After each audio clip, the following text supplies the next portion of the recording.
Combo breaker!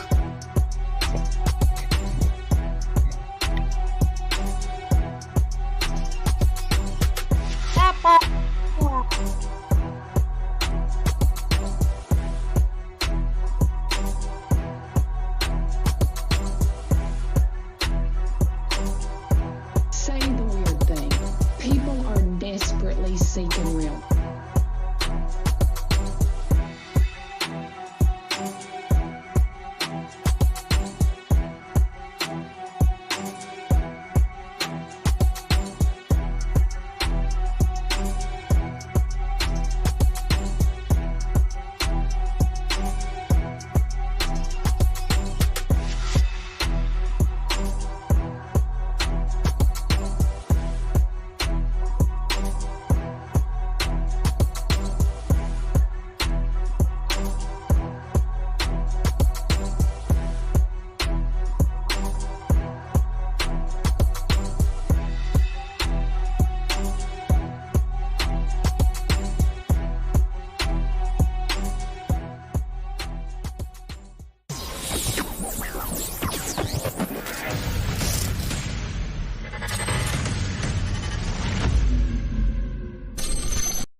Good afternoon, everybody. Hope you're having a good day. Hope everybody is having a good day.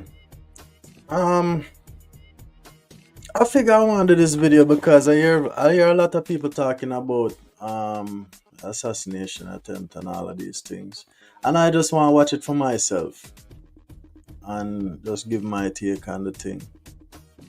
Big up to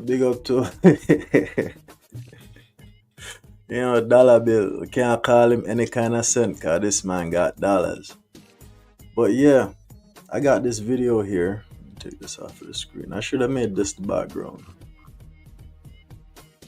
but I don't have it saved up. Anyway, fuck it. Big up to Trump. I review this video right now. That's a little bit old, that chart. That chart's a couple of months old. And if you want to really see something that said, take a look at what happened.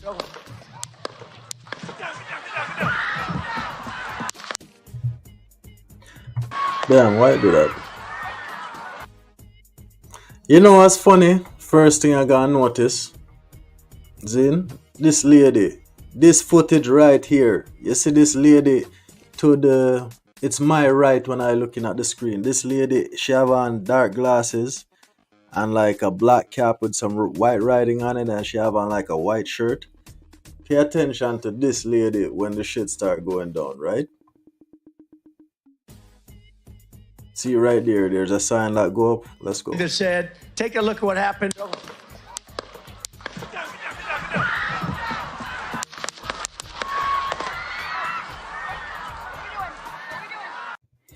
I don't know if anybody catch that, but look, watching it, it kind of look like. Let me try and go back a little bit. Can I? Right there, it kind of look like she's smiling, yo. It kind of look like this lady's smiling. I don't know, but I want to know what the fuck is on that phone. I want to see what's on that motherfucking phone too. I don't know if everybody can see what's on that phone. I don't know if it's somewhere, if that video specifically off of that phone that she's holding is released. And somebody in the chat know, please put it in the chat so we can watch it too. Because I'm curious to watch this whole thing. And let me turn off this music because I want to hear everything. Because funnily enough, when I was watching the preview to this thing, Zane, because I only watched the first little bit, because it's like a 2-minute video, right? I hear like talking in the microphone that's up there. Yeah, Top Cat, you see that lady with the phone right there? Pay attention to that chick, right? Because I'm going to rewind it again. But the man up there talking, and then like he turned his head, and then she'll start ringing out, and like, she's like, oh shit, what's going on? He grabbed his ear. You know, she dropped the sign, pick up her phone, and right here it looked like she's smiling, like she's like, oh shit, it's going down. While everybody is in a fucking panic. So let me rewind a little bit more. No, let's go back. If you want to really see something that said, take a look at what happened.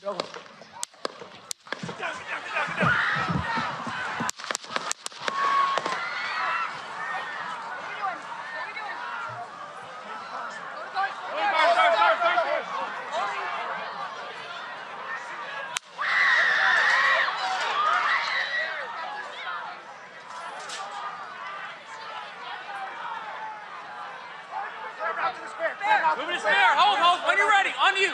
Ready. Move. Up. Move. Go. Up. Hawkeye's here. Hawkeye's here. Move it to the spare. Spare, get ready. Spare, get ready. We ready?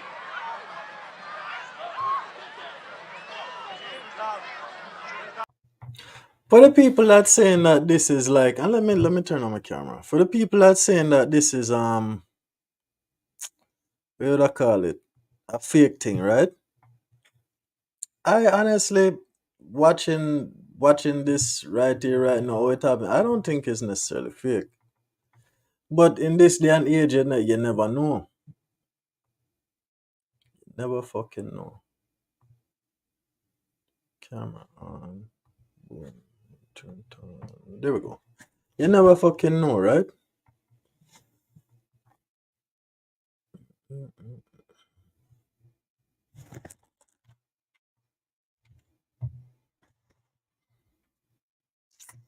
Give me 1 second. There we go. Can live with that, right? So, for everybody saying that this is a fake video or this is like a false assassination attempt, I don't necessarily think so. Well, let's keep watching this and pull it up back a little bit more. So they don't know the shots ring out him drop. We ready? You can hear them talking in the background. Sir, get ready. Sir, get ready. Are we good? Shooters down. Are we good to move? Shooters down. Let's move. Let's move. We're clear.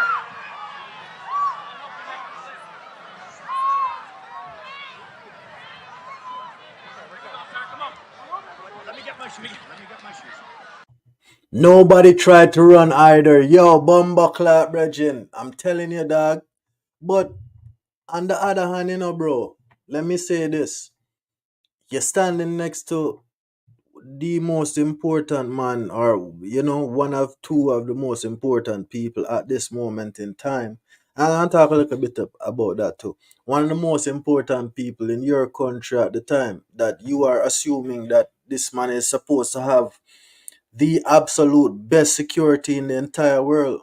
So I don't think anybody really, everybody's kind of more in shock.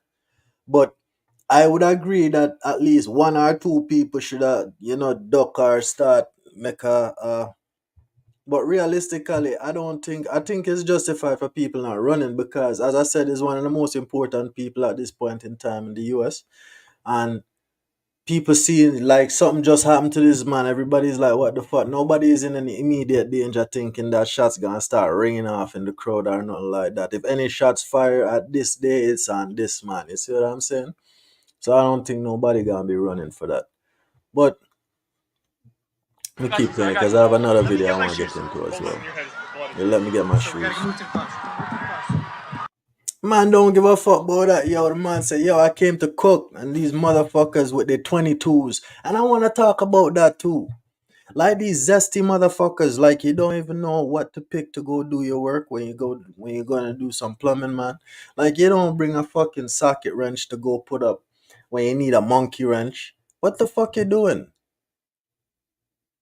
This is dangerous, man. Parents, pay attention to your kids. Watch your fucking kids and what they're doing.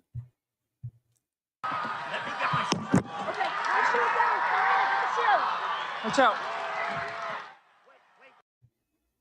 Half of that man wanna stay there and talk still and say what the fuck he came there to say. After people just try to shoot him. You know what I'm saying? A bullet just rang past your ear.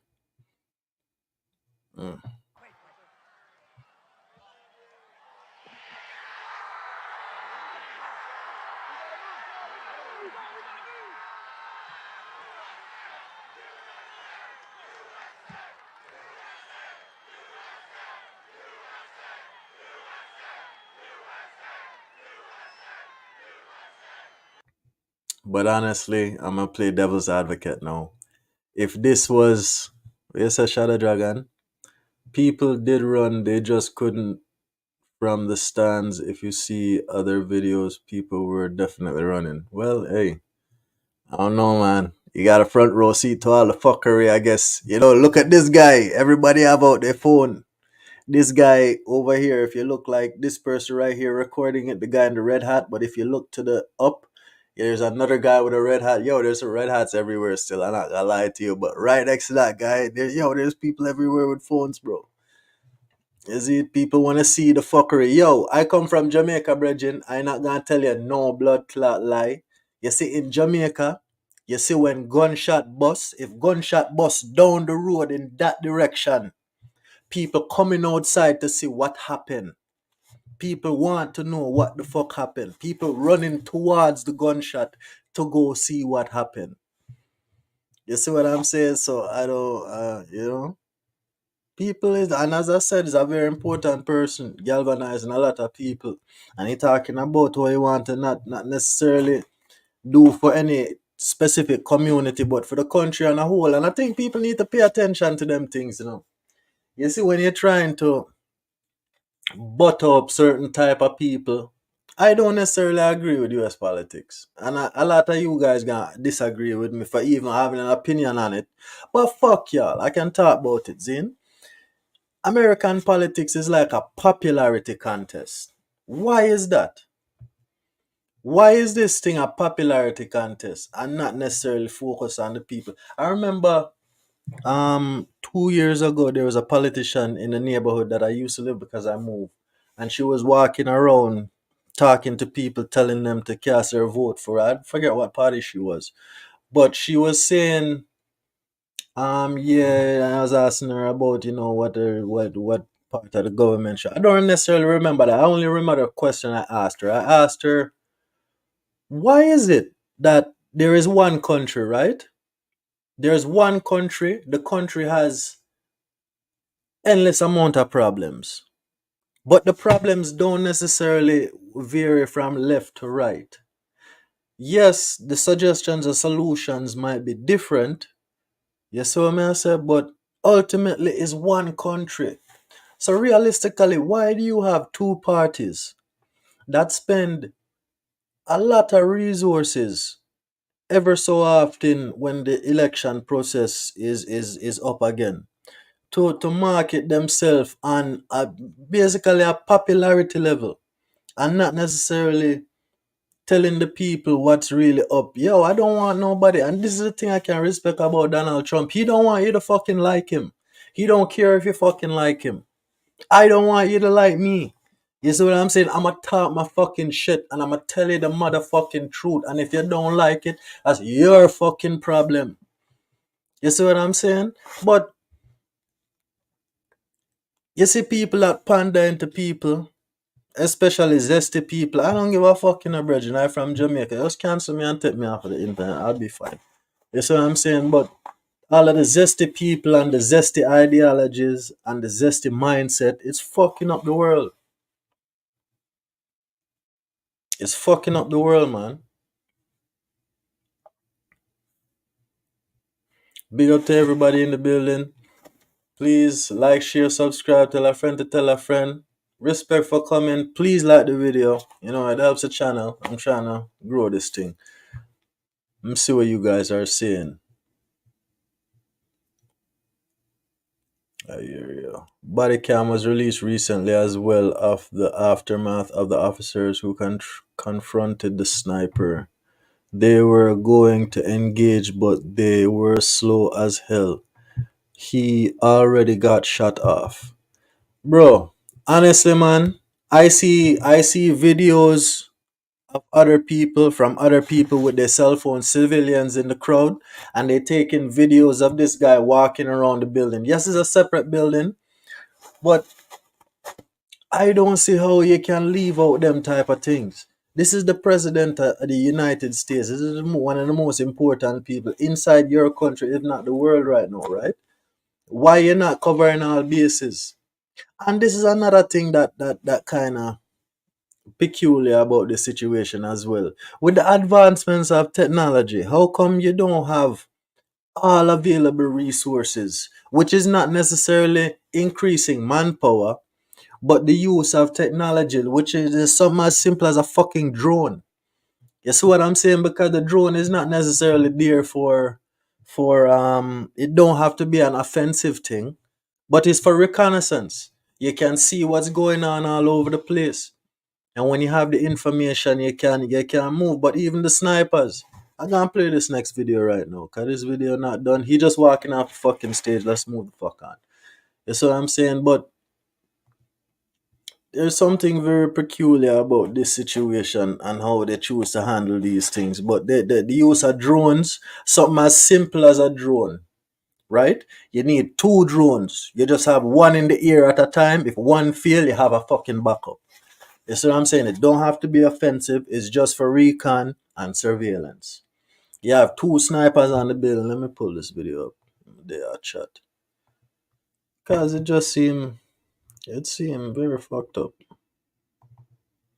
Very suspicious. And they have some big investigation now. They're asking like the head of secret service and all them things. Right. Facts, it was terrible.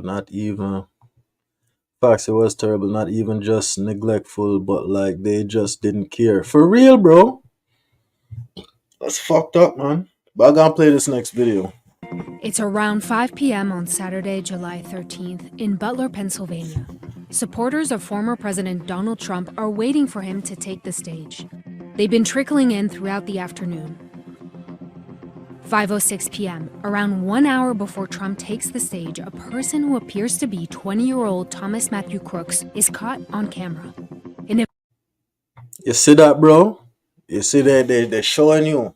Zin, I'm gonna pull that back up because I don't want to mistake and say no wrong time. Let's see the time. 5:06 p.m., around 1 hour before Trump takes the stage, 1 hour before they spot this guy, Zin. Spot this guy walking around, right? Cool. Person who appears to be 20-year-old Thomas Matthew Crooks is caught on camera. In a video obtained exclusively by WTAE, he is seen pacing around these buildings just outside the security perimeter of the rally. He appears unarmed at this time. Law enforcement sources confirmed to ABC News they believe this is the suspected shooter who in a little over an hour will fire at the former president. 1 hour before they seen this guy, right? While Crooks apparently paces. Now this was very interesting. When I seen this picture in particular, this was very interesting, right? Because let's assume this is a satellite picture. Zin? This could be a fucking drone, bro. The drone don't have to be this high, right? But you have people in the crowd. I'm assuming you have some kind of Secret Service people in the crowd checking shit too, not just around the president, you know what I mean? Seeing what kind of people are coming in, or everybody is searched when they come in and whatever, but you probably have 1 and 2 law enforcement in the crowd, security, whatnot, right? This building, there's a building over here on my left.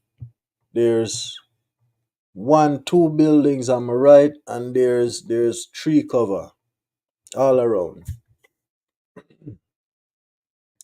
This man was on top of this building over here. You can see the position. Possible suspect spotted. Okay, so this is before any shooting go on. So he's right here on the side of the building. Let's continue. Outside the rally, 2 teams of counter snipers are about to take their positions here, on these 2 buildings located behind where Trump will take the stage. 6:03 p.m., former President Donald Trump takes the stage at a campaign rally. 6:05 p.m., Trump stands behind the podium and begins to speak. This is a big crowd. This is a big, beautiful crowd. Rally attendees have been scanned for weapons before entering the event. 6:09 p.m., just 2 minutes before the first gunshots. The counter-sniper team positioned further south turns to face towards... So look to my right side, that side of this lady's head, right? You see that little black thing right on top of that roof? Over there, you see that red and white structure right on that side of her head? There's a little black thing on top of the roof. That's a sniper. Zine? And the sniper is pointed directly at the fucking building. Directly at the building where this guy is suspected to be on. Now, this guy should have a clear line of sight to where this guy is. Right? Okay, cool. And and the reason why he's pointing there in the first place is because they got information that there's somebody on the building, so we're looking. I guess they gotta say that no. I'm just assuming that because he's pointed there. It's the building where the gunman is located. In the next minute, we will see them begin to move into position, kneeling down, grabbing their weapons, and pointing them in the direction of the shooter. The Republican Party. At the same time, Bro, I'm not gonna lie to you. It's like when you're watching a movie and like in Marvel, in the last Doctor Strange movie where they go in and the what's her name? The Red Witch. Fucking whatever, Wanda. Wanda is standing in front of them and they're like the Mr. Fantastic is like, hey, don't let me tell, Black Bolt voice is very dangerous. He can kill you with one whisper. And then she looked at him and said, with what mouth? Like,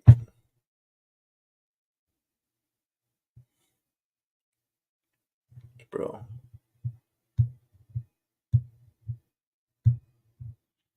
If you see the fucking threat, Zine, don't tell the man what you're gonna do. Just do it. If I am that sniper on top of that roof, Zine, and I know I'm protecting the president, right? And I look over, and we're looking over at somebody on another rooftop. We see movement. We don't know what's going on. We know who's on the ground. There's a football. The asset is on the ground right in front of us. We see suspicious activity over there. Bro, I'm not looking through no binoculars, There's two of us on the motherfucking roof. You see, if I'm the one with the blicky, Zine, that blicky got a scope because I'm a sniper. I'm looking through the blicky, dog. And I'm watching you like a hawk because there's not just me, there's somebody next to me with binoculars. There's another sniper over yonder, and there's other people that can see shit as well, right? If I have a clear line of sight towards you and I'm looking in your direction and I see you doing something that I deem suspicious, because at some point in time, if you're watching this person doing some suspicious shit, you're gonna see him pull out his firearm. He gonna pull the rifle out. His little 22 pew pew.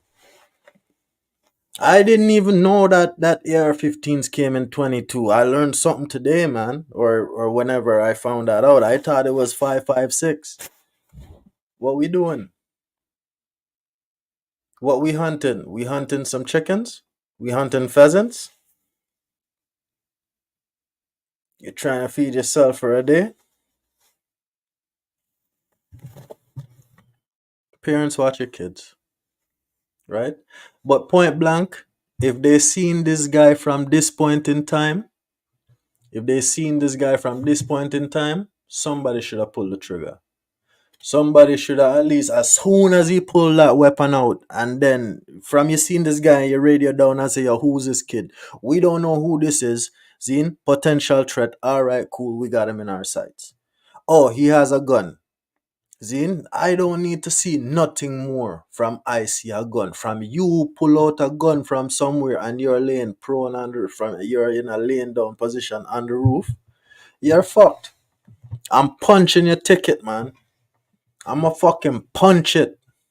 And I'll take any kind of fucking flack afterwards. Because you know what? When I punch that, this man in that red cap gonna defend me. And my job gonna defend me. And fuck that shit, brethren. I'm not dealing with all of that, man. Now you have everybody under all kind of scrutiny and deal with all kind of foolishness. Does those trees you mentioned block the first counter sniper team view? The first counter sniper team that was on this side of the podium, not the ones that are looking directly on him, bro. Get that straight, bro. Somebody looking right on this man. They're looking straight on him. And even if you're saying that there's trees there, If you say that there's trees there, bro, Zin, and I am looking right on that man, and that man come out of my cover, yo, I'm radioing that in and say, yo, there's a potential threat on top of this roof. Get somebody in his line of sight to watch what's going on. If not, to take him the fuck out. Let me play some more. 22 is up close. That's another thing that's strange on high power rifle or bolt action. 22s, let me get you. All right, let me say something. Zin, you see, I'm not gonna knock. You see the typical 22 round that you see, a 22 long rifle. Yes, it don't have very long range. However, you have different types of ammunition nowadays. Nowadays, they are getting creative as fuck with different types of ammunition. Small bullets, the ones that you see usually have the rounded heads. You have the pointy tip ones. You have they can basically engineer these things to do a little bit more. But I agree that that was not the right selection for for this particular task. He, as I said, he used a socket wrench to do plumbing, which is not necessarily what you do. It's like the women. It's like that's why I said this guy must be zesty or something, man. It's like the women that be telling their one another, "Oh yeah, girl, this is where you put the windshield washer fluid," and they're pouring it in the fucking engine oil bay. You see what I'm saying? Fucking up the engine. That's how I see this type of shit. People that don't know nothing, you're uneducated, you're just probably on a bunch of internet forums and absorbing a bunch of bullshit information. That's why I gonna keep reiterating, parents, pay attention to your kids. Pay attention to what they're watching and what they're absorbing, man. Zine, because you never know, they might end up doing this type of shit. Let's keep going. Rewind a little bit so we don't get lost. Alright, so the sniper is on the roof and he sees some suspicious activity. There's two of them over there. Let's go. Located. In the next minute, we will see them begin to move into position, kneeling down, grabbing their weapons, and pointing them in the direction of the shooter. The Republican Party. At the same time, 6:09 p.m., witnesses notice a gunman on the roof of this building located here, just outside the security perimeter. He is in an elevated position and around 400 feet away from the former president. Law enforcement sources later tell ABC News the shooter made his way onto the building by pulling himself up using an AC unit. 6:10 p.m., 1 minute All right, before let's the first. rewind it a little bit. Go back to that picture. All right. So now, line of sight, a very important thing, as I said. If this tree right here, what the fuck is going on in this picture, man? Because, bro, this don't make no fucking sense now that I'm looking at it. Zine, can you see the green dot on the grass? Trump at podium. Counter sniper team. You don't realize that these people are only taking into account the crowd. They are only setting up a perimeter around the people coming to the event. Not any dangers, particularly outside of a certain zone. But look at this, man. I wonder what distance this tree is, or the podium is from the top of this building. Let's assume that. All right, let's look at it now. Let me use my magic. So a car. Let's assume that a car, or I see a truck right there. Let's assume that that is 16 feet. 1, 2, 3. Let's assume that it's 6 of them to go across this, right? 16, say 15. 15 by 6, 30, 90. It's 90. Let's say this is 100 feet. So this is 1, 2, 3, 4, 5, 6.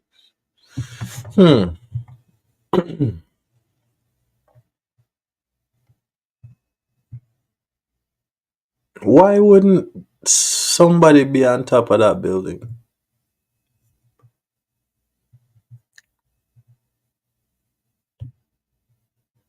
Right? Because you can't, I don't know, man. I don't know what goes on in these Secret Service people's head.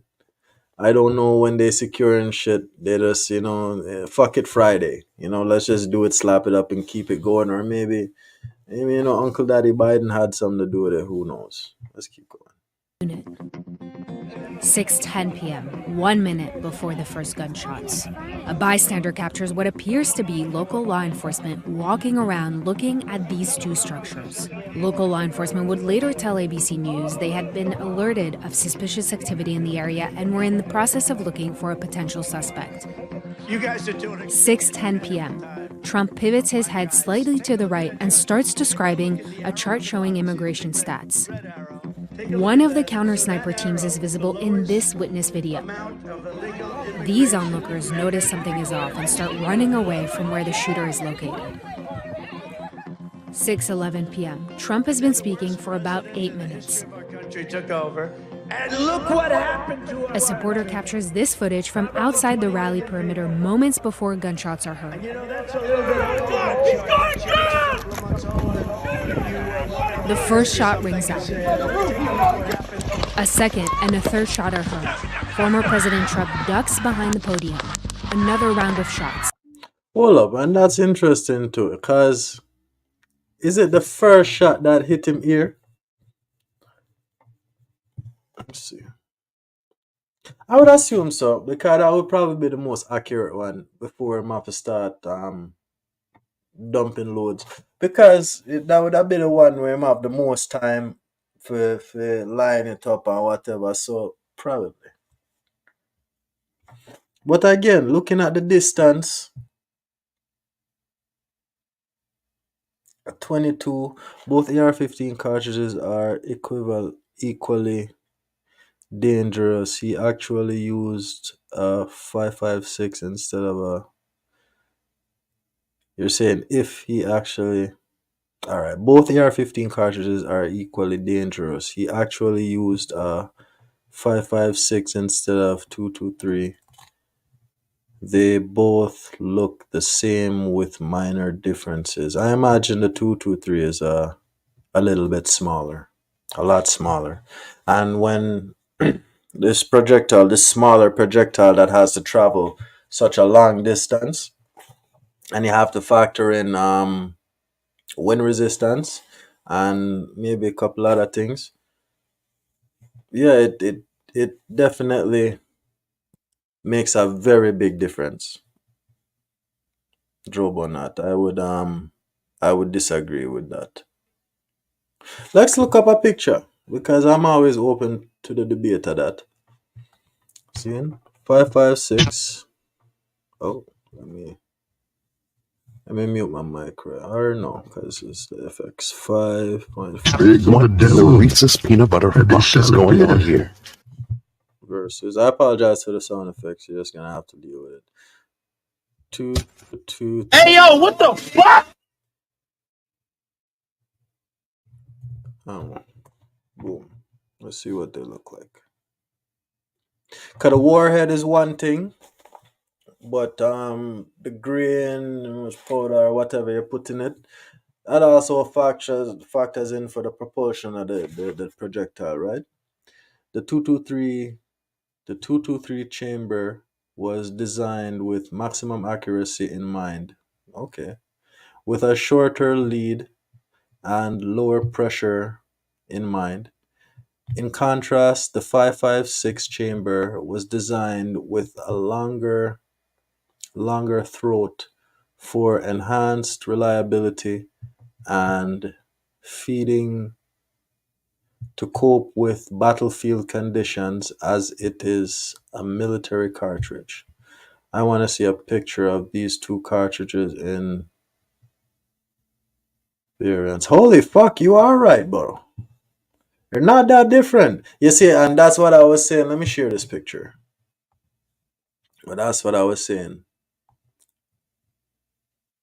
Thank you for that. I am open to the possibility that I am wrong. Share screen. Boom. Boom.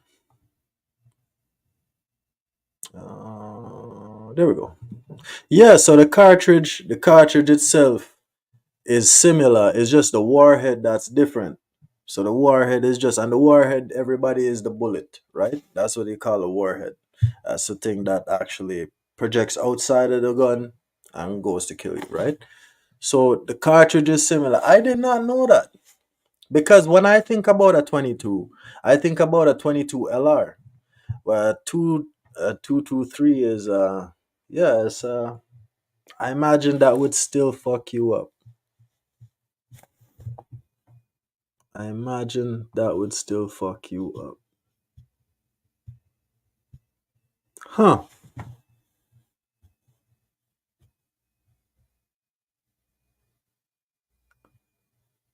Yeah, I don't really see much of a difference either when I look at them side by side. I mean, I don't really shoot a lot of 5.56. I like 300 Win Mag and 30-06. I like big bullets. I like to shoot far. But yeah, that don't look very different. So hey, Joe Wonut, you might have a point, bro. You might have a point. If you did choose the right weapon then. Hmm. Well, let's go back to this thing and not to get distracted on the type of bullets that this Zesty tried to use. 6:12 p.m. More agents huddle around Trump. About 15 seconds go by and we hear one last shot.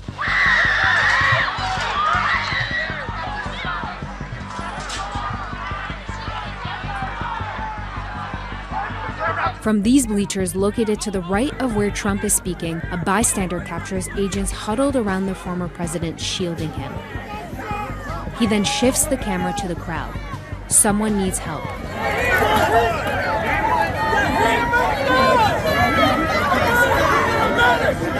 An attendee appears to be shot, possibly in the head. Damn, man. Let's see who got shot.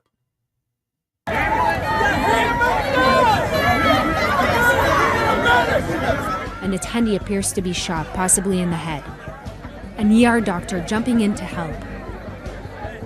The victim will later be identified as 50-year-old Corey Compertor, a firefighter and a father of two.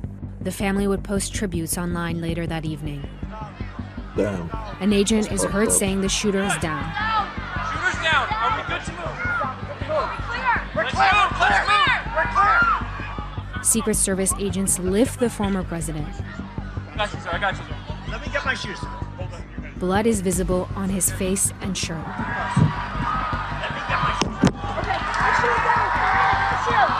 Watch out. He pumps his fist into the air. The crowd starts to chant. Hey, man. Hey. You want to galvanize the people? Miss your shot. If you want to galvanize the people even more, you guys know what galvanized is? Like in construction, you have like galvanized screws, galvanized steel. It's like in construction, from what I understand it to be, right? It's like you make you make a thing impervious to weather, or as impervious as you can to weather. So you galvanize it. So mean that any offensive thing coming towards this thing that we built is going to just get deflected, right? If you want to galvanize the people, take a shot and miss it. Cause I remember sitting outside at one of my brethren shop. This was in 2000 and when? This was in 2019, right? When they were coming and saying that, oh, Joe Biden gonna win and all of them things. Yeah, they were, everybody was chanting for Joe Biden and they're saying that they gonna impeach Trump. And these impeachment things, by the way, might I say, they sound like a fucking joke. Because they just say, oh, he's gonna get impeached, and then the people them get to serve out their term. Because apparently Biden is also getting impeached. I don't know what impeachment is, or it mean maybe somebody in the chat can help me, but it just seemed like a fucking joke, right?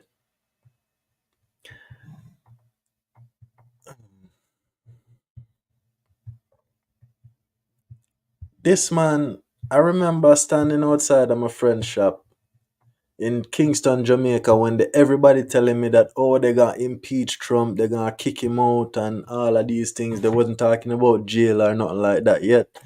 But they're gonna say they're gonna do him all kind of these things. They're gonna ostracize him. They're gonna, And I remember sitting there and telling them, you can't really pay attention to what's going on, because you have to remember that propaganda is a thing that is pushed out there. Propaganda is a very useful tool in order to get the attention and the support of the people. See, when you're feeding and you play to certain things, when you look past all of that and look at things objectively, which is why I don't have a problem with Trump talking or him talk, because I'm not necessarily paying attention to how he talk. I'm paying attention to the results and, like, whatever he's doing. I don't necessarily want to like you, but at least every time he come up on stage, he not just pandering to a certain type of people. He kind of telling you what he gonna do. He telling you what he gonna do with tariffs and policies and all them things, and he willing to debate anybody and talk to anybody about anything. See? This other person now that running for president, the people them asking her, and I think the people should speak up more. The people should speak up more about what you guys require from these people. If two people are running, right, and they have opposing views, then the country needs to demand. The country needs to demand. There needs to be a way for the country to demand for these people to come and sit down and have a formal debate. This debate thing should not be up to them, because once you are running for presidency, in my opinion, as a humble person that is not from you guys' country, right? But even if it was in Jamaica, anywhere in the world, when these people are coming as politicians, they are civil servants. They are servant to the community or to the country. There are certain things that should be required from them. You should need to know what their policies are. They should come up on stage. That's the only thing that they should come up on stage, other than if they are coming to address a specific thing. Nobody should be coming to tell you no funny fucking story about Joe. Oh, me and Joe were in this place, and then, I mean, if you can give some context to something and then get back to business, that's fine. But when that's all that it is, which is what I hear from these people, it don't sound good. It don't sound good. It don't look good. You guys need somebody to represent you that gonna actually be fucking strong, that the rest of the world gonna respect, right? And not gonna look at like a fucking rainbow piece of shit. You're going in front of the whole world for the Olympics, and they have all these zesty people. No offense to anybody on what you want to do and live your life, right? However, there is a certain level of decency that should be maintained. That society is I think we used to say is slowly losing its grip on it, but it's just gone through the fucking window now. There is no more decency. There's no more standards. It's just everybody how you feel. If you feel like you're a fucking dog, you can eat Scooby snacks all motherfucking day. Like, the zestiness has to stop, man. Relegate the zestiness to your personal environment and what you want to do as a person, right? But when you want to come out into the world and know you're a cat dog, and when the teacher asks the kids, hey, what's 2 plus 2? Meow. Man, if you don't get the fuck out of my class.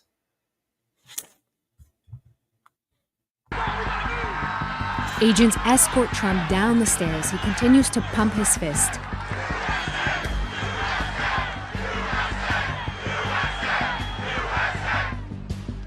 He is escorted into a black SUV that drives away from the grounds. Lá em cima, né? Aqui, ó. Bystanders capture footage of what is believed to be the suspected gunman's body laying motionless on the roof of a nearby building.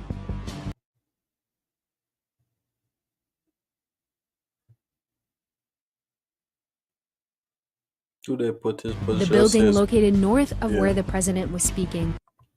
Location of suspected shooters. Location of bomber clad shooters body was suspected. Why do I have to do shit like this? Because when you do shit like this, Zine, words mean fucking things, man. Words mean things. If you know that the shooter was right there, if everybody know that this was the person that was shooting at the president, Zine, from this specific location, and yes, the tree, the foliage and the trees might be an issue for line of sight for both parties, and he was perched on the because if you know roofs have a pitch, right? He was on the opposite side, the side away, so he was actually on the slope downside aiming down on the other slope, so they would have just been able to see his head. See him? But how you know that this is where the person was? Because obviously they shot him, and when them shot him, they're gonna go over there and investigate the scene and look at the body and whatever else was around there before they start touching shit and bagging him and tagging him and moving him away.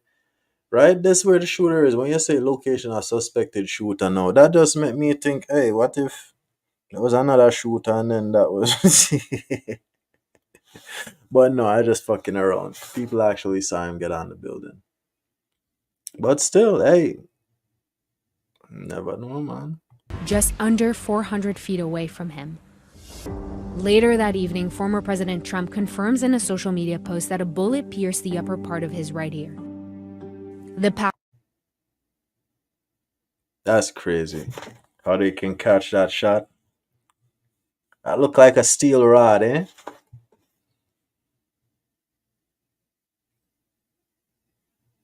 It's like a picture. This is a frame of a video.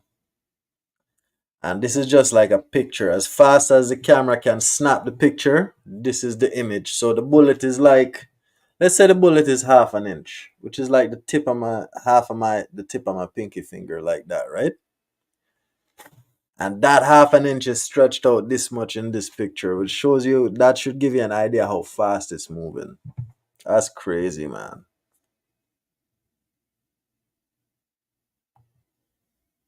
Do they show you a picture of his ear? Path of that bullet captured here in this image taken by New York Times photographer Doug Mills. Hey, please like, share, subscribe, tell a friend, tell a friend. But realistically, I just want everybody to just like the video, please. It helps the channel. And I just need one new subscriber each show. If I don't get it, that's fine. But that's my goal. I just want one new person every time I go live. Or every time I push out a video. I've been doing a couple of poetry videos. You guys go check out my videos. Tell me what you think. Don't be afraid to comment. Interact, because I will interact back with you. If you interact and say, yo, 187, your video is fucking stupid, I'm like, okay, what the fuck make it stupid? And they tell me, I don't know, your mama. And I'm like, all right, nigga, your mama too. Like, we can hash it out in the comments too. You know what I mean? Just tell me what you think. Interaction is always welcome here. Law enforcement will later confirm that one attendee was killed. That was Corey Compertor, the firefighter, a husband, and a father to 2 girls. Law enforcement said he shielded his wife and daughter with his body. 2 others were also critically injured, but are now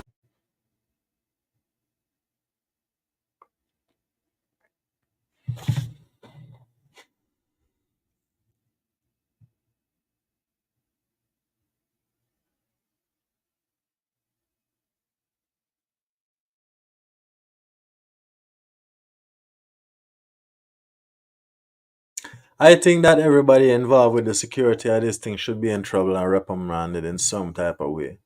And I think the use of technology should be ramped up in these situations. I don't necessarily, and you see, this is the difference between me and people. I don't like to focus on problems. See, you see, when you talk about problems, and I think that is why the beef and the bullshit is always so draining, because there is no particular solution to the problem. We focus on how bad it is, and the 80% instead of the 20% and all of these things. I think that the people responsible for the security of this event and this venue and all future venues dealing with these particular people and any person of high importance, you see, especially to the country, should be held accountable for shit like this. Because when you have things to your disposal like drones, and I think I watched a news thing where they were talking about they were offered drones and they didn't fucking take it. They didn't take the resources available to them for them to effectively do their job. You see, they should be held accountable for that. All of these people, all of these drone pilots, you have drone pilots everywhere, man. The drone don't have to have a fucking gun on it. It just have to be able to tell you that, hey, there's this person on the roof. See? And a police officer wouldn't even have to go interact with the man. If you had a drone, you send the drone just go right up to him and approach him. And I said the drone don't necessarily have to be offensive, right? It don't have to have offensive weapons on it, but it can have defensive weapons on it. Maybe you have some kind of flashbang system or some kind, you know what I'm saying? To some kind of thing to immobilize this person at least temporarily so that the human elements and the manpower can get themselves in check to do what they need to fucking do. But damn, man, these people need to do their job better. Need to do their job better. Let me take this off of my screen. But yeah, but I was saying I was in front of my brethren's shop in Jamaica. I remember they were telling me that, and I'm telling them, yo, don't follow the propaganda and all them thing, brethren. They look at the thing objectively, and they're saying, no, he's out. You know, and he shouldn't even bother running for the next election. That Joe Biden, you know, he did win, but and they thought that hey, that was it for him. But I told them, yo, don't be surprised if you see that man come right back. But that was before the election when he lost. See? And I never got off of that stance. I always believed that, you know, he would find some way to come out. I don't know the intricacies of American politics per se. I didn't even know that he would be eligible to run again. I thought that you can only run 2 times and that would be it. But apparently he can do it a third time, right? Which is cool. Because America needs some kind of change and they need to hold these news people more accountable, man. Because when was news about A, painting a narrative, or B, giving an opinion? When did news become all of that? Wasn't news supposed to be just telling the people what's going on?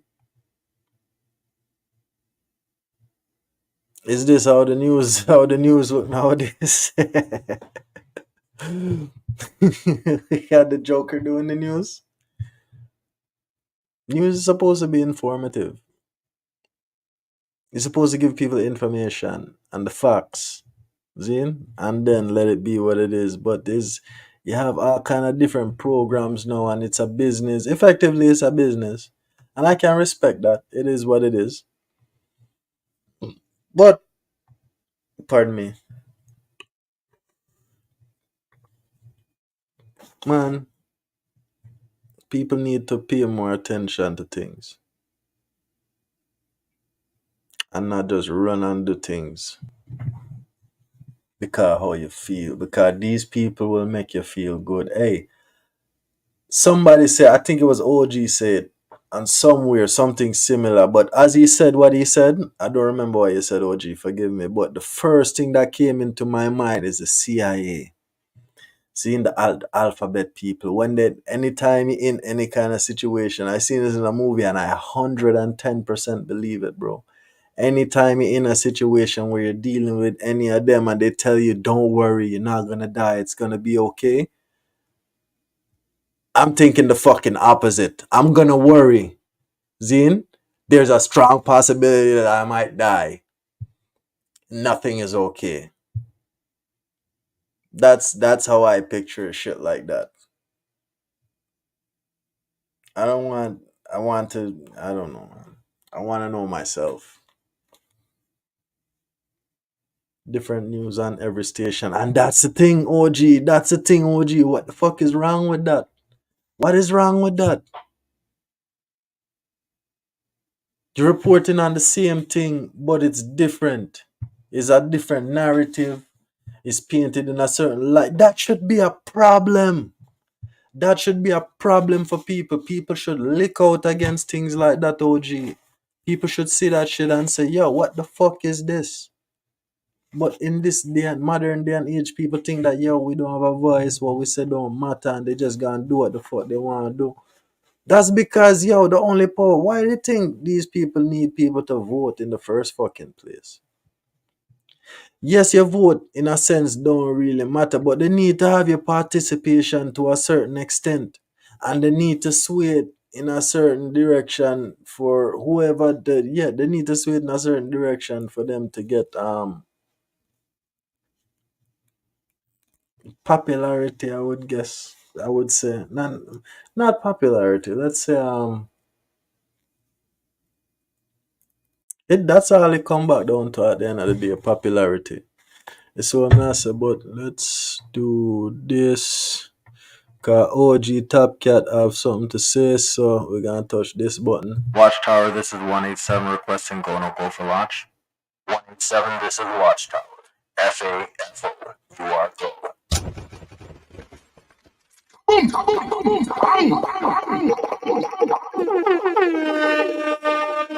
Well, go on, OG.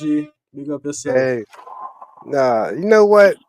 It's like last night, and I don't mean to change the subject. We're on Cammy's panel, and this idiot comes up here trolling, and you're having a conversation like we're having now. I just don't buy that bullshit. It's like now you want to change everything everybody's saying. The same thing as watching different news channels, right? So people are focused in on what somebody's putting out, but they want to paint a whole different narrative, and you're seeing this is bullshit. And I said, I just don't want to deal with that. So I got off, and it pissed me off because you're focused on one thing, and then somebody's trying to throw you off on something else. You see what I'm saying? Yeah, I was tired. I was tired last night. What was going on Cammy's show? Nah, she was talking about one thing, and you have a 37-year-old man come up here talking about he don't know what Riz is. Man, what the hell are you talking about? Seriously? And he tried to play this narrative as what does Riz mean? I'm 37 years old. I'm an incel. I don't know. Man, get the hell Who's out that? of here. Who that? Damn, I forget who the dude's name was, but I'm like, man, get the hell out of here. And he kept playing with it, and I'm like, I don't need to be up here with this bullshit because what you're trying to do is she's trying to have a show, and here you come up here with some damn dumb shit. We don't roll like that, and I didn't like it, so I was like, you know what, I'm not gonna be part of this bullshit because all he tried to do is paint it about himself. You know what I'm saying? And you're having a conversation about other things, and I just said I had enough. I don't believe in all that bullshit because I'm an OG. I stand on what I believe in. If I'm here and we're having a conversation, and here you come up here talking about I'm 37 years old and I'm an incel and I don't know nothing about risen. Man, get the hell out of here with that bullshit. It's crazy. It irritated me because I'm like, it's like me coming up saying to you, hey, 187, I'm an incel and I don't know nothing about talking to no woman. What the hell? You're gonna thinking, what the hell are you talking about, OG? You see what I'm saying? It just don't make no sense. It's crazy, man. These dudes I don't know. They need to stay the hell off of the damn panels and shit. That bullshit. Nobody They wants to need to deal with go that shit. outside. They need to go outside and get. So that sound like somebody that don't get no pussy to me, or somebody just coming up to troll, right? Because Yeah, and that's I exactly hear what he that. was doing. And I said that. And you're coming up trolling. No, he said, no, I'm not trolling. Bullshit, because I could tell. And if we're on these panels That all sound the like time, LL drunk man. no, it was Bronze something. I don't know his last name. I don't know. And I'm surprised that she even brought him up because I never knew him. I never heard about him until he started talking. And I think Aunt T knew who he was. But I mean, if you're going to say you're trolling, don't just come up here with no damn bullshit. And that's what irritates me about shit, that when you're trying to be on your square and you want somebody to believe in you, then be yourself. Don't come up with that dumb shit. That just drives me crazy. I just said, fuck it. I'm just going to get off because I ain't into all that bullshit. I really ain't. And here you are, you're putting just like now we're talking about this, and somebody will come up and say, "Well, what the fuck you mean, man? All this is no, no, no, hell no." That's how people are. We see this all the time, but I think I just gotten to the age where I'm tired of all this damn bullshit. If you're gonna talk about something, then let's talk about that, and then you're gonna come up here and just try to throw us off of what we're talking about. You got to go. That's what I said. I said you got to go. I don't have time for this shit. I kind of understand where you're coming from now, OG. But you see, this is the thing about these spaces and the internet, right? That's why every time I refer to the internet, it's always an interesting place. Because you see, and I keep talking about it, you see, because there's no threat of physical violence. There is Right. no real way to hold a person accountable because you're essentially talking to a computer screen, right? And Mhm. looking at the avatar whilst doing so most of the time to the people that come call up and talk shit because they're never on camera. So when you're dealing with people like that, you just have to realize that this is not real and you're just up here to kick back and enjoy your time. And sometimes it don't necessarily even warrant you saying anything to them because realistically, that's what they want. They come up there for attention. Yes. Just like now, you So, talking about this, and I mean, getting back on what you're talking about. Here's the thing: where he was at, uh, there were predominantly all white people there. There's no blacks. There's very few blacks in Butler, very few. And I don't think they do their due diligence by you know doing what they're supposed to do to secure the area. I guess they figure, well, hell, it's a small area. It can't be that much a threat. But they got a wake up call because there was. mhm. So I know where Butler is. I know where he was, and in that area, you got very very few blacks around there. There's not too many African Americans around that area there, and Okay. that's like an hour from me. But you ain't gonna find a lot of blacks in that area, and that's the thing. It's a small area, and I think they took that shit for granted. Like, I don't think there's nothing gonna happen here. They didn't do their homework, and that's on them. I don't think it even necessarily have anything to do with homework per se in OG because regardless of whatever they were somewhat prepared for a certain level of threat, right? Hmm. But a threat presented itself anyway that they had a Yes. certain level of preparedness for. So once a threat presented itself, they should have neutralized it right away. Yeah. Yeah. So You're right. it could go both ways, what you're saying and what I'm saying. But you're right though. If they seen that guy walking around there and somebody picked it up, they should have been on that, and that would have ended that right there. But somehow I don't know why they just didn't react on that. Why they took us so long to react. That's just crazy. You But know. think about it too. Think about that two top cats. In you and Lady OG go somewhere, Zin, and Hmm. then you're going to the car and like, oh shit, I forgot my phone on the table, and Lady OG is walking to the car still, or she stop at the front, and then you grab your phone and you come, but she walking in front of you, right? And Mm. then you notice a guy like walking up to her. He don't see you, but you see him pull a knife out, and you Yes. have your gun. What you doing? Oh You're gonna man. wait to see whether he's gonna Uh, walk up to her and stab her, or if he's gonna go to somebody else, or you know what I'm saying? Like you see I'll a guy take his pull a ass out. knife. Exactly, man. I'll wet up him bumper clot, brethren. Yes. What you Yep. mean? I'm not gonna wait on that shit. No, that's what I'm saying. That they seen him, and that's what gets me though. If they're watching it, and if the news people picks this shit up, it's like, what the hell are you guys doing? If they see it, why didn't they see it? That's the thing. If the news people picked it up, why didn't these snipers or somebody else pick it up? That's just crazy. That's wild. When you showed the video where the news people were tracking his ass next to that building, Hmm. I wonder Hmm. why they didn't see that shit. That's the thing. I don't get it. I I, don't I think really it's don't. that they didn't see it. I don't think it's that they didn't see it because I don't know. I think if certain information get released, certain people gonna get thrown under the bus. Like whoever was in charge of security, whoever the sniper was radioing the information and talking to. Because I'm assuming the sniper too, he doesn't necessarily have any discretion. He has to rely on orders. No. Now get this. Now remember you showed that lady with the dark glasses, right? Now get Yeah. this. How do we know that she didn't have? We don't. I'm just putting this out there. How do we know she didn't have no inkling of this? But she's filming it though. It's like I know something's gonna happen.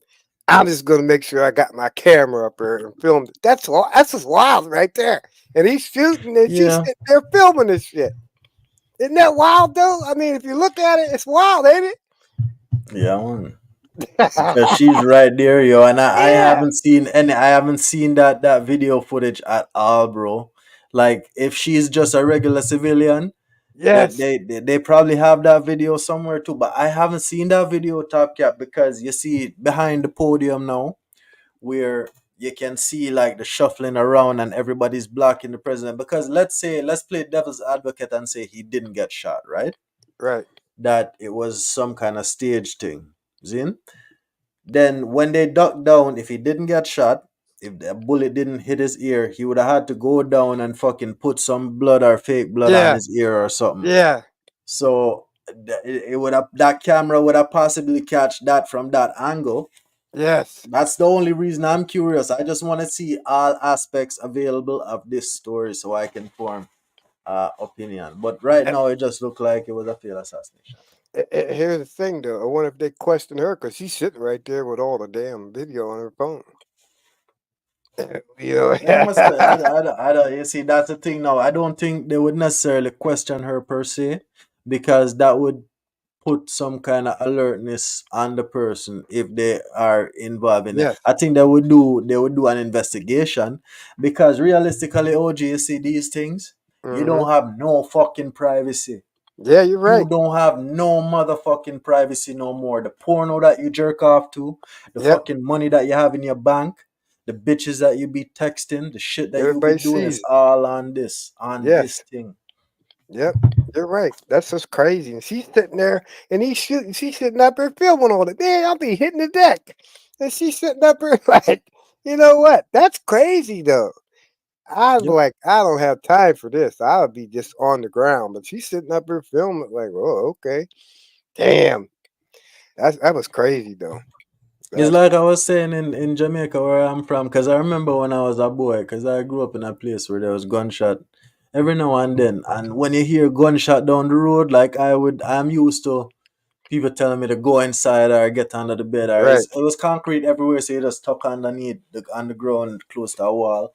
But I would see people that like come out of the yard and like, what's going on? What's going on? And push their head outside the gate, Yes. and when there's no more gunshot, they actually going down the road. Yo, I seen this lady go out the gate one day, and like the gunshot quiet down, right? So she started to run. She was running down the road, and it was a short while, so I could see her. She was running down the road, and then I heard clap clap clap clap clap.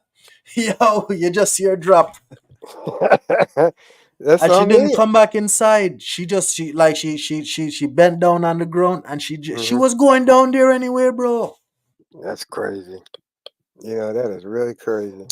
But we're all aware, and I've learned that to be aware of something going on, and you know what I mean. I always said, and I said to my brother, if you see anything with dark windows, and that window is just part way down, and they're rolling real slow, you better get down because something's gonna go on. How do you know that, man? I know it's just instinct. You just know. It's crazy. It's really crazy, man. You got to be aware of your surroundings all the time. You know, Yeah, man. it's crazy because you just don't know. People are crazy out here. You just don't know. But yeah, and I knew as soon as that happened, it's gonna tear up the TV station. Oh, you got it. You got it.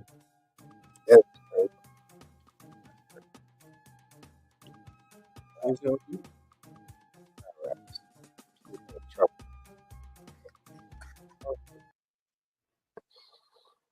where's your OG? And the Zyrax, a troublemaker, rolled up in there. Well, go on, Zyrax. Good morning, beautiful. I hope you're having a lovely day. Oh my! We were just here talking about Trump. I know they almost shoot him. But we was playing a video. I don't know if you watch the video, Zyrax. There was a lady behind the podium and she was recording everything on her phone. I'm saying that I would love to see that video off of her phone. Isn't that crazy? Mhm.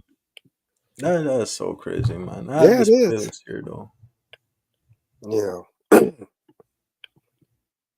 that's nuts. Nah, I'm pretty much like I said, I just had enough last night. I don't need that shit. Yeah, I can concentrate on other things, you know. But you know, OG, let's keep it fair. You be saying that you're here for the smoke and the entertainment, man. I No, understand. I get what you mean when you say that, some people just overdo it on bullshit. You hmm know what I'm saying? But yeah, you kinda want it. So if you want it, you gotta want all of it. you know, if it's somebody that I know that I didn't know who he was because I don't really get around like other people do on these panels. I look for certain things where other people just nosy. They want to be up. I ain't doing all that. I don't have time for all that shit. But my thing is, and I don't give a shit who's in here. Anything against the untouchables, I'm on that shit. I'm on it. Mm-mm. I'm just on it, and that's just the way I am, you know. But I stand on what I'm around. If I'm around you guys, it's what I stand on because I love you and your brothers. But I'm not gonna sit back and have somebody talk about y'all and don't know you like I do, been around you like I do. I just don't put up with that. Yeah, I'm gonna say something about that in a minute. Yeah, people in this space on some bullshit. Like even this morning, I was just in I think it's Chaotic Clubhouse. I think they're still live right now. They be going for hours and hours. hmm Zine, but fucking what's her name? Shiesty bum. Oh These yeah, shiesty ass motherfucking people.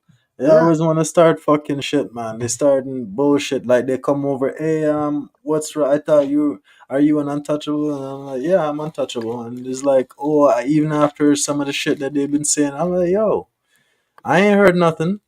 Zine, and then I tie back and say, yo, you shiesty motherfuckers always trying to start shit and see people fall out. Like, fuck off, man. Eat a fat motherfucking dick and guzzle See that what I cum, gotta bro. laugh at though? Leave me alone. Everybody wants to be an untouchable. You know what I'm saying? They're still goddamn jealous out there. But we're But ourselves. That's the thing. We are ourselves. We don't try to be somebody we're not. And that's the difference between us and everybody else. They don't understand that. We just don't go for that dumb stuff. That's all. They are out there lying, and then got the man on the other end saying, "Okay, I got you."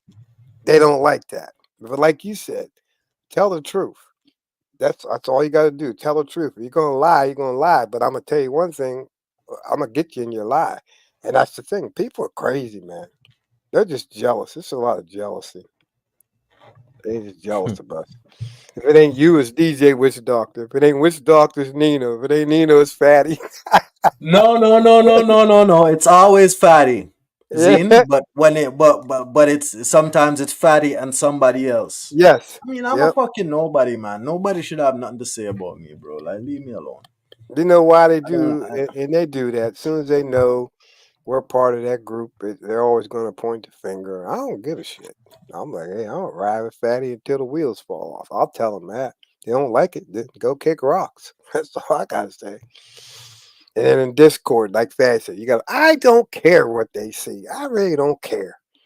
It don't bother me. If they're coming over there to get stuff and be nosy, then get ready for the smoke that you got coming. Mm, That's all I got to say. mhm. Simple as that. I don't give a damn. But I got to admire Fatty because Fatty will have them shows. And he said, I don't want nobody to come up with anybody. Anybody got smoke, bring your ass up here. What happens if nobody shows up? Why? They I don't don't want get no it. some, man. They don't want no some brethren. Let me tell you something. You see, it's easier to stay in the crowd and point the Yes. finger Yes. rather than to come up and engage and confront you. It's easier Yep. to do that. It's easier when you have a crowd behind you and everybody's pointing the finger like that and saying, fuck you, fatty. You're hmm this, you're that, and you do this and you do. Yo, I see J Prince Zin. Dog, I don't want nothing to do with that man, brethren. This man making prank call. See, he's on fucking show at Israel News right now.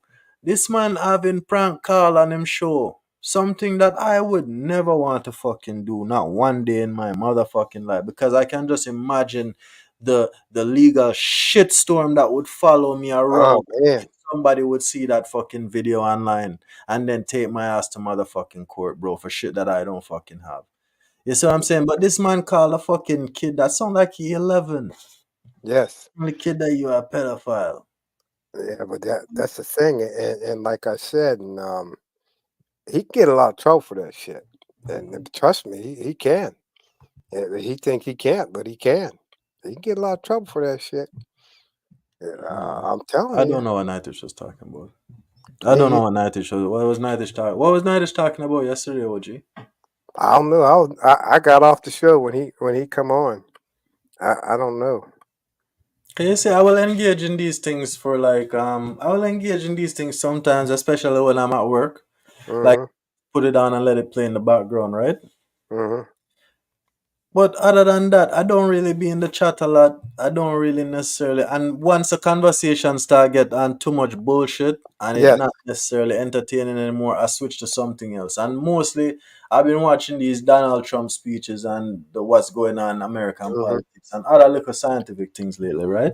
Mhm. I don't necessarily pay attention to these things. Right. That's the Like, way I was yesterday when he come up here and he start. I said, "Well, I don't need this shit because it don't engage me in the dumbness. It's just dumb."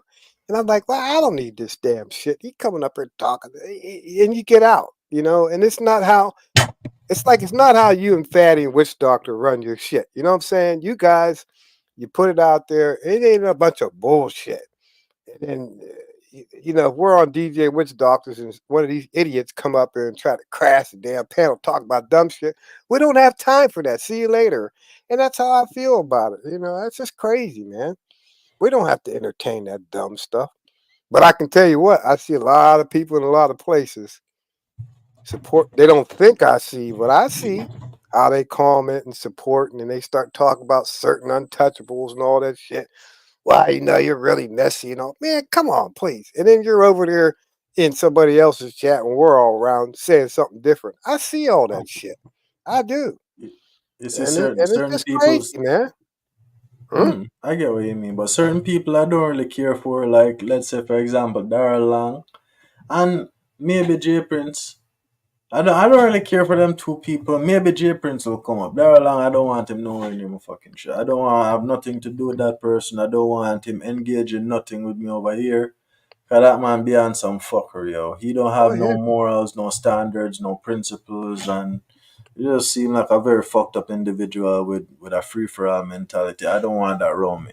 Jay Prince is a similar thing, but it's more toned down. Maybe I'll have a conversation with him, right? But I'm looking forward to the day that I get my first troll come up here to on some bullshit because I'm not gonna just kick them off in the OG. I'm not gonna just kick them off. We're gonna have a conversation. I'm gonna make you look like a fucking retard. That's what I mean. And they try that shit, and they see what happened with DJ Witch Dog. He don't put up with that shit. He'll tell you right now, if you No, coming up on some bullshit, don't come up here. Don't come up here. straight up, virgin. And I think Fatty Because the same. And honestly, yo, you see, even a person like DJ Witch Doctor, I don't know if it's a similar thing, but even for me, being from where I come from, the humor is different. The things that we joke about are different, right? American style of humor and thing. A lot of them things, like I in particular, being somebody from Jamaica, don't necessarily find funny, like the gay jokes in particular, Yeah. talking about Batman things. And I told a story once, OG, where I say I was somewhere pretty much is like this. This is the summary. I went into a sex toy shop and there Mm-hmm. were dildos on a shelf and I just kept it moving to go for what I needed. You Mm-hmm. know, it was a story. I was at somebody's house and then they had something in the room or whatever. And then every time people see me, that's the only thing they have to talk Yes. about.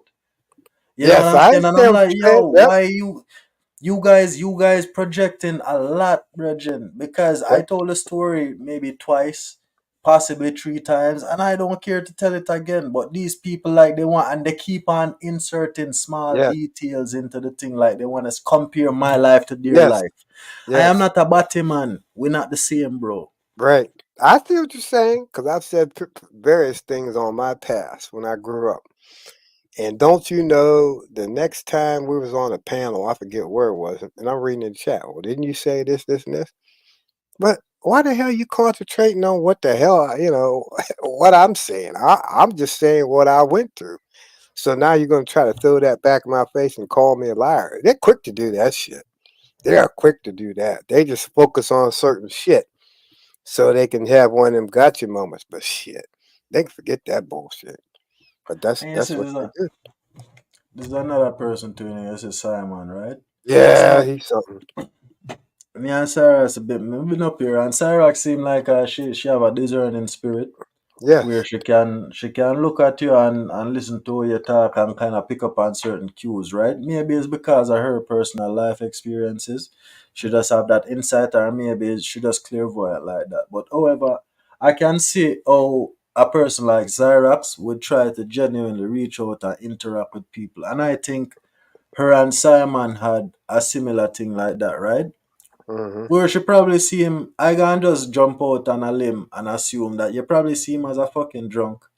Or maybe he said something that you kind of take a little bit of pity on him. So you reach out to him and try to have a decent conversation with the man, right? But what does he do? He turn around and come back and fling that shit out on YouTube or Yes. somewhere, or try to disrespect her. And I don't appreciate that. I don't appreciate that. No, me neither. And that's why I called his ass out. And I was Yeah. serious when I said that. So you know what I did? I go over to another panel, he was up there, you know what But he but did? He got down and left. but hold on, OG. Combo Look at breaker! this. Look at this, right? There's two sides to the same coin. So this is another reason why me and Cyrax having similar interactions. Cause I can see the type of person that she is, right? Hmm. And I can appreciate it. I love Hmm. it. So we reach out and we talk, we look at personal conversation. But me, I am very apprehensive about doing certain things like that, right? And it's because of people like fucking Simon. Because I have run into my fair share of Simon. I have run into my fair share of J Prince. Yo, you see the minute J Prince look at Anton and tell Anton, say, yo, if you were shot and I was over your dying body, I would not call the police. I knew that man was a piece of shit and a pussy hole. I knew that man was a fucking cunt. You can't trust people like that. You see, that is how experience is relevant to me. If I Hmm. go through something one time, you see the second time I see even 15% of that thing that looks similar that I dealt with yesterday that was bullshit in my life, I'm approaching with extreme prejudice because Yes. it not happening again. At the second time it happened, it gonna be worse. Yeah, you're right. And I agree with that. And that's the way I go about, and that's the way I went about my life. That if I know something ain't right and I can sense it's not right, I'm not going to get in there. And I've told my sisters that over and over and over. This guy, I don't know about him. Yeah, but I love him and all that. And come to find out years later when we're having the conversation, let me tell you something. He beat the shit out of me. Well, why didn't you say something? Why? This is years later now. And I'm sitting there talking to my sister over the phone. I was like, are you shitting me? I mean, OG, but this is the thing now, you see, right? You see, I not gonna look at that person and say, why yeah, I guess I would say that why you never say something, but in my head I gonna say, why you saying it now? yes, You see, because I seen people break up before. My best friend, he used to date this girl, one of my best friend at least. My other best friend that's still living, I have two best friends, one of them passed away, one still living. But he had a girlfriend, and it was a situation where this fucking bitch would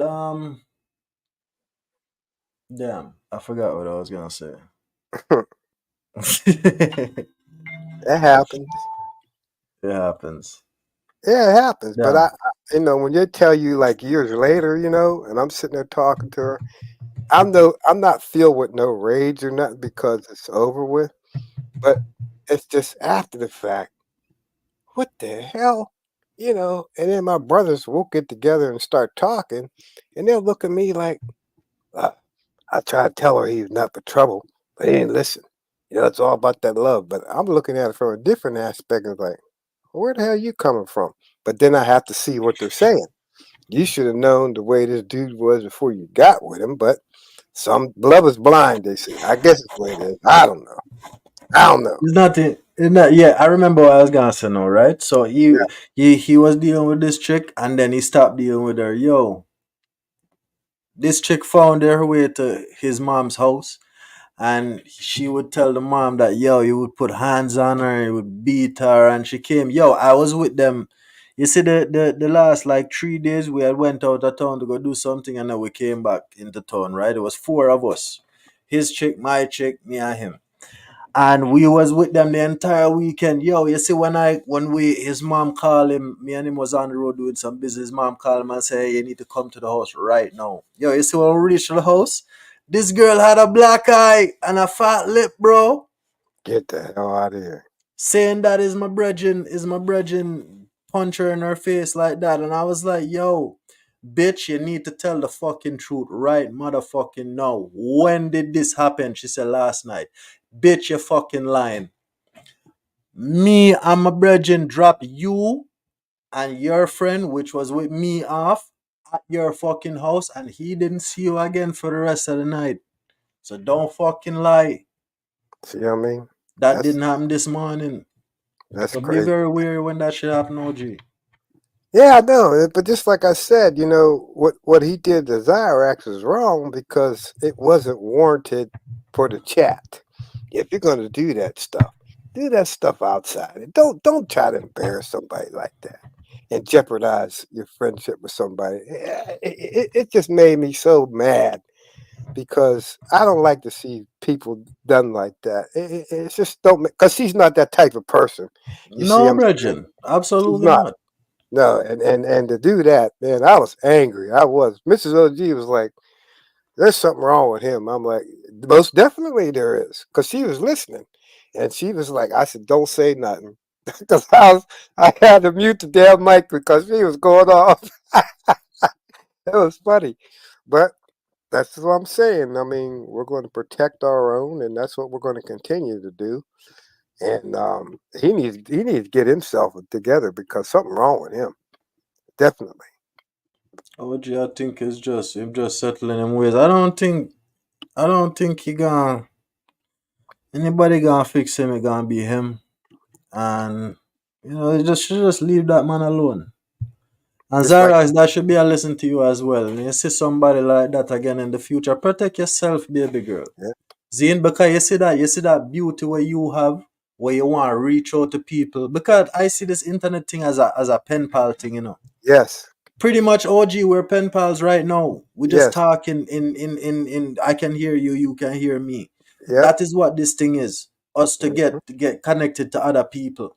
And you have right, people like Zyrax, good hearted people, Zin, that really want should cherish them kind of interactions with other people. Me not really so much because I'm good all by my fucking self. yes, Maybe I get a little bit, in my head or whatever, but I can be by myself. I can go out and eat dinner by myself. I can go watch a right, movie by myself. I don't have no problem doing that, right? But I appreciate interactions with other people as well. And when I right, see people like you do things like that, I have to put some of the accountability on you as well. Know who you're getting into. Suss out the people. Watch them. Watch how they behave. Because I might present myself a certain way, which is not necessarily a thing because I try to be as consistent as I can. yes. But That's watch the main people thing. when they slip up. Yeah, that's the main thing. I mean, I don't mind somebody asking me in the back, "What do you think about this person?" Uh, what do you think? That's nothing wrong with that. It's like Fatty warned me a long time ago. He said, "OG," he sent me a message, a long message. "OG, you got to watch these people because they're gonna come after you to get to me." I'm just telling you, OG. Fatty is nobody like him. I'm telling you, the conversations we have, they're coming from the heart. He ain't just saying it, you know. And that's where people don't understand about him. This guy is genuine, just like you guys are genuine. Look, man, gotta watch out, OG. And it happened. It happened twice. And I'm like, Mhm. I see where he's coming from. You know, the way Israel Mills did. I didn't see it coming, but I knew where it was going, and I knew to shut it down. You know, I didn't just go on with it. I said, this ain't for me because I knew what they're trying to do. But I was smart about that. And then what happened later, he called out me, T.O., and Tony G. Come on, man. What the hell? Yeah, it didn't make no sense. Another thing I find funny, since we're talking about the internet, is people that exercise. How could I say? Exercise the not necessarily bravado, but the bad man attitude on the internet, right? Yes. Yeah, I'm not gonna call name because I don't hide on bumbuckler talk, no pussy clout wear. Israel Mills, right? Your speech with your hatred and just the how you particularly do things. Zin, I don't necessarily agree with it, but you see when you go to the point where you say you will kill somebody, or if he was in my city, man, I would have that done, my boys, and you be call all kind of people, but he would see to it that it was done. Yo, yeah, this is the lamest exercise a bitch niggery on the internet. This is the lamest thing as a man that you could do on the internet is threaten somebody else on the internet with physical fucking violence. You look like a bitch. You look like a punk. You look like a pussy. Real talk. Because if a real man gonna do something to you, he not gonna announce it. He not gonna tell you. Zine, and if it do come to the point where he thinking that he gonna keep it to him fucking self, you just gonna see it. And this is the internet. I can't do it anyway. So why am I gonna exert myself like that? I don't get it. No, but everybody's a tough guy. Everybody's a tough guy. That's crazy. I'm telling you, it is really crazy how people are. It's just ridiculous. To threaten him like that's going too far. You don't do that. That just went over the edge right there, you know. And that kind of bothered me because I'm like, he don't deserve that. He really don't. And it kind of hurts my feelings to see somebody talk about somebody like that. I'd I never. know. I take it for what it is. I don't let it hurt me. And I think Fatty is the same way. Don't make it hurt him. He just take it for what it is and look at that. So it's like that person is showing you who they are. So don't try change them. This is what I'm saying to Cyrax, where I'm putting the accountability on you for when it comes to Simon Hethick. Don't try changing these people. If you see something good, appeal to the good. Do not overstep and over pursue and finding that light in their vast darkness. Leave them alone. Help them from a distance. So that when the shit that is their life splash and hit the fucking fan, none don't get on you because you're over yonder just watching them enjoy their shit splattered drizzle in their life. Isn't that crazy though? Remember, Fatty has them shows. Fatty's bringing out the truth. People don't want to hear the truth, but don't No. judge the man by what he's showing you. And then you got people just saying, "I don't believe that." What the hell do you believe in? You know, it's crazy, man. It's just crazy. I don't get it. I just don't get it. Just like JP, they know what he's about, but they still hang around him. It don't make no sense. It doesn't make any sense. It makes perfect sense to me. You know why? You know why, OG? Mm. When people are showing you something, do not pay attention to what you want to see. Look at it for what it is. They are all the fucking same. Yeah, that's And if they crazy. are if they are if they are not the same, they are new in it. But I guarantee you, if they are consistently absorbing what that man is pushing out, Zin, on a consistent basis for longer than I would say a month or two, you should know exactly who that man is. And if you're fucking with him after that and you're paying attention to him, you're either there A for the entertainment and to clown on him, which I would assume that a lot of people do, or B, you actually rock with him. You see the people like the King Rooster, the fucking Yeah, bird brain motherfucker who don't have no goddamn sense, just running everywhere being belligerent. People like that, they're one in the fucking same bridging. They're the same type of person. hmm yep, you're right. But just like that phone call you talk about, that's bad. Yeah. Yeah, that's bad. That phone call, that's bad. You don't prank Which nobody phone like call? that. Prank The phone call. pedophile thing? Yes, He's that's an bad. idiot, man. He's a fucking idiot. And then Flora in the background now, yo, she's another. She's a. I don't know who's the bigger idiot. Yes, I think that should be. I can put up a poll. Who's the bigger idiot, Flora or J Prince? See, and then after the poll, when we wrap up the poll, we'll see who is the winner, and then we expound on why. I think that is fair. What you think, OG? yeah, absolutely. All right, cool. Yeah, I'm but gonna see, do it Fatty, because Fatty throws shots at people with Zyrex. But come on, I mean that. You see, Fatty. See, this is what gets me about people. Fatty can't win either way because you got one people that would call his ass out in the chat. And I know who they are, and then the next thing you know, they want to be all up under him and all that crap. And that's what irritates me because he's not. Nobody's perfect, but what he's calling out is the bullshit. And then people don't really see what they don't pay attention. They only see certain things, but they don't pay attention to what he's really trying to say.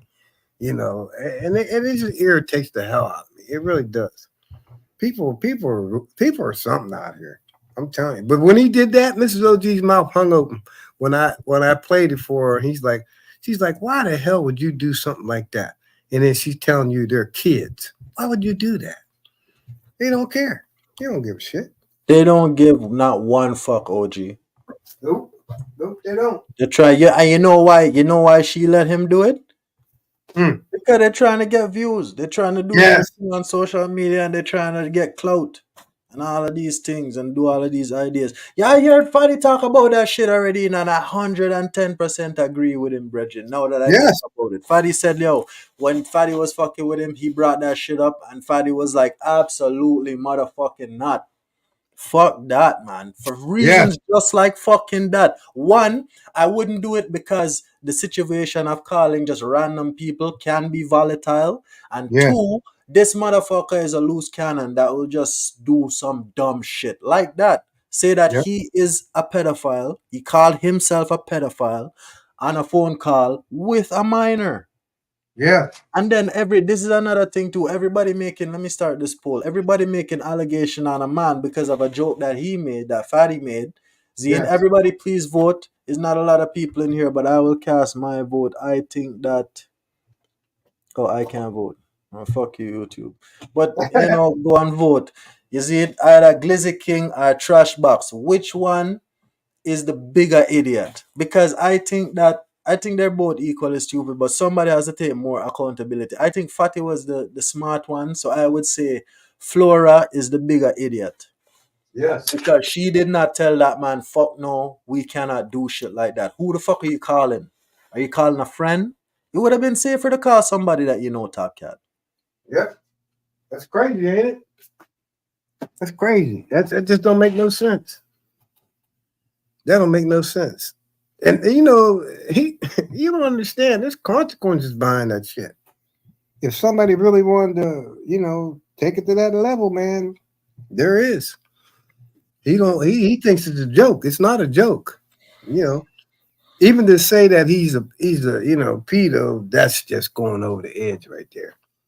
And then gonna call Fatty that. You ain't got one lick of proof Fatty is like that. You ain't never heard him even admit to something like that. And then to get on there and say that the kid asked you, "Are you? That's what you are?" and you say, "Yeah," and you're on live doing it. That's crazy. Yep. That's crazy. That's wild. That's dumb. That's fucking stupid. How this girl get? Why? I'm gonna give Thanos some credit. Maybe he got catfish. I think he got catfish. He drove 500 miles and then realized that this is a catfish, and he said, "Fuck it, you know what? I'm here. Might as well, stick my dick in it anyway. I came all this way. I got a hotel. Let me just follow it through." He followed it through, and then he just bounced. I don't think he had any intention of going back there again because he didn't like what he seen. Mm-hmm. Yeah, I agree.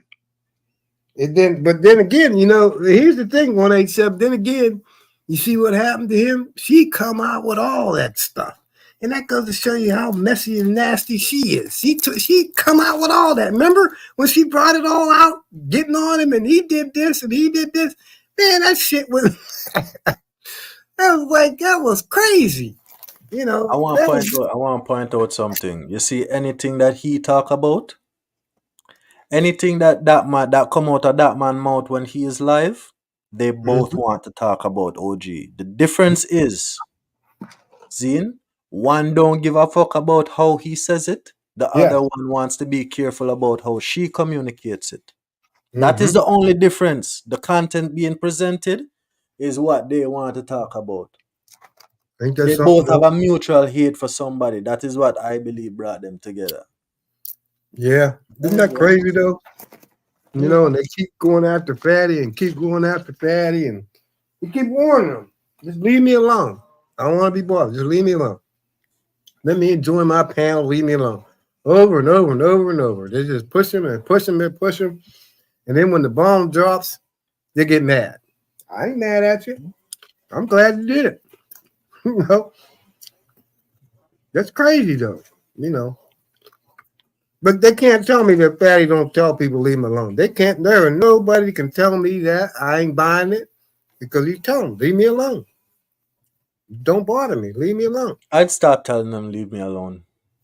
Because Fatty need to just stop. Just leave them alone. Oh, you're over there. Oh, okay. I'm a what? Oh, okay. All right, cool.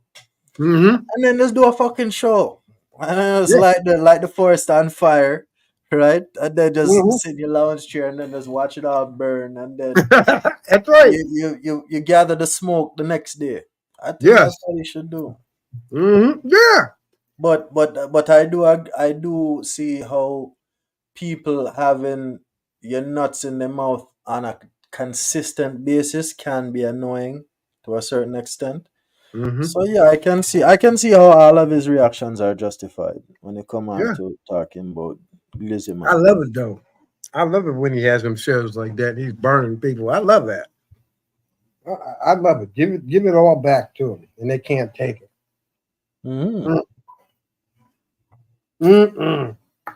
Well, he kept telling them, "Leave me alone, because I got something for you. Just leave me alone." I'm telling you. I kept going and going. Yep, get what you deserve. That's the way I look at it. That's the way I look at it. But Fatty always said, OG, everything comes with time. I never rush anything, OG. He's funny though. The conversations we have, and I read it, and I got to read it twice.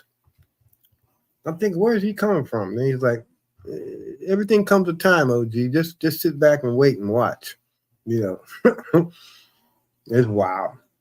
But he's a technician, I gotta give you guys credit. You guys are very strategic in what you do. That's the thing about you, Fatty, DJ, and Nino. You guys are very strategic in what you do, and that's what's important. You just don't come out there and I'm gonna just pick a time where I'm just gonna put it on you. And you do it when you least expect it. And that's the way you do it. That's the way you're supposed to do it. This is entertainment at the end of the day too. I think strategy should be very important when you're dealing with certain things, especially like entertainment.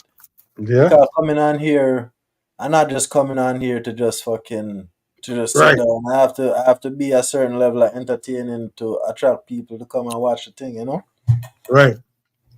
And this is what I like about it. It's entertainment for me. Not like I say, hey, I'm like you. I love the fuckery. I'm all for it. You gotta have that. If you don't have that, then it gets boring. That's what's crazy, ain't it? If you don't have it, it gets boring. Yeah, man. Them thumbnails I and get the fucking get the clicks. That's why they say you just gotta put medicine inside the candy because that's what make people click on your thing in the first place is the bullshit to a certain extent. Yep, that's right. Yeah, I'm all for that. Yeah, man. I look for that shit all the time. See, the Fatty, I can dig. Fatty has different shows, but goddamn, Fatty, let's go back to the fuckery. That's what. That's you know what I mean. What kind of fuck are you be talking about? Anything that's trying to drag somebody that's on his ass, I'm all for that shit. I'm all for it. You know. Oh, just like the other day when he went on Cammy's show and he called out that bullshit about Ashton. He called that shit out, and you know what? And I don't blame him. You know, I mean, he called it out, and like he gonna stand on it, and that's exactly what he did. But then again, he said, "I want you to come up, Ashton, and explain yourself," because he's in the chat. He wasn't coming up here. He wasn't gonna come up. And that's what I was just about to say. That is the most annoying, cowardly, and the term that I like to use, just at the heights of bitch niggery. When you want to talk shit, you want to be a keyboard bad man, and not actually come up and have a voice and say your piece and then listen to the other party and then even be able to accept accountability and say, you know what, I was wrong, I'm sorry, and then we can move on from this Yes, as men. But yes. no, you know, we all gotta be cunts and pieces of shit and treat good people that actually support you like shit. You know what I'm saying? Isn't that crazy though? But it's crazy because he called him up. Come on up and explain yourself. Why didn't you just go ahead and do it? You know, if it was me, I would come up there and explain myself. I'm okay, I'm a man, I'm gonna come up and do that. But he didn't do that. And that's not right. If that girl did go, yeah. Keyword that you use, man. You use that you are a man. That is the keyword that you use. Maybe he's not a man. Just stand on that shit. After all she did and everything, and you're gonna do that, explain yourself. Why would you do that? Why would you say that? But you didn't do that. So I can't respect nobody that's gonna stand on something to be a man. That's just crazy. It is. Fair enough in the OG, but I gotta press the gas on the not in a man thing again, Zine, because I seen this picture of this Black Power Ranger person with dreadlocks on his channel, and they got like look like they got makeup on. So I don't know what kind of shystiness they going on with over there, but he got the Power Black Ranger got on makeup, bro. Come on, man. That's crazy. That's crazy.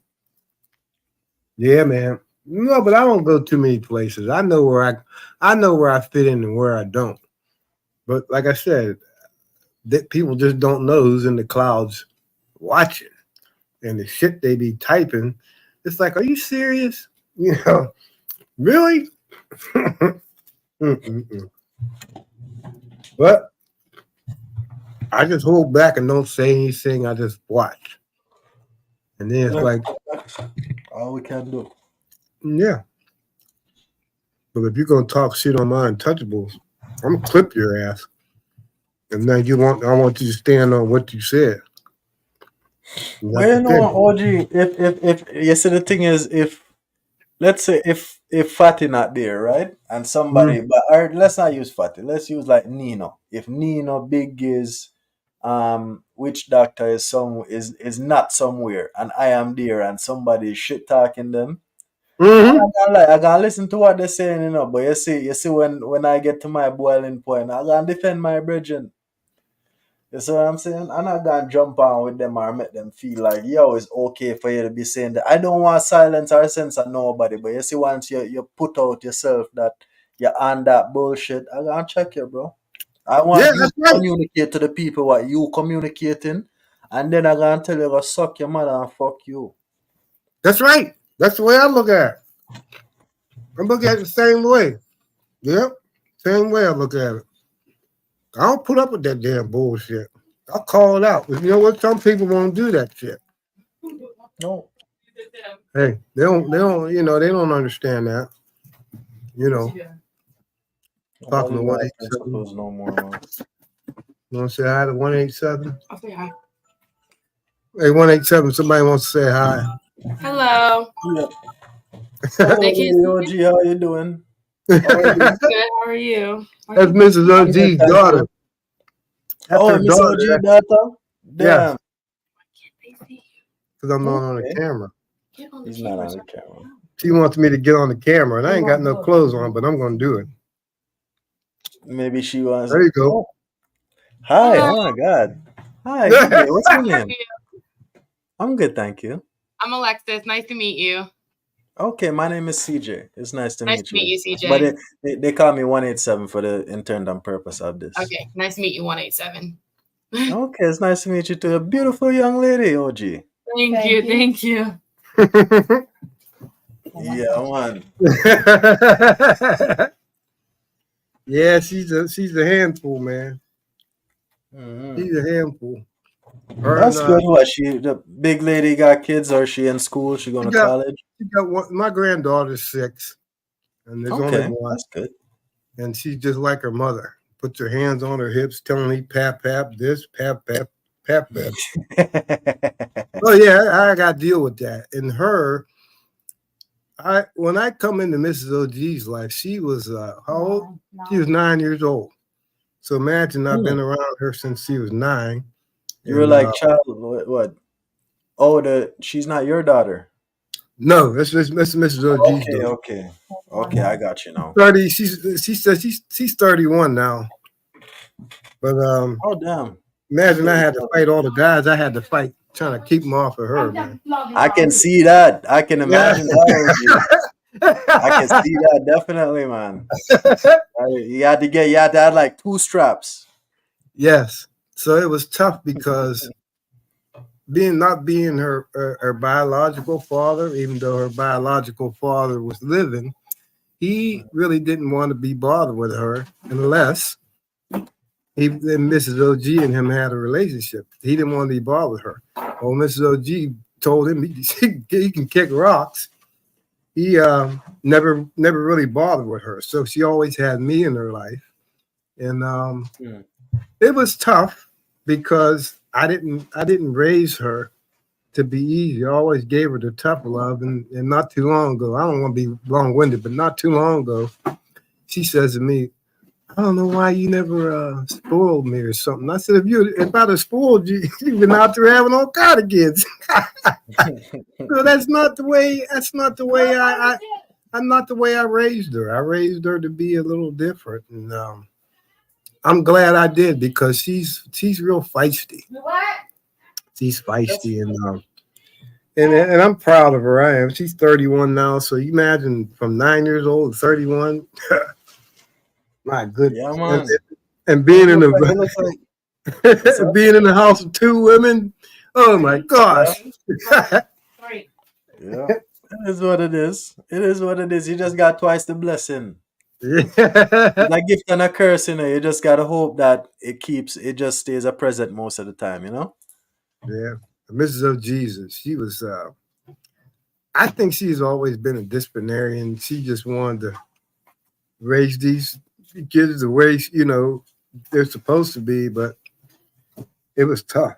Nothing wrong with that, man. It's never easy, OG. Nothing in life is easy. Everything is work. She said not with girls. But it's for I can imagine, because with boys, boys are a little bit more rough. Girls, you gotta pay more attention to them, I think.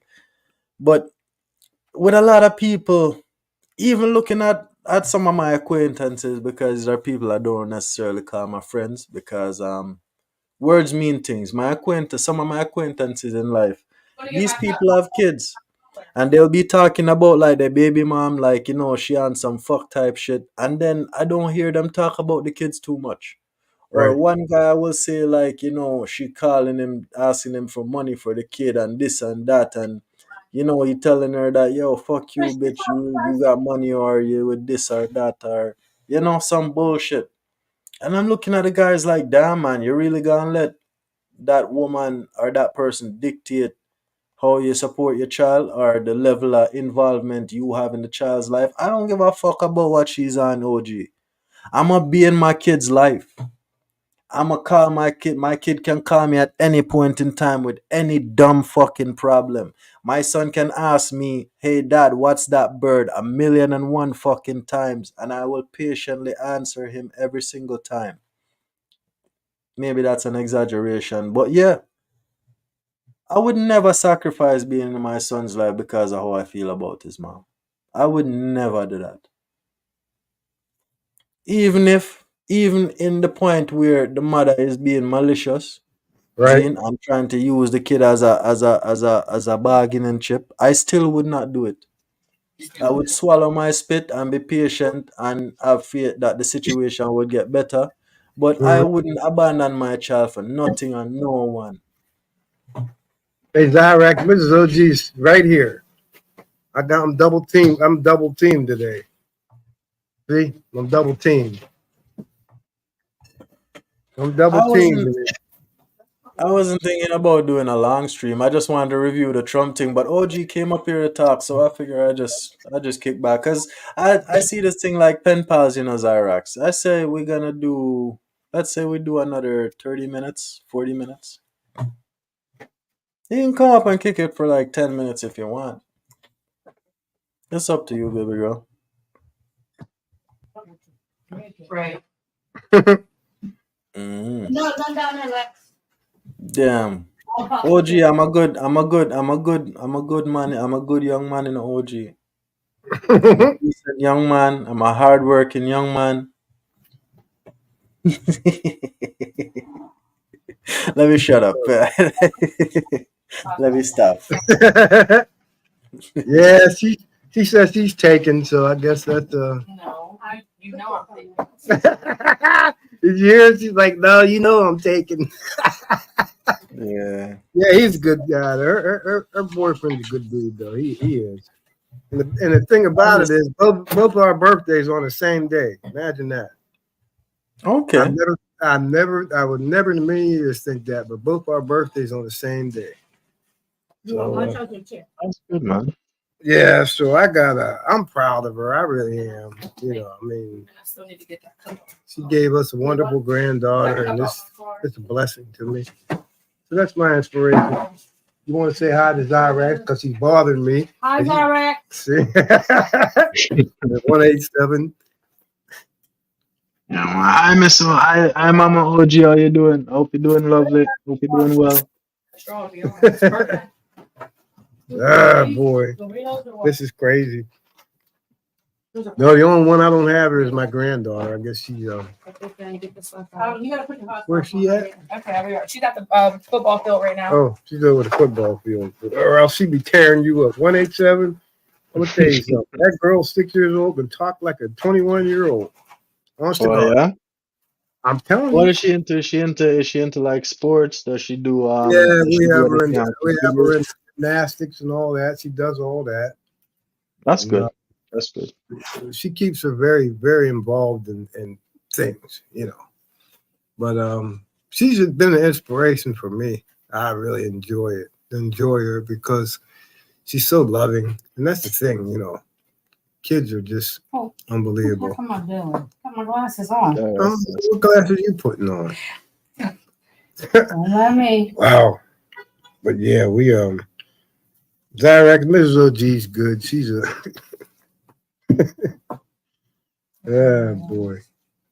Since I have you up here, OG, and this is my realm. I am the god of this domain. I keep on telling you to research somebody, and I don't know if you research him. So I'm gonna look up a short video, and we're gonna watch it together. Yeah, all right. Of Dr. Sebi.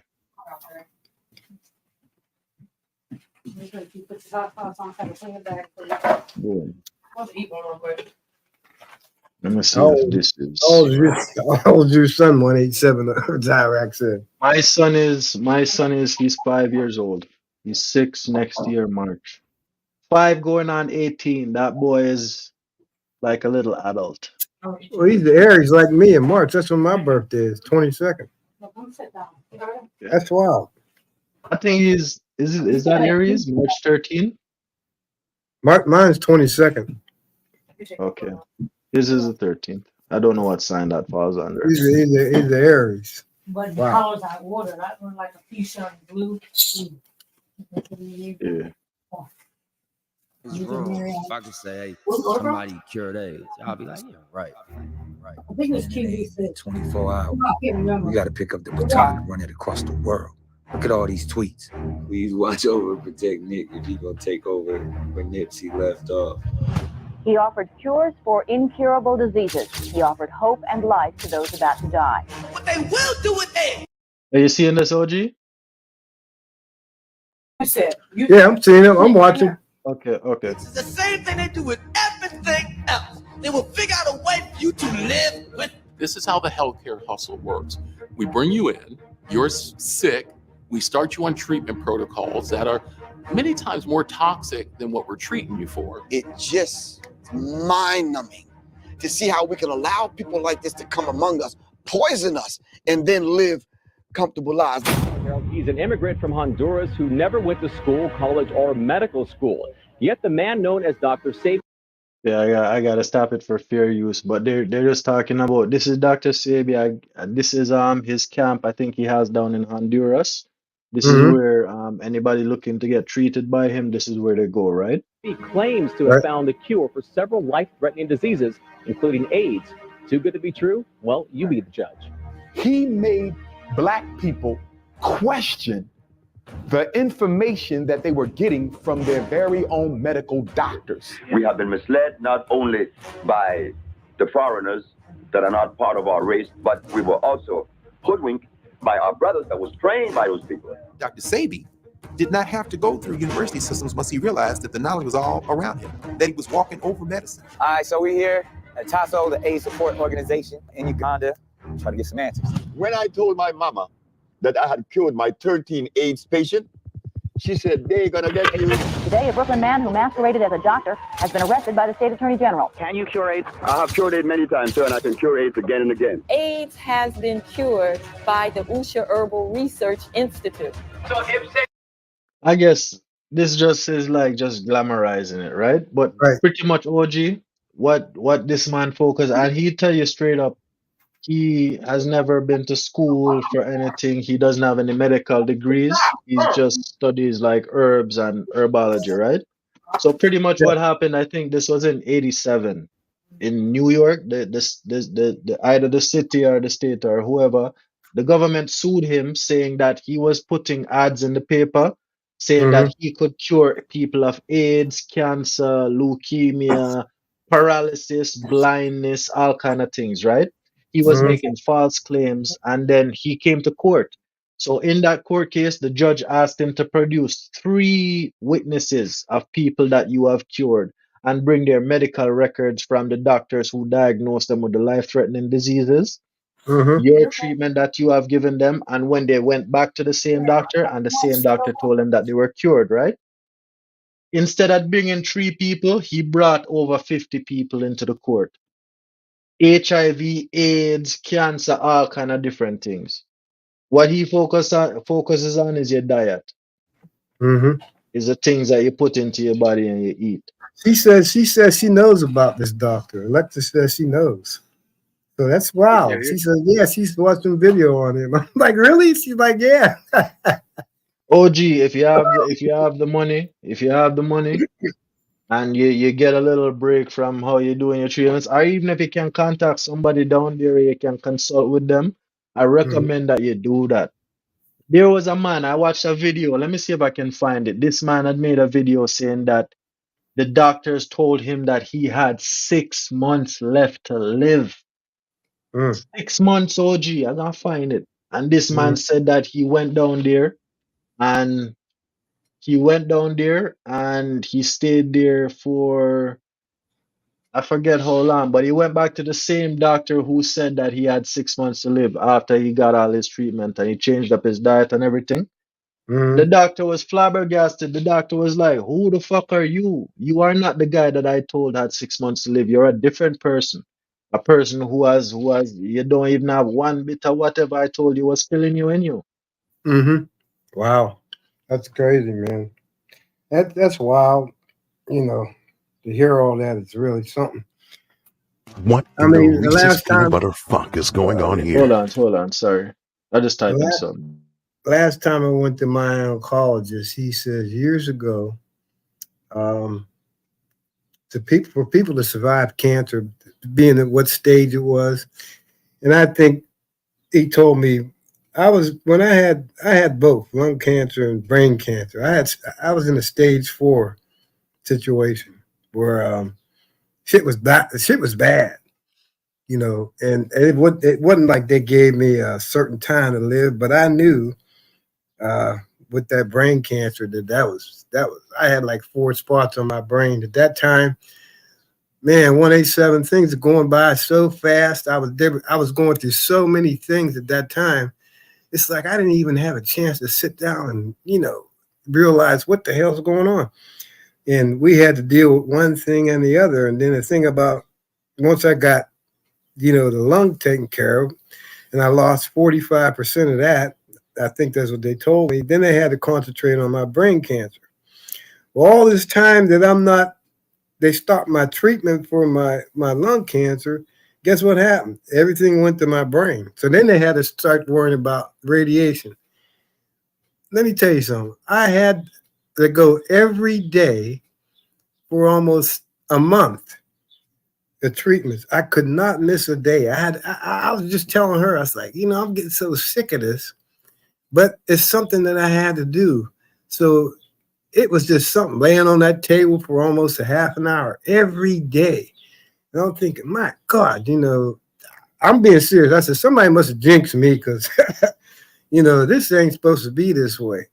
But when I went back for my final checkup, and all the cancer was gone in my brain, I have to go have checkups every damn month, every month. And it's just, sometimes it's just, I don't know.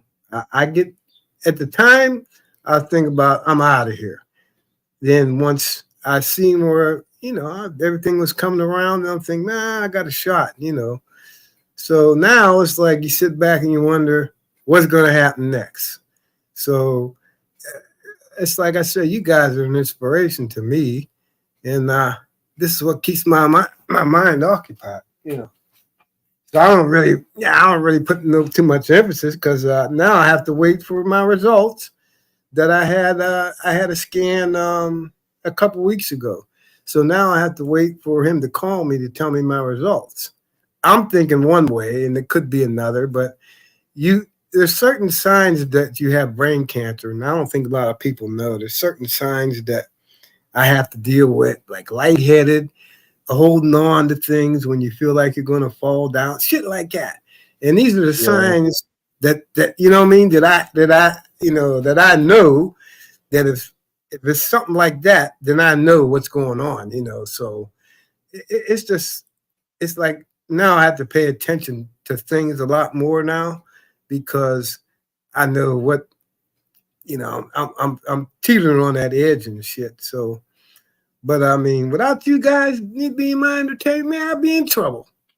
I'm being serious. No, I'm serious because I don't want to be long with it. In the beginning, Talk your shit, OG. Don't worry about being long with it, man. We're just chilling. in the beginning,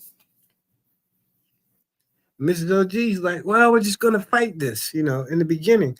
I'm like, hell, what the hell are we fighting? You know what I'm saying? And she's like, nah, we ain't giving up, we're gonna fight. But I never told nobody. I didn't even tell family members. I kept that shit quiet, I think I told my oldest sister and my brother. That's the only 2 people. Everybody else I left out because I need the distraction, the phone calls. So I cut them all out. And then once I got to, getting well and all that shit, because I've been through my body has been, man, shit. Oh my gosh, the shit I've been through. But the thing of the matter is, I'm walking around there thinking, and then when I go in, he tell me, well, we removed 40% of your lung. I'm thinking along with the cancer, I'm like, okay, cool. So it was like I had to go through so much shit. But I really didn't worry about nothing financially, because I knew I was good because I knew what was coming pretty much, so I had to get rid of a lot of shit so I didn't have to concentrate on that. But I was more worried about her than me, making sure she was good. But I'm like, God damn, if it ain't one thing, it's another. It's like, you come a long way. So I've been in remission since I've been 4 years, I think. 4 years. It'll be 5 years in March. Because I had the operation after my birthday. Because I was like, look, I'm 65 years old. I don't wait to celebrate my birthday before you people do anything, but my oncologist says it's 5 years. That's what he said. Mm-hmm. Anything past 5 years, you're good. But he says that's, I don't know, that's what they said, something about that 5 years or something like that. Then I'm thinking, God damn, I've been in remission 4 years. So you're gonna tell me 5 years and that's it? So I don't really look at it that way. I just kind of do what they asked me to do, and I've been good. Thank God I've been good. But imagine me not spending time with you guys, sitting in this goddamn house like a goddamn You zombie. go fucking nuts. You go nuts. You be waiting. You be just like, fuck this shit. Yes, and that's the thing. And yeah. he's like, you got to find something to stimulate your mind. Get back into messing the computers. Get back to doing that, and make sure you stimulate your mind. You don't want to lose that, And that's when I come across Fatty and then you guys, and I'm like, well, this is good for me. Well, that Mrs. OG was like, she was ecstatic. She's like, I like to see you laugh because she knows I just I had so much on my plate that I didn't have time for that, man. Hey, 187. I shut a lot of people out of my life going through that shit.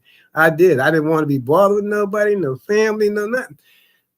I wanted to concentrate on me, dealing with what I was dealing with, So when I got to Fatty, that's when I had to explain to him, what I was dealing with. So he pretty much understood, And that's how we got to know each other. And I've seen the real person where people don't know. Fatty is real.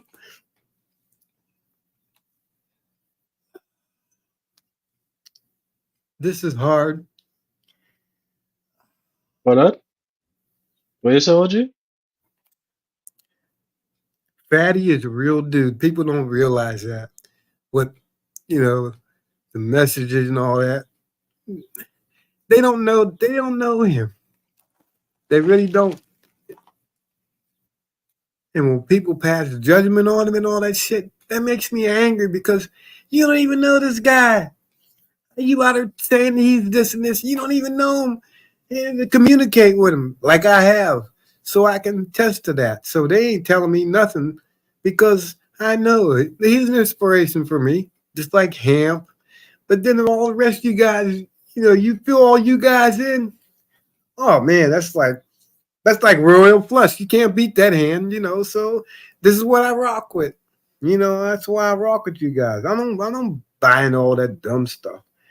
But this has been an inspiration for me, and it's good for me. What in the Reese's peanut butter fuck is going on here? Oh, sorry, OG. Wrong button. No, it's been a good inspiration for me, and this is what I do. I don't usually get on here, like Fatty. I try, I explain certain things. OG, how you feeling, But I can tell you how I'm feeling mentally, but physically, my body is just taking a beating, And you getting chemo every month and the radiation, that shit takes a toll on your body, But for somehow, some way, God keeps waking me up in the morning and keeps giving me the strength to do things, and I'm good, But like I said, I don't like when people judge you guys and they don't know you. They never conversated with you like now. It just irritates the hell out of me when people do that shit. They don't know They only know Fatty the entertainer. They don't know Fatty the person. And that's what I'm saying. That's what drives me crazy because they don't know. And it's not that they don't know. OG don't give a fuck. Yeah, but me, that's like, I know what I've been through. But I still keep going on. I still keep pushing on. And it's tough. It's tough. It really is. But I just keep, like I said, you guys inspire me, man. And I think the wake-up call was I lost my sister during COVID, Okay. I'm in there getting a shot, in the same hospital that I get my treatments at. So me and this G's getting the shot. I'm getting my shot. I come out and we get in the truck and I get a phone call. This is my oldest sister. Okay, my sister passed away. I'm thinking, I knew she was sick there. Yeah, she had lupus. My sister had lupus and cancer, Okay. And but the biggest thing was she told her that, what I was going through and everything. She was irritated. And she said, why do you get mad for? There's nothing you can do. That's not the point, Yeah. Because they all raised me as a young man. So I think that's what woke me up to things about. If she had still been here, 187, if she'd have went through everything they wanted her to do, but she was stubborn. She didn't want to do it. She just gave up. And I'm thinking, I can't do that. I just can't do that. But that's what kind of hurt me because I'm like, man, she's not like that. But the thing of her was she reminded me of Raw B reminded me of her.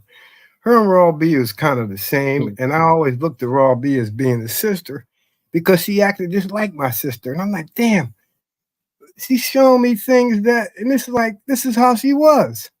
So I'm like, God damn, she ain't went nowhere. Here she is right here. So that's why, I look at Raw B as like being family because she's just like my sister. Exactly the same. Very vocal, very outspoken, don't put up with no shit. It's how my sister was in real life. Thinking. So these are the things that I said it brings me closer to people because I can relate to certain things, and that's the way it is. You guys, the same way, So to me, it's an inspiration for me. And like I said, these people ain't telling me shit about you, which Dr. Nino, Fatty, no, they ain't telling me nothing about that. But I'm damn sure gonna come to everybody's defense that I'm around. And I ain't gonna put up with that bullshit. Because some of these people on here, they're fucking delusional. That's their problem. They've never been through anything. And it's like you said. I remember you saying one day, you don't know until you go through something how life really is. I think you said that. And I'm thinking, he's right. Because these people have never been faced with adversity before to know how to deal with it. And what are you going to do? I think you said that. What are you going to do when you have to deal with certain things? They don't have answers to that shit. They don't. They can't answer you because they don't know. They've never been through it. Well, you probably have. But, and I'm going through it now. But I'm like, and I can speak on me because I know what I have to deal with on a daily basis. And it's hard, but if it wasn't for you guys, I don't know what the fuck I'd do. I'd be in trouble. Yeah, man. No, I'm being serious. I'd be in trouble. We here for you, man. We here for you, OG. We don't want nothing to you. We want all the best for you. You know what I'm saying? That's one of the reasons why I keep on emphasizing on this Dr. Sebi thing. Yeah, Because I she really told me. want you to check it out, man. Yeah, she told me. She said Lexus says she knows something about that. And What's her name? What's her name? Lexi? mm-hmm. Lexi, Yeah, make sure you get on the phone, get in touch with these people, or get some real good help for OG. Because I'm telling you, man, I'm here. All you see me being here quiet. I'm trying to find that video or that testimonial with that guy, and I can't find it. This yeah. man saying that he had 6 months left to live. He looked like a walking corpse. But you know what? 187? I carried that cancer around for 7 years and didn't know it. 7 years. I'm working all that time, getting up, working 8 hours, 12 hours, 3 and 4 in the morning, and we barely spent time with one another. So I'm doing all this, and I've got this in my body and didn't know until, one day I'm driving home from work, and I'm like, I'm not feeling too good. I kept telling her that. So I went to the doctors, and I'm going to put it out there. Every man got problems with their prostate. I'm going to be honest about it. So when I went for that exam, that's when they found it. That's when they Okay. found it.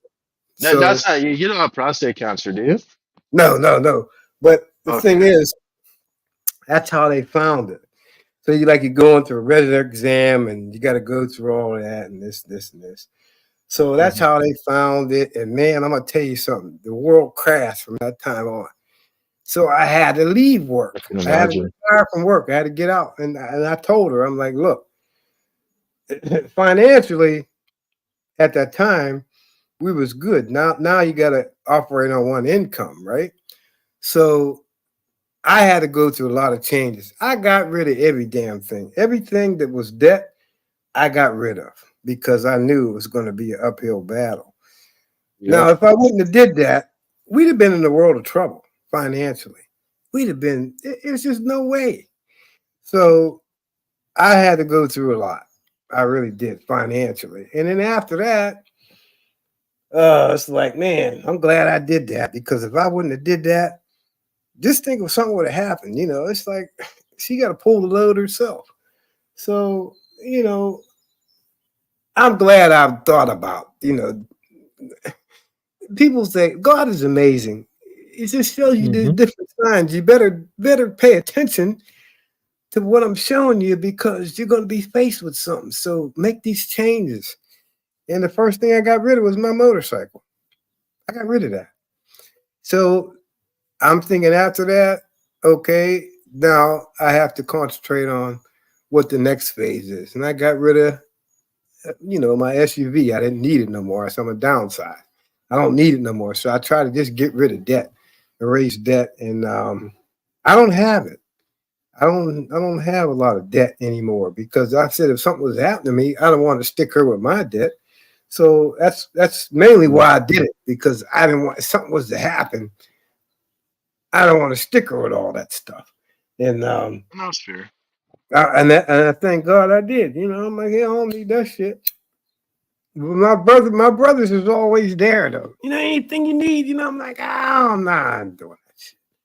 And that's the way I am. That's the way I do with my brothers. I don't need that shit. Yeah. But No, realistically, in OG, you see, when we say if you need anything, it's not necessarily anything physical or we just want to be there for you. We just want to show you, reinforce the idea that you have right. support in us. You know what I'm saying? Hey, 187. I needed my vehicle inspected. This ain't no shit. I've been friends with this guy since I was a teenager.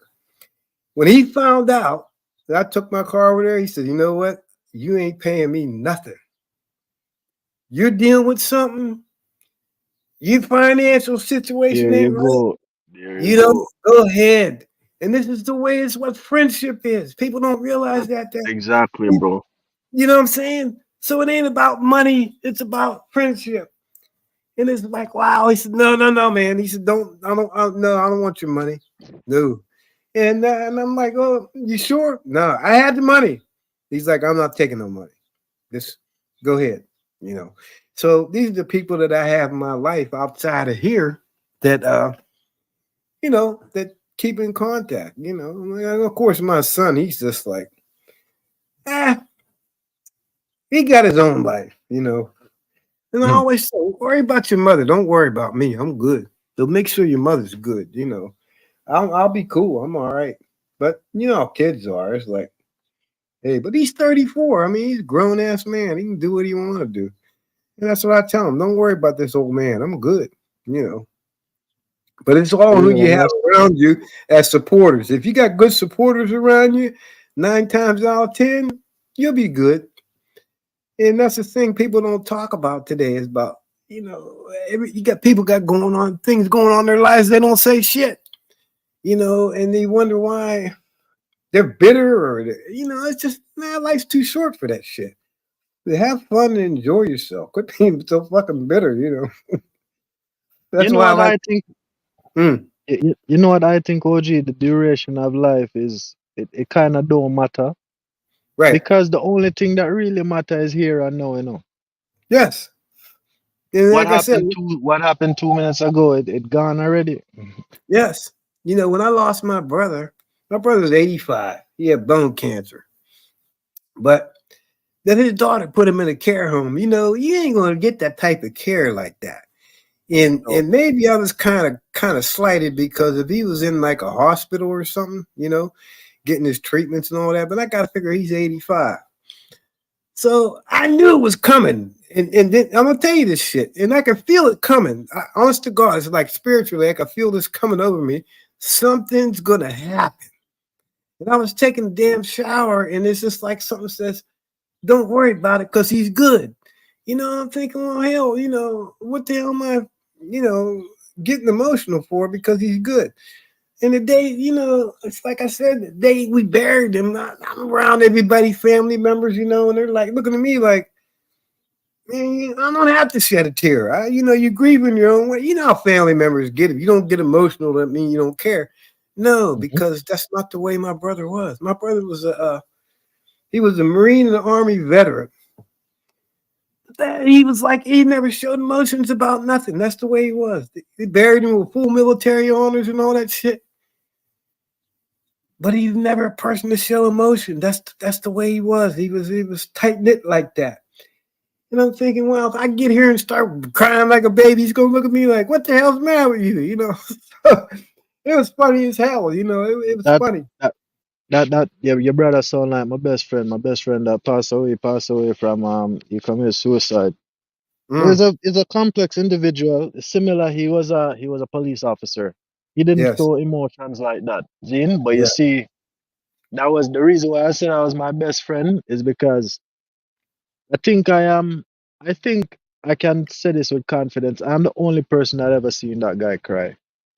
And when I Yes. say cry, like you see, and but you see, this is the thing now. You see tears. You see when a man that cry, a Yes. man that you see not necessarily cry, because crying and shedding tears is two different things. You see, a man that shed Mhm. tears, Bridget, is a dangerous person. Yes. Cause I remember he sitting down and talking to me. This was a fucked up situation. Him and his baby mom got into something. Like they couldn't agree or anything, and then she moved out of his house, went back to his mom's house or whatever, and she took the baby, his newborn baby, with her. And Mm-hmm. he went to the house to go see his kid, and like they didn't. In Jamaica, we don't have, like, we have a grill before the Right. front door, right? So it's like burglar bars everywhere. So Yes. they're on the veranda, and he's standing outside saying, "Hey, open the grill so I can hold my baby." And they're like, "No, you gotta hold the baby through the grill." Some Wow. fucked up shit like that, and like the man does there, and yo, and the man right after that happened, OG came back to me crying, Bridget, because when he's there sitting and talking about it, this man, not even 2 months ago, he bought a brand new strap. He pulled a strap from out of his from under his shirt, and he just looking at it. He just say, "Yo." Tears running down this man's face. He say, "Yo, it took everything out of me. It's just that the only reason why he didn't do it is because his daughter was right there. It took everything out of him to not just empty everything and just take his own life at the same time, man." Yes. And that's the thing. People don't know what pain is.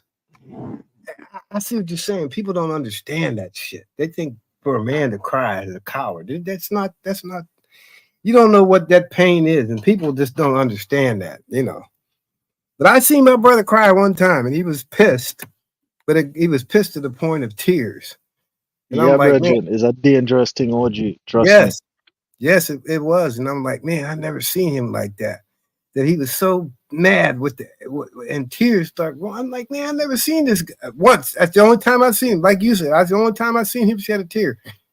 Is he was angered by something, and he stood in that kitchen, and his tears are just rolling down. I'm like, this is bad.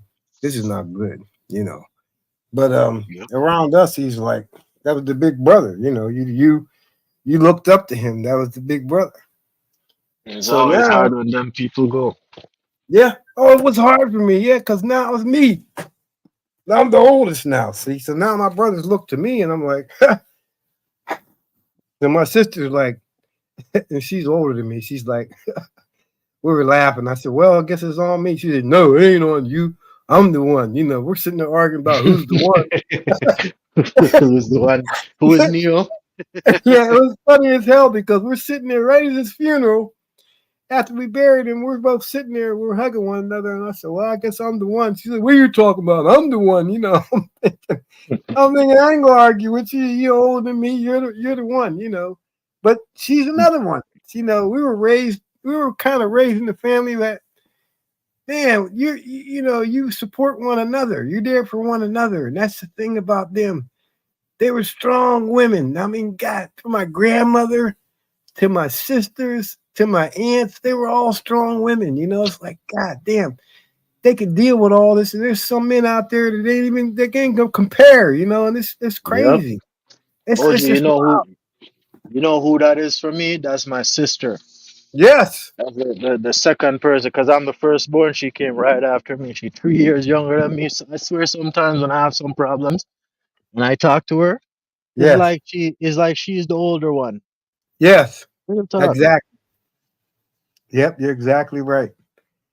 But I know. I mean, I've been there and done that. That's what I tell my son, and I always told him, as a young boy, to cover up because you don't want the issues that people. What do you mean, Dad? What do you mean? So You see. years Mhm. later, he says, "Dad, you know what? You was right." I said, "Here you are, 34. You don't have no children. You see what I'm talking about? The way society is now." Mhm. I was like, "You just don't know."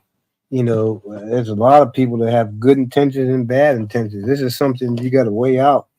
Yeah, but Dad, if you wouldn't have had them talks and all that, I wouldn't have known all that. But that's what I was supposed to do as a father, as a parent. Even though we were divorced, and I was married for 10 years and got divorced, but we were always together all the time. She never stopped me from seeing my child. I had all Mhm. access to doing it.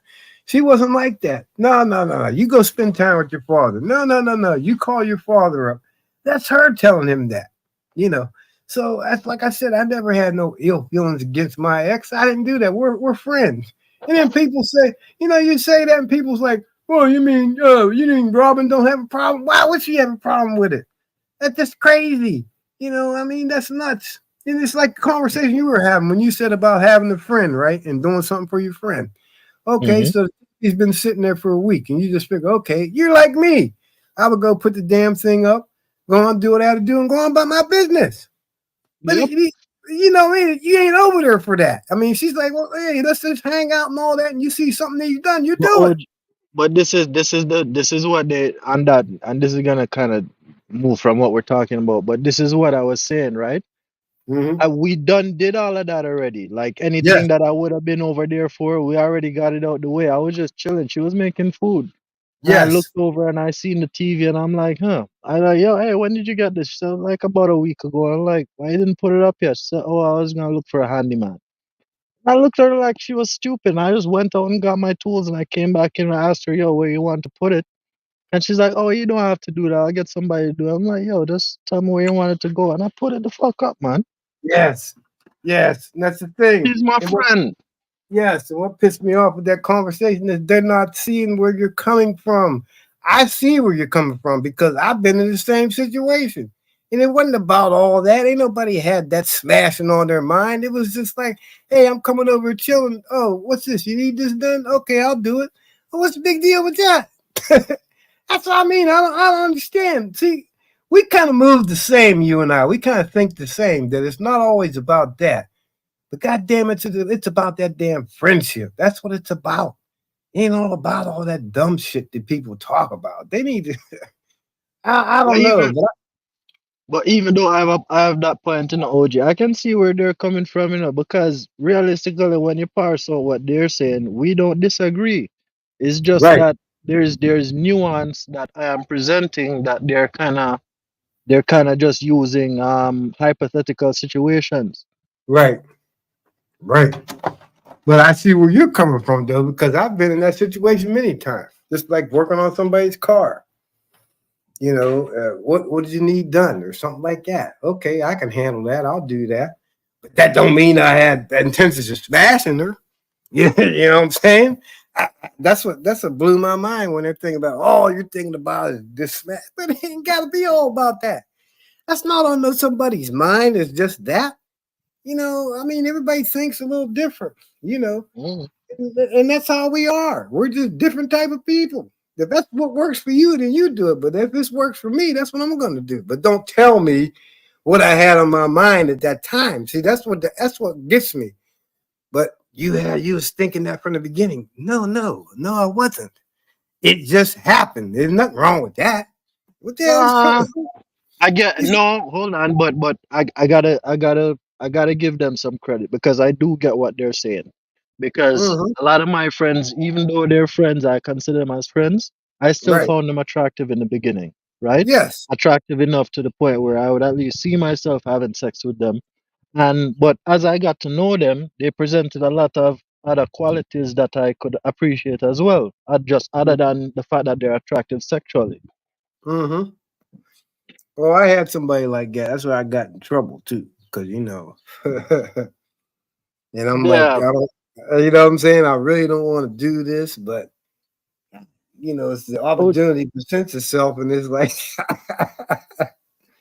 OG, oh, we got a treat. We mm. got a treat, OG. Let's welcome to the stage, Lady Zyrax. Well, hello, beautiful. All Magwaza, right. welcome. How you guys doing? Good. Mm-mm-mm. It's a pleasure to have you up here with us today. Yep. Thank you. I got tired of Typing. messaging, Typing so in the I'm like, chat. yeah, No, just I because That's don't. what I was wondering if you're worried about if you're gonna be up here for 5 minutes and then we're gonna cut up. I'll stay up here if you're coming up here. Don't worry. Yeah, no problem. I don't mind. I don't mind explaining things about life and how we go through things. And sometimes it's good to tell people that because you're human. Just put it all out there. That's what I did to Fatty. I laid it all out there. I was honest about it. I didn't have nothing about it.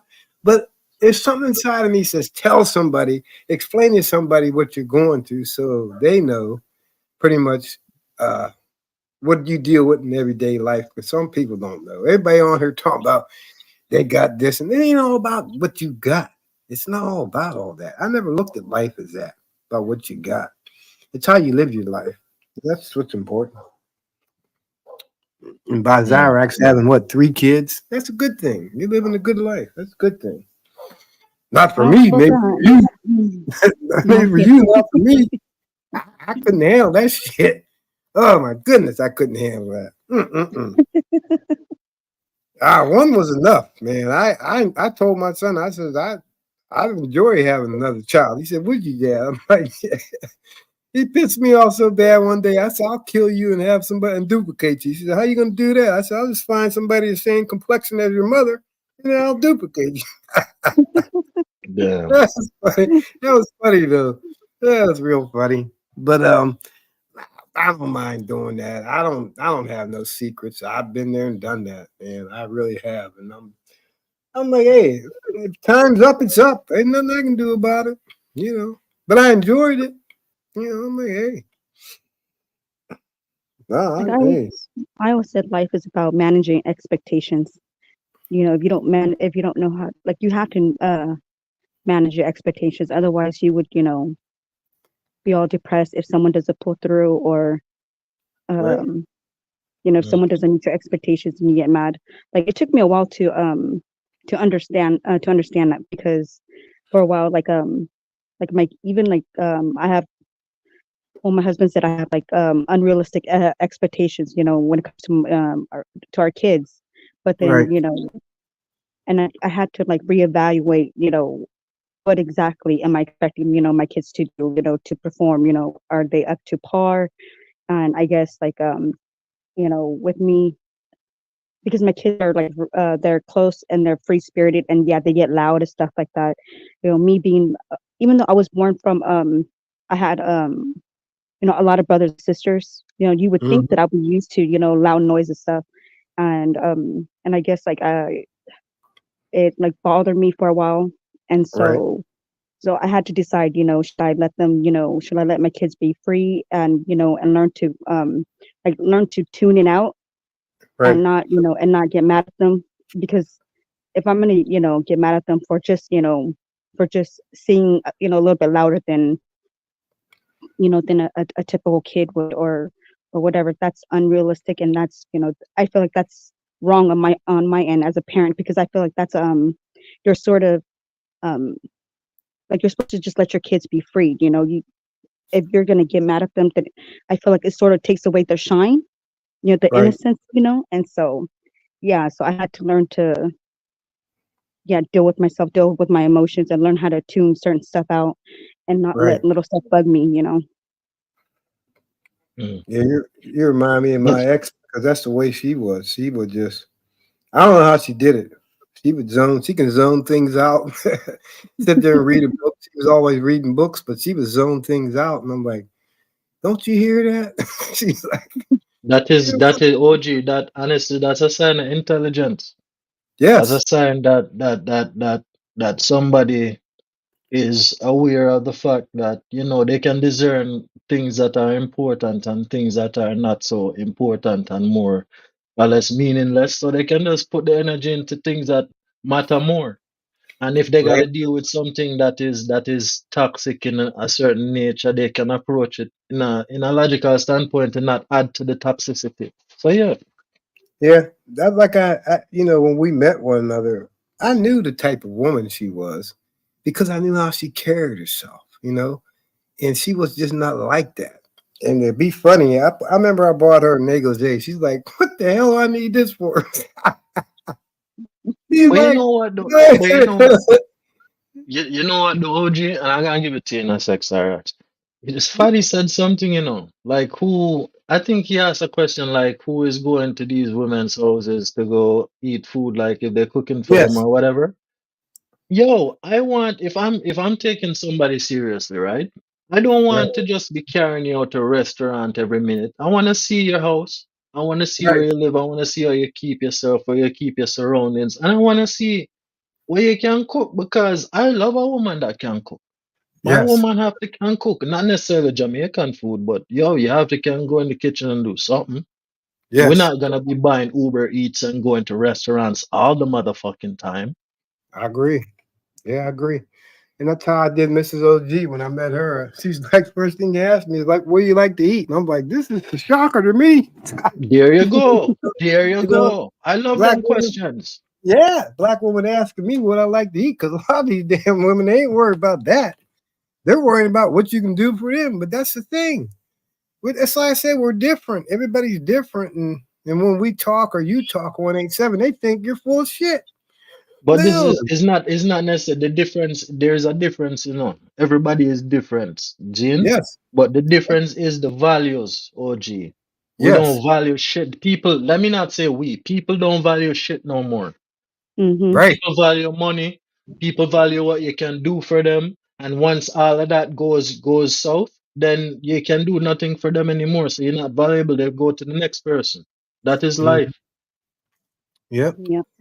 It's like I said with Zyrax, and it kind of I was hurt over the Simon what he did to her. That hurt me, man. I'm like, she ain't even like that. And you can analyze the way a person is just by how they are. And I didn't have to hear her talk, but just by her texting different things, I knew the type of female she was. I'm thinking, what the hell's this ignorant ass doing? I gotta check his ass because a lot of people in the chat let that shit go, but I see through things. And I'm like, no, hell no, man. You ain't gonna do this shit. I'm gonna check your ass. And that's the thing, some people only see what they want, but I'm a little different. I see things a little different. You have to respect this damn woman. What the hell's the matter with you? Why would you jeopardize your friendship with her? That's some hurtful shit. He don't no, OG, because he don't care. It's You're right. simple. He doesn't care. He don't give a fuck.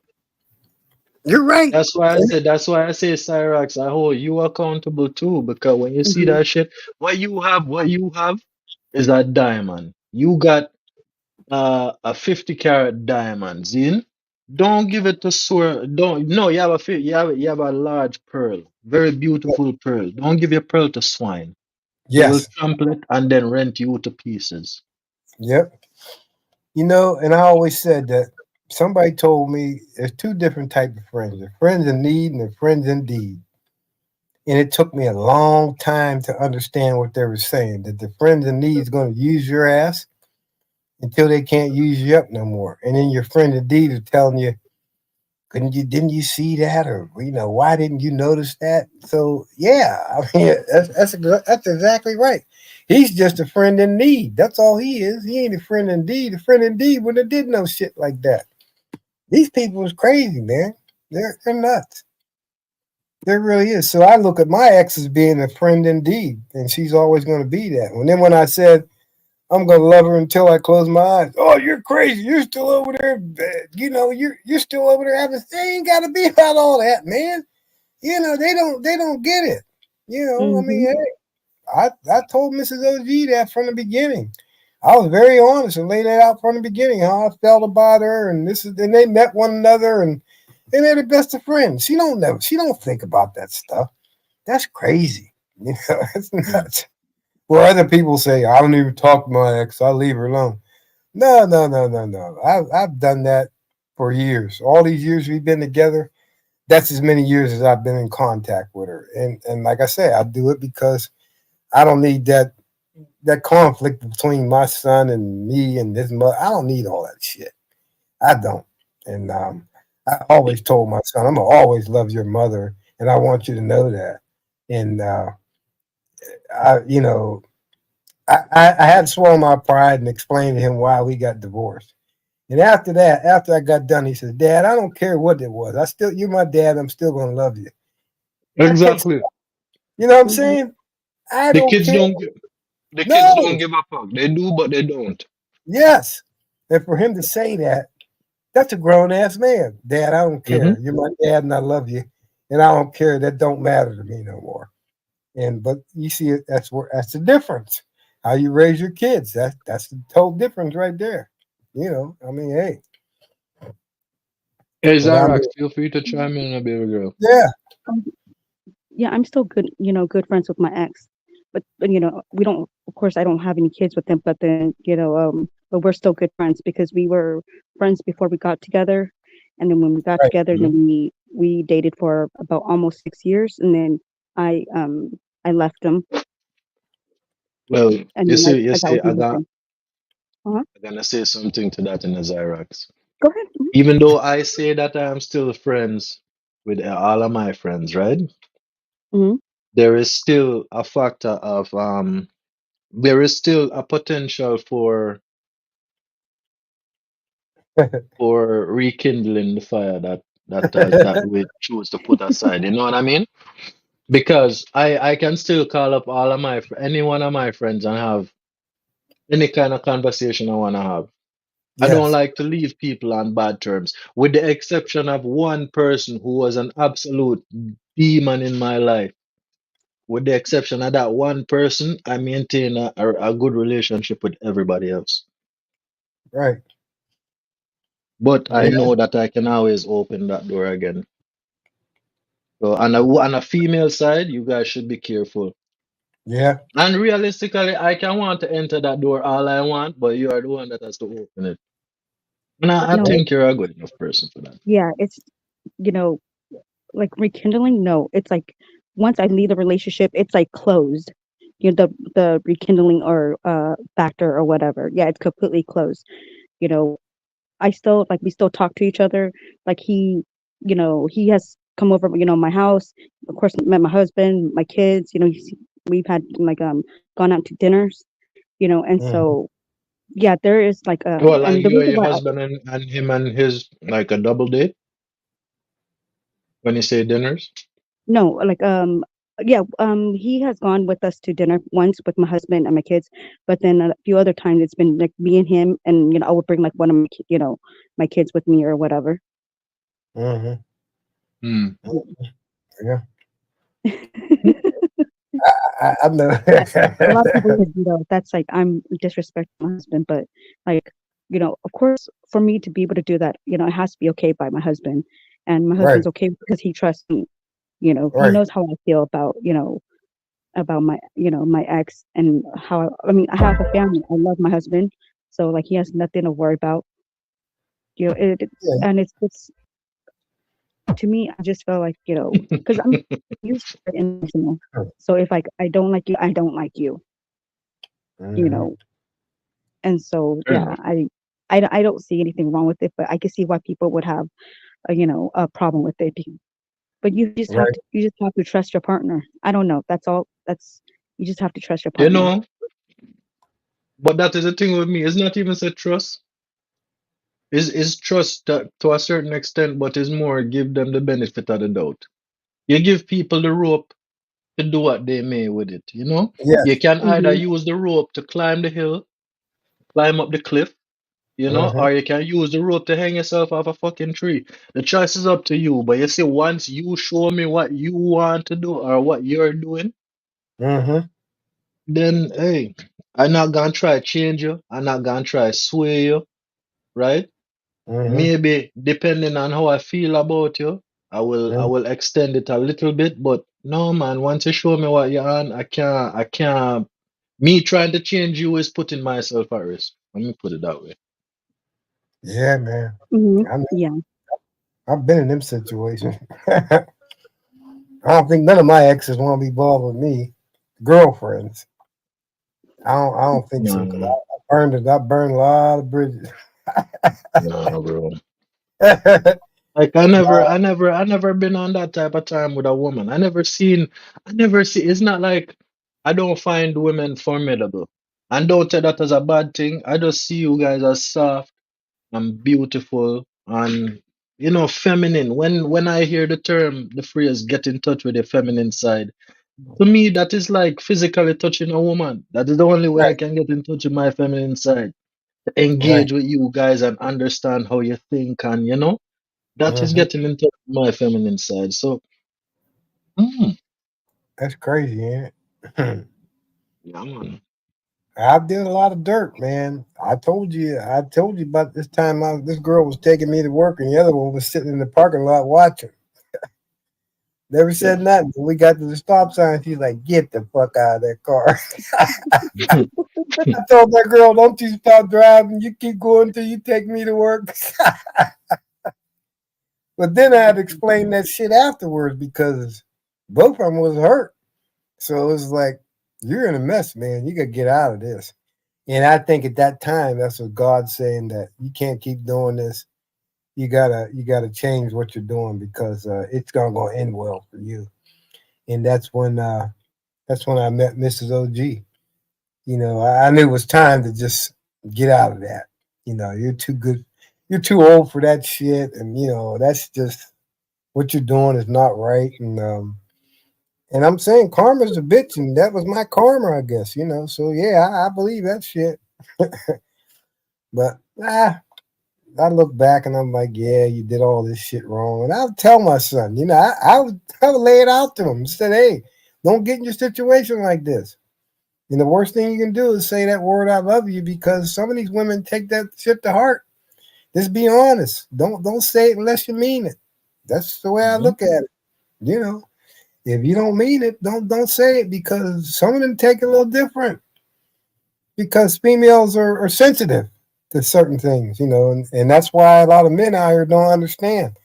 You get to know that female and see how things are. I mean, just don't rush into shit. You got to know what she's sensitive to certain things, and a lot of men don't do that shit, and they end up getting their damn feelings hurt. And what do? She ain't no good. This, and this. Tell the whole goddamn story, not half the story, because there's more to it than that. You know, I just that just drives me crazy when I hear these guys trashing these men. You had to do something to the damn woman for her to treat you like that. Ain't a woman gonna do that for no damn reason. There gotta be a reason behind everything. I swear. Exactly. No, it's the truth. And some of them get on her and don't be telling the damn truth. And I always say, get that woman on her and let's hear both sides of the story. They ain't gonna do that. They're not gonna do that.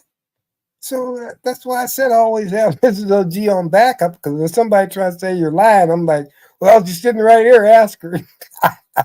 And Yep, that's yeah, man. yeah, you got to verify that shit. I'm gonna stand on what I say, but I'm gonna have proof. And that's the thing, I'm like, hell with that bullshit. But no, life is not easy.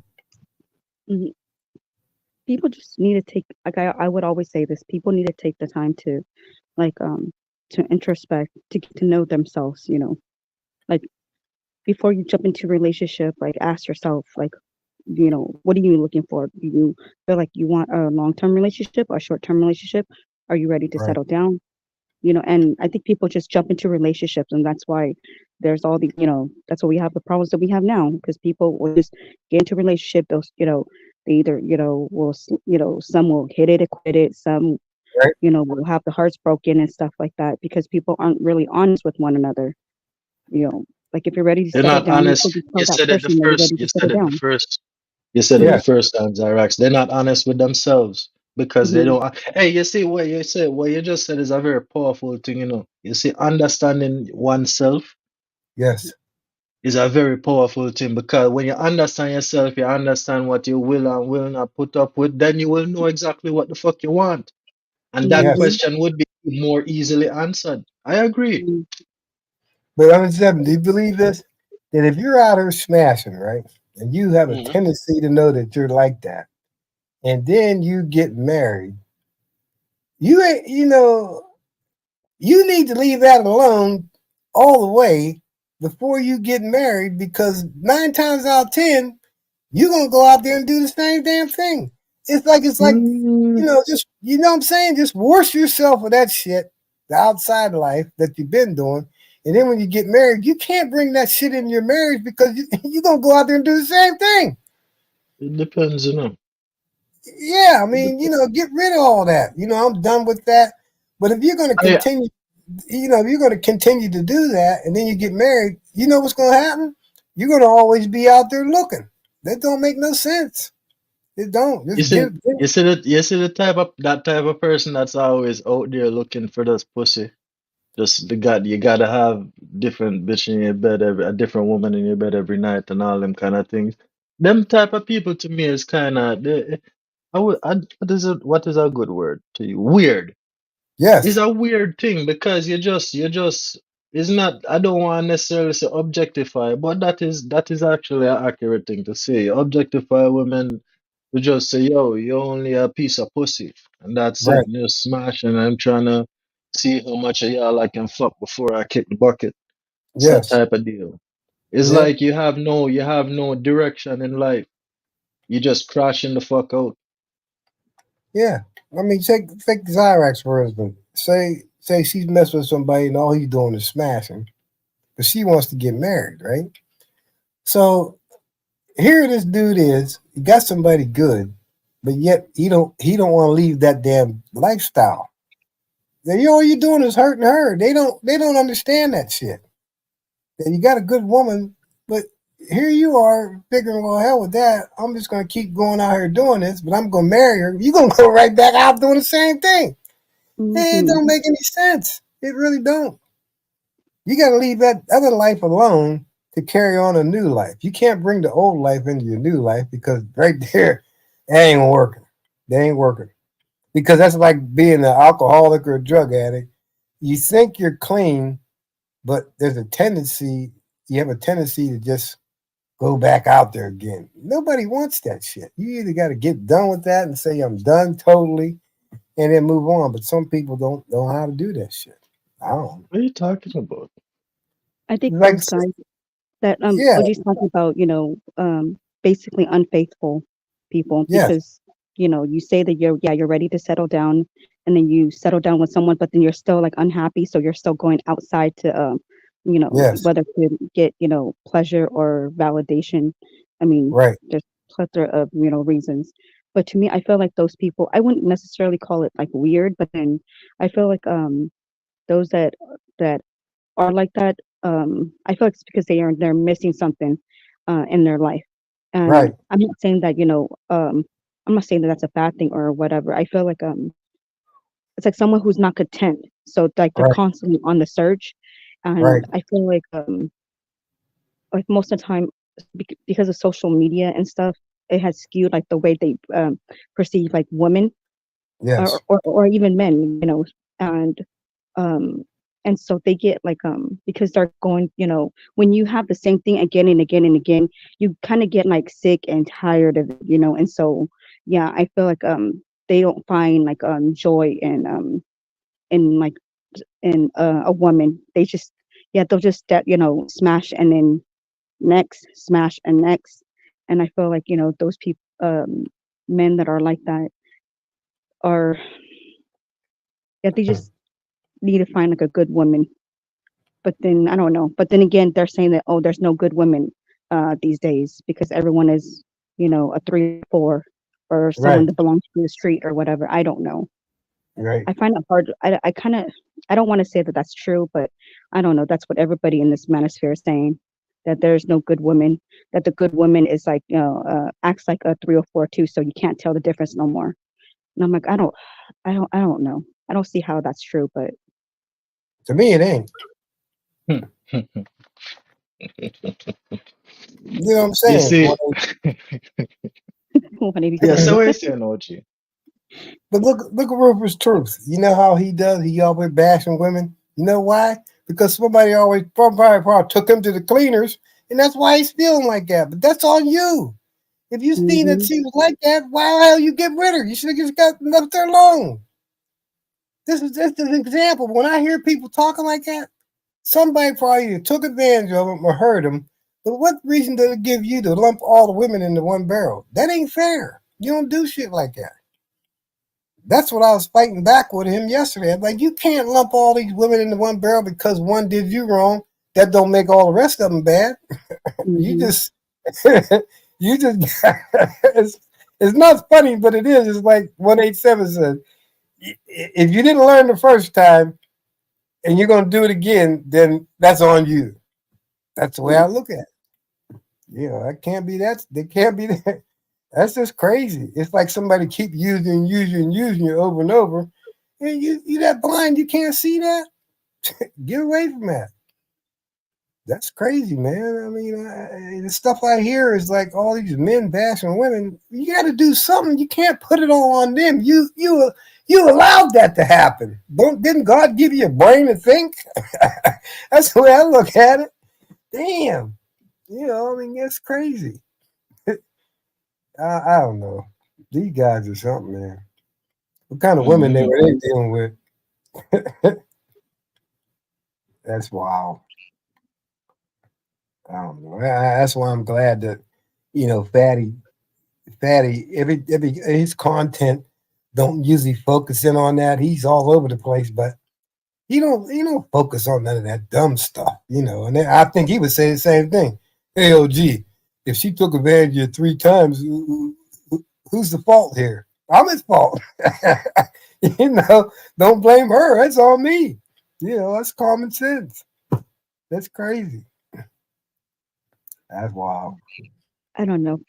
I really don't. I don't know about that OG What do you when mean? it comes to Fatty.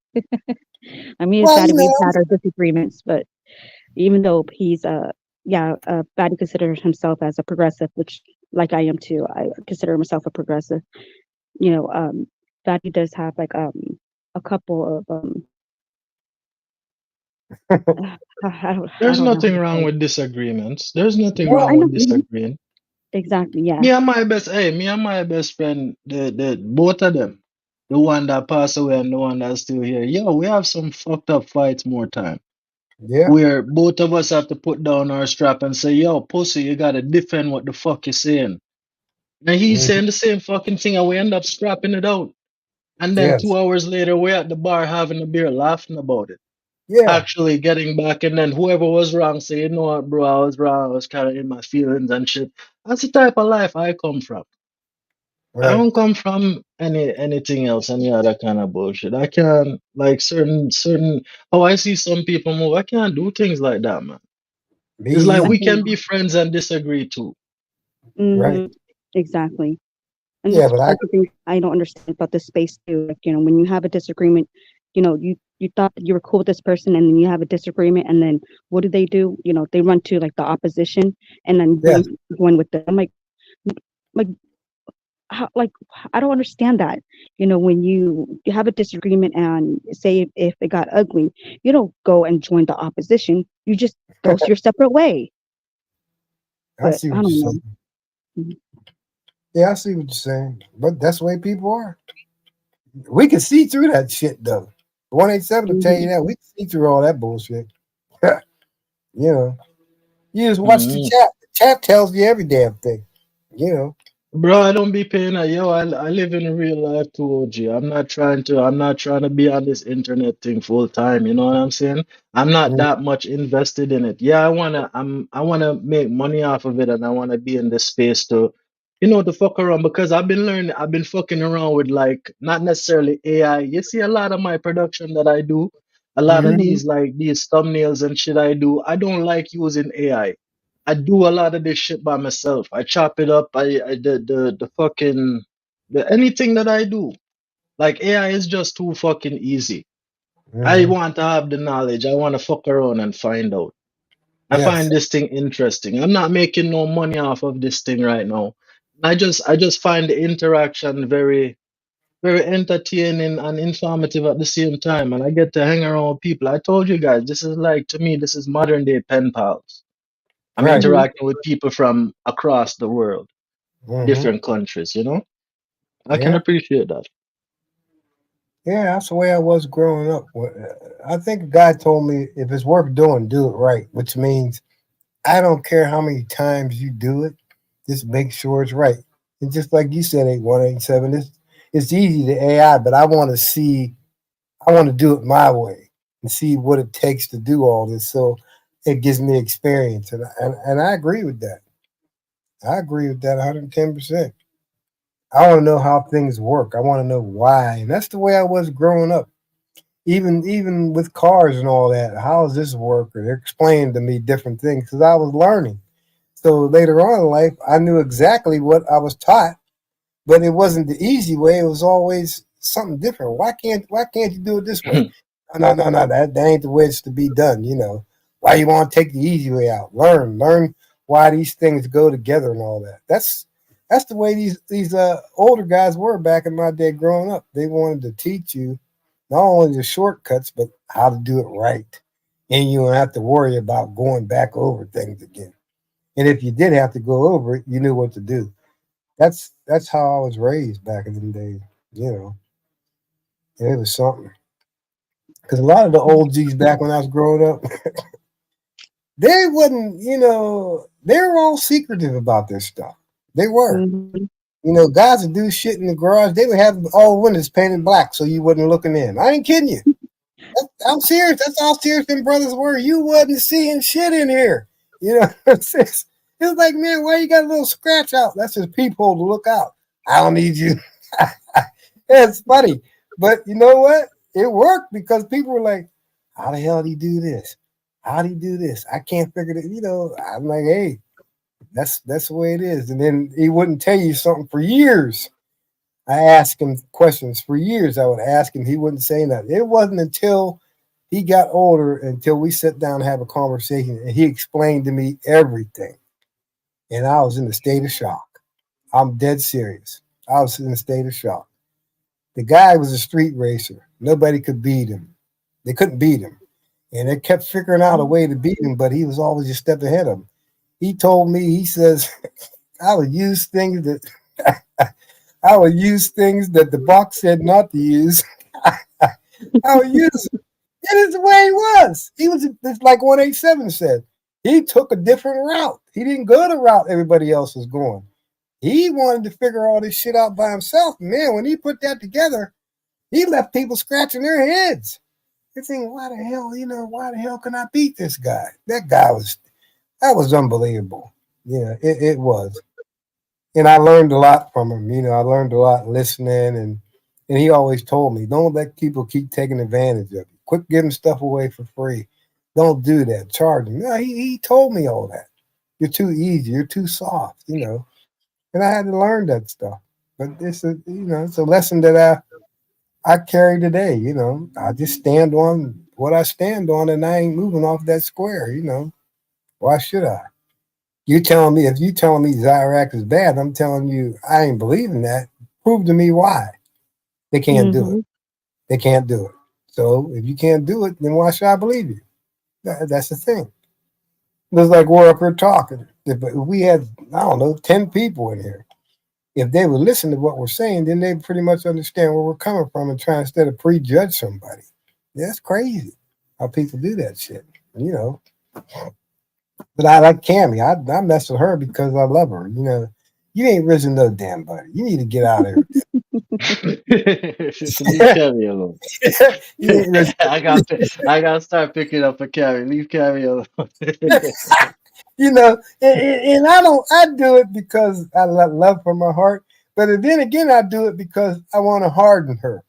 That's why I do it. I want to harden her and shield her away from these idiots out there that keep trying to take advantage of her. I'm going to come at her hard, and that's the way I'm going to be. Just like her father is. He's the same way. What did he say? No, you're going to pay my daughter for what it's worth. You ain't going to give her this and say that's it. I agree with him, and you know I agree with his philosophy that if she's doing this, then pay her. Don't be telling her, well, you just take the leftover. Oh no, hell no. And getting back to that, that's probably why Ashton didn't come up here because her dad was up here, and I'm quite sure he had something to say to him. I'm quite sure of that, but he didn't pull up. And like 187 said, these guys are cowards. You know, they want to use you, and they want to keep you around to use you, and then they want to talk shit about you. That don't make no sense. It really don't. That's another thing that hurt me. It really did because she's not like that. And why would you treat her like that? And like I told him before, if she's anywhere and they're getting on her, I'm gonna say something. You ain't gonna jump on her. Not while I'm around, because I'm gonna put you in that. You see how fast Fatty pulled up? She called him one day. He pulled right up, and he told him, "Hey, why didn't you do this? Why didn't you do this?" He come out, and that's what he's supposed to do. But like he said, any one of my people, I'm gonna protect them. You ain't talking shit on my people, I'm gonna protect them. A lot of people ain't like that. They don't do that like he is. So that's why I'm saying he's a genuine person. He really is. You know, he stands on what he says. And a lot of people need to be like that out here, and they're not. You know, I mean, hey, There's something I do admire about that. He's not afraid of confrontation. He no, attacks things like head on, and yes, Fatty's very bold, and yeah, a lot of people, yeah, a lot of people have, um, like they don't. I don't know. I don't think it's so much as they don't like it, but then I think they've never really experienced. Maybe they don't have much experience with people being like bold. Um, yeah. Bolton to them. So when someone is like that, they take it like in a wrong way, as in this person. You Oh, this take it person's talking shit offensively about. Yeah, Yes, there you go. instead And of trying so, to understand it, because mhm, it's one thing to see somebody one way, but when you notice that somebody is consistent in how they behave, then you just yes, have to accept that that is what the person is, and then try to mhm, understand the cues because everybody have similar emotions. Everybody experience anger. Everybody experience like disappointment, frustration, sadness, and all them things. But not everybody gonna show it the same way. yeah, you're mhm. right. And then You- once you accept that that's how the person is, then you can mine out how the person behaves when it come on to certain things. Yeah. it took him a long time, and he knew what he was doing. The best way is to take note of things and have that on the background. And that's how he accumulated all that stuff. And you know what? That's the best thing he could have ever did because he's like, what? Okay, what about this? What the hell are you gonna say? This man got you on saying something and doing this and doing this. You gonna call him a liar? That's the best thing he could ever did. That's what he's good at. And you know what? That's why they don't. That's why they don't have nothing for him. That is like the damn FBI. You come in here. It's funny. You come in here and it's like, and what did he say? He's sitting on stuff for months. Oh, I know he got stuff. It's just a matter of time. He got it. And that's why they're afraid of him. They ain't gonna take him on. They are not going to do that. Yeah, that's what I'm saying. I'm like, hey, this is funny. You talk about Fatty all you want, but like he said, anybody come up here, this link is for anybody that got smoke. What happened? Nobody showed up. That's the thing. I'm calling your ass out right now. Come on up. And look at everybody. And then when they talk shit, when they're away from us, that's when they do that shit. So, I don't get it with these people. It's jealousy. More than just jealousy, I think. That's what it is. But And he did it ego on his too. own. I'm not jealous of him because he did his hard work on his own. Why am I gonna be jealous of him? Who helped him? Who helped Yeah, him? you don't see him as competition. So yeah, of course, you're not gonna sense like you're not gonna get jealous or whatever. But a lot of people they, yeah, they may see Fatty as like, competition. And so, when even though Fatty's not throwing any shots at them and stuff, they might yeah, they're gonna sort of take offense to it. I was telling Cammy this yesterday too, that one thing I've learned in this space is that, that people, just because you said their name, you didn't even talk about the person, you just mentioned their name. For some reason, they automatically think they're talking shit about them. It's like, Right. that's not, always the case. See, like we're talking, about Fatty. We're not talking, about Fatty in a bad light or whatever. We're just Right. telling each other our experience with Fatty and how we think of Fatty, and so, so I don't, to me, I don't think that, if like say if Fatty was like listening in the clouds or whatever, there's no reason for him to think Pull up. yeah, badly of us or think that we're talking shit. But then see, some people are just, yeah, I don't know. Some people just think that, oh, you better not say my name, or just uttering my name, that's talking shit. It's like, did you listen though? Like what are they Right. saying about you? But people Mhm. just don't care to take the extra time to listen and to try to understand why they were speaking of, maybe someone just brought up, their name. That's it. Has nothing to Mhm. do with that person. But I don't know. Right. People just like beefing, or I don't Yeah. know if they like beefing, but I don't. They're just jealous.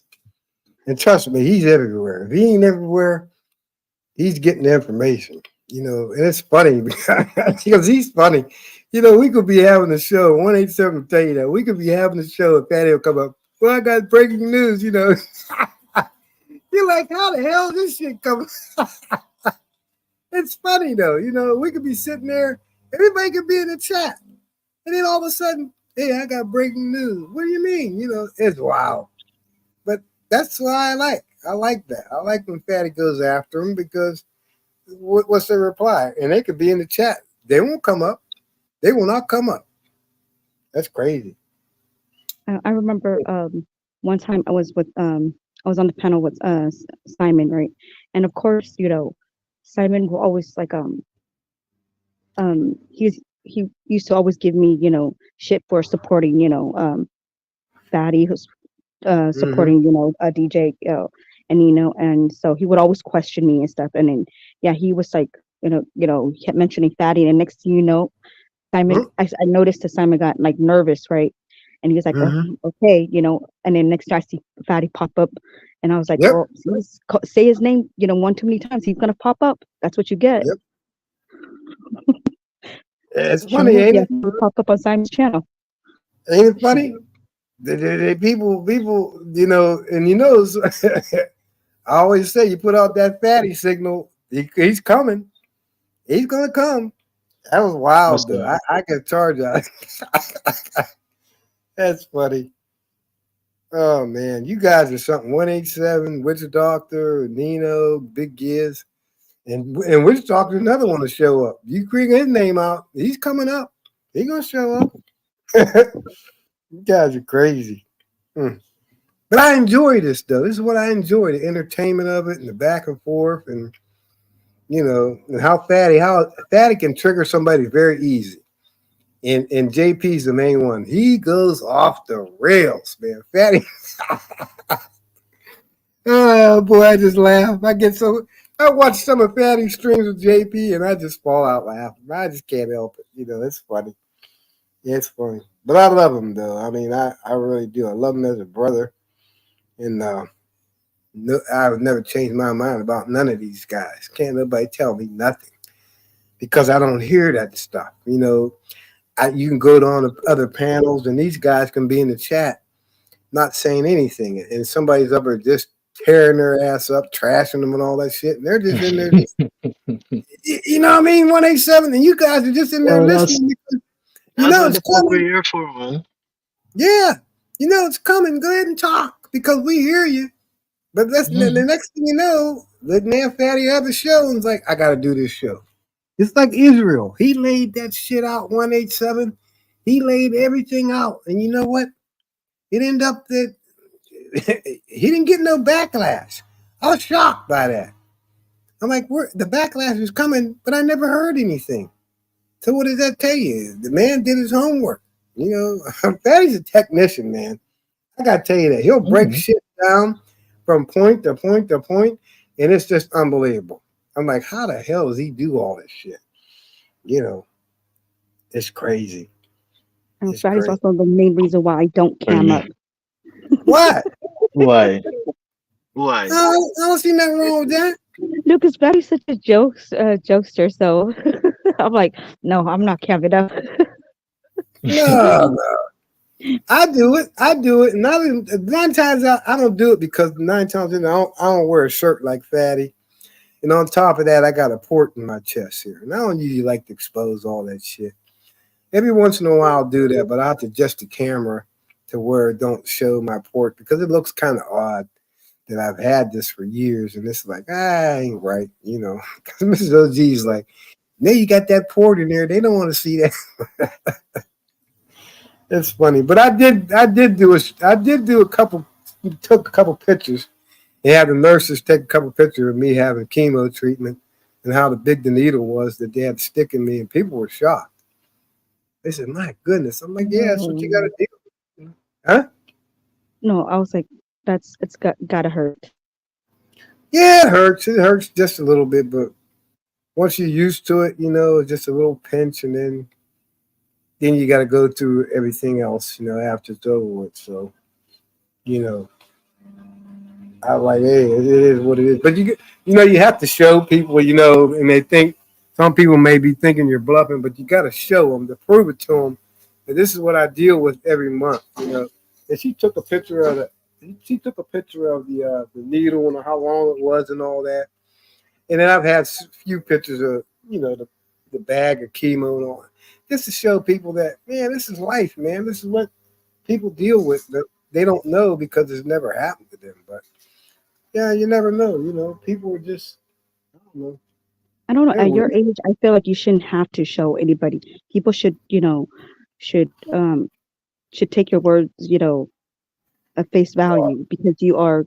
I mean, it's the reason why you're given the name OG, and so yeah, like it would They don't be. care. I know, I know this younger generation. Yeah, they don't care if you're older or you're not. Yeah, they just don't like care to believe you. But that's where I feel like why we have like a lot of problems because you don't show. There's like no more sign of like you don't show like people just don't know how to show some show respect. So, oh, That's you where got they to are. earn my respect. It's like, oh, not really. You should give, you should respect everybody like equally, unless unless they've done something to you for you to not, to respect them. But I feel like you should just show at least everybody the same, the basic level of respect. Look like 187 said, they don't give a shit. Just like he said, he said it. They don't care, you know. But this is why we have conversations like this, and it's very rare that I talk about certain things because it's hard. It's hard to talk about what you've been through emotionally because it don't hurt me to talk about it, but emotionally it gets to you because you've been through certain things, Hmm. certain things. People don't know what you deal with, and then when you tell them that, they're thinking, I could. No, you can't. You everybody's different, but your But you know, mindset. if you know why I think people feel like that though when they tell people about the personal things. They kind of want some kind of validation, and when Yes. they don't get it, they kind of feel offended. You can't hold people at gunpoint when they don't validate what you're saying. That's Mm-hmm. why I kind of try not to volunteer certain information about even myself. I keep my shit to myself because I'm not really looking for no validation from nobody. You want me to tell you something? 187. God says, tell them. This is honest to God's truth. I just something come over to me, and God says, you better put it out there and tell them that these things happen in your life. You're going to be faced with these things. So these are the things that I'm faced with. One of these days, you're going to have to go to this. So I'm just explaining to you and tell you about what I have to deal with in life. May be different than you, but when you have to deal with it, I want to show you, what maybe you have to deal with. And that's when I just said I'm just going to come out with it and say it, because a lot of people don't know, because they can be going through many things in life. And it took me a long time to just say it, come out and say it, because it needs to be said. And like my Uncle Carl just said, I said, why don't people really, mainly black people, why don't they go to the doctors? You know what he told me? Because they're scared of what they're going to find. That's exactly what he told me. Exactly what he told me. He said they are afraid because they don't want to see what they're going to find. That's why they don't do it. And I've seen many of them. I'm in good health. I'm in good health. You ain't in good shit until you go and see and find out. And I said the only way to find out is get your blood checked. That tells you everything. But they don't want to know that shit. So you're like, I don't know, it's like picking your own poison and shit. So just imagine this. Just think if I had ignored all the side effects I had and then wasn't paying attention, I'd be dead.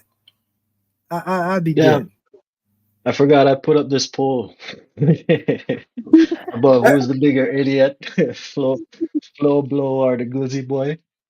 So far, the Glizzy Boy got 60%. But yeah, I just, it's like Mrs. OG's going through her things. I worry about her and I worry about myself. And that's how it is. I always tell her, what am I going to do if you ain't around? Oh, you'll be all right. Yeah, that's what you think. So I worry about her more than I worry about me. And I've always felt that way, And it's the same way it was when I was married. I always worried about my ex-wife more than I worried about me. Make sure she's good, Good man, I was always like that. No, I was always like that. I was always like that. And that's the way I am to this day. I always worry about Mrs. OG. I ain't worried about me. I'm good. I just worry about you. But you know what she does? She's always worried about me. Fixing dinner, fixing lunch. Are you hungry? What do you want to eat? All these things. I don't ask her that. She asks me that. I don't say, go fix me something. She does it. It's just how she is, And some people just don't get that. You ain't got to be legally married to have somebody in your life like that.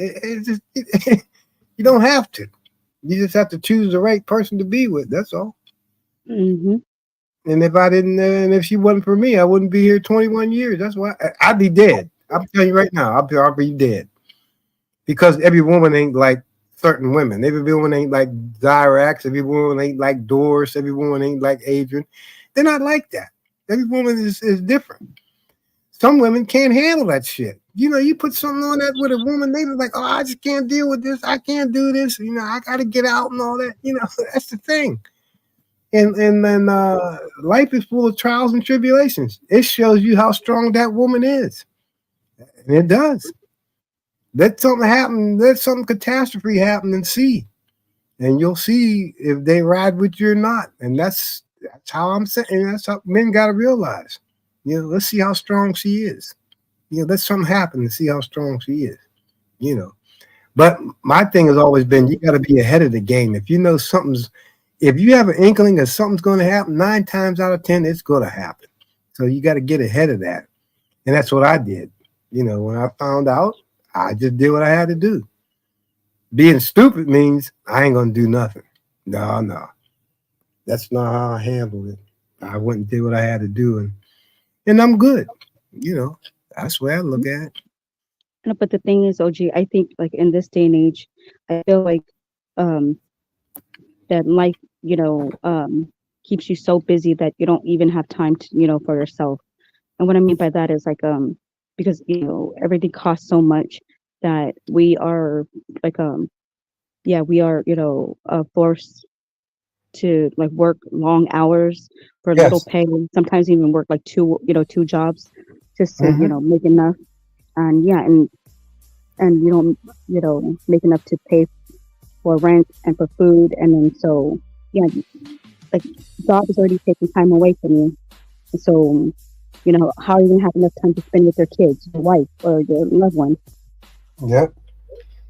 I told you I worked 2 jobs, and I barely got to see Mrs. OG because of me working all the time. And but I would spend time when I could. You know, we'd go out to dinner and all that. Yeah, I did all that. But all them years, you know, I think, look at all these years that I wasted. Not wasted, but we really didn't get time to spend quality time until I got, you know, this illness. And then that's like our quality time together, you know. I mean, it's. So I felt like you cheated her out all that time, but actually you didn't. But I look at it now and it's like, now, wow, now we can get a chance to sit here and watch TV together and spend time together and all that shit. So these are the moments that mean a lot to me, you know. But she still has her life, granddaughter and her sister, and doing all them other things, you know. And that's good, you know. So yeah, we'll be all right. That's You good. just I'm can't. glad you both are taking good care of each other.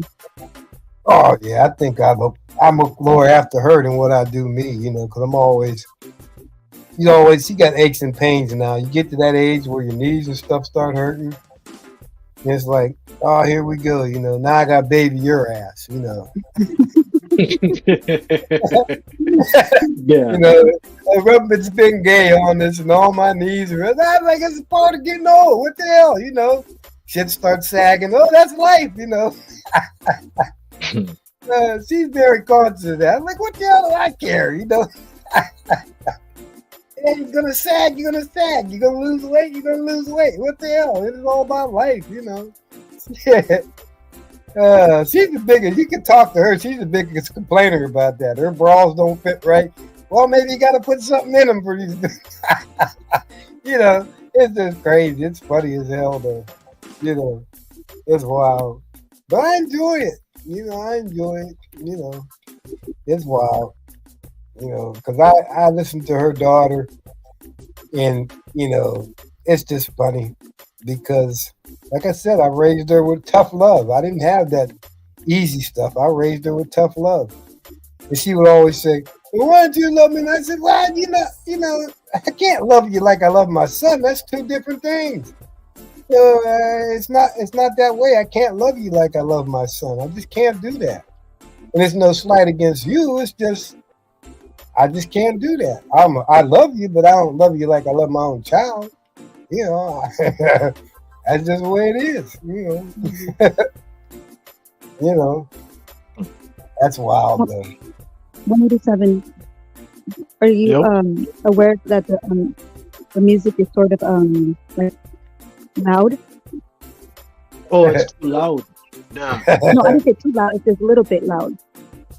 Okay, hold on, let me turn. That should be better. Yeah, there you go. I'll tell you what. I apologize. I'm gonna tell you this. I'm gonna tell you this. 187. Her boyfriend and her went to court, and I kept telling her over and over to call this friend of mine and let him help you out. So they go to court and they have this virtual hearing, you know. And the judge told him, now listen to this shit. The judge told him, you are going to pay this woman $900 a month. He told the judge, I'll be homeless. So they start going down and down. I think it got to 600. And he told her, well, how the hell am I going to pay this? The judge is like, he said, we're going to take this to court. The judge is like, ain't nothing going to change. Like $600 a month? Yeah. Wow. That's what you got to pay. Yep, for one child. This brother was crying like a.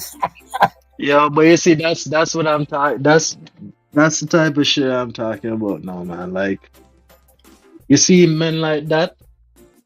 In my opinion, you're not a man. You're a fucking bitch, yo. Yeah. Like if you can't support your child, that you nutted in that pussy, you were loving that pussy, you busted that nut. You see, you laid down, she made you a sandwich, and then 6 months or 10 months later, she popped it out. You gotta work for that, man. And not even just for that, Top Cat. I don't even feel like a man should just solely work to take care of his responsibilities, but a man should be constantly trying to elevate his situation and position. Yeah. You get what I mean? You shouldn't just be stagnant in one thing. And you find a lot of these guys there that are quote unquote deadbeats. Yep. There is a very disgusting thing to witness. I told her when I seen a picture of him, I said he ain't no good. I told her that. How do you know? I'm just But telling you you. see, this is it, and that is the thing. And again, no, they deserve a certain level of accountability as well because you gave the Mhm. ain't shit nigga pussy, and you Yep. let him skeet all up in there. You let him shoot the club, and a Yep. body came out. Yep. I said to So her, I'm not sitting down listening to your sob story. You get the yep. fuck out of my ear with that and go fix your Yep. situation. I said to her mother, I said to Miss OG, he ain't no good. How you know? I just know. Years later, I'm gonna tell you this. Years later, she called her mother up. No, her sister called her up. They're going at it over here. They're going at it. I had to get dressed. Mind you, I knew what my situation was, but I didn't think about that. I'm thinking about her. Once I got over there, he come to the door. She was behind him. And he said something to me. I'm gonna tell you something. I reached over and grabbed that motherfucker by the goddamn collar. She's fighting me off to keep me from kicking his ass. As long as I am, I had a death grip on him, and she was Yeah, fighting so hard to was her keep me mom off was her him. did her mom take the same position as you? She's pulling me off. No, did her mom not the girl that was here? No, did her mom take the same position as you? Mrs. OG was holding me back. She didn't want me Okay. to. She never seen me like that. And the rage took over, and all I want to do, I said to myself, just get your hands on him. And once I got my hands on him, I wasn't gonna let go because I was gonna beat the fucking living shit out of him, but there again, I was just out of pocket, and Mrs. OG, if it wasn't for her, I'd have got him out. I'd have stomped him to death, honest to God. And my brother says, you know what? Why didn't you just call me up? Don't do that shit. I said, no, because you'd have killed him. And we'd have both been locked up in jail. He's like, man, you can't do that. You're not in the best of health. You can't. But I didn't think about that. I was thinking about how he was treating her. That's my whole thing. That's what set me off. And man, I'm telling you what, is there something said, you better go with Mrs. OG. You better go. You better go. And I really didn't feel like it. But the more I started driving and she started telling me things, it was just building No, me I up. don't. You see, this is the thing now, OG. You see, if I was saying from before, hey, that's an ancient nigga, don't fuck Yes. with him. Yep. Seeing if I was saying that from jump and then it ends up coming to this position, I honestly, this is where me and you are different now, right? I'm not gonna take the same level of emotional investment as you are. I'm gonna not give a fuck because Yes. it's not gonna be a I told you so moment, but I'm gonna look at you and said, you know, I already assessed all of this shit. I told you that this was where it was gonna go, so hey. I don't know what to tell you. I mean, I can offer you support, like, but I ain't gonna fight that nigga for you. You gave him the pussy. Yep. But get That's what it's this. gonna be. Say the best one. Here it is. He goes to North Carolina and he's supposed to be streaming with these guys, Guess what? She broke into that stream and he was with somebody else on a stream. She seen that shit. And she called him out on it with a female in the damn stream. This is serious shit. And I says, you see, and you can only say so much because Mrs. OG, you know how she is. No, don't say nothing. I don't want no shit. And I'm like, and the more I kept on her, the more she combative she was against me. And I'm like, you know what? I'm just not gonna say nothing because I don't need mother and daughter going at it. I just stay out of it and don't say nothing because she always want to keep the peace. But goddamn it, the moment she calls here and she's crying to Mrs. OG on the phone, what she do? She gets right in her pocket and she wants to. I'm like, what's the matter with you? I'm like, I ain't saying nothing. It's your money. You do what you want to do. And you just can't, you got to bow out to them situations, What was your son? What would you do? No. I knew he going to throw that shit up my face. What would you do if it was your son? You know what? He's a male. That's the difference. I'm like, hey, that's on you. That's the way I roll. But if I tell you something and say, well, I don't think that's a good idea, and you still put up with it, then there's nothing I can help you with. Don't come crying to me later when your feelings get hurt. So the only thing I was is I got a granddaughter, and that's the thing. I'm protective of that. And I just don't want that shit around her. But she hears that stuff. And you know what she does? She tells Mrs. OG's sister, and then her sister calls her up and tells her. And that's like, here's a 5 years old at that time. She's telling her aunt this stuff. And then her aunt calls Mrs. OG up and says, hey, this is what she told me. This, and this. And I'm thinking, what the hell? And it's like, I don't know. But like I said, I stay out of it. And now it's like got to the point where I told her before, go file for support. I don't want to do that. Go file. I'm telling you, don't do this, do this. And then look what happens. She should have had all this done a long time ago, and then she waiting. And it's like, this is crazy. I told you in the beginning, I asked somebody to help you out, but you don't want to listen. Now you come to me, it's like, oh, you know anybody? I told you that before. And look what happens. You want to pay $900? I'll be homeless. Motherfucker, you should have thought about that when you skied it all up into you, dumbass. What you get? I don't feel bad for you. Well, I'm like, hey, man, thank God I ain't got them issues. I'm like, hell with that. I did a lot of skeeting in my days, but I know damage. I'll tell you. I don't know who's in it, but I raw dogged it all the way. I was lucky.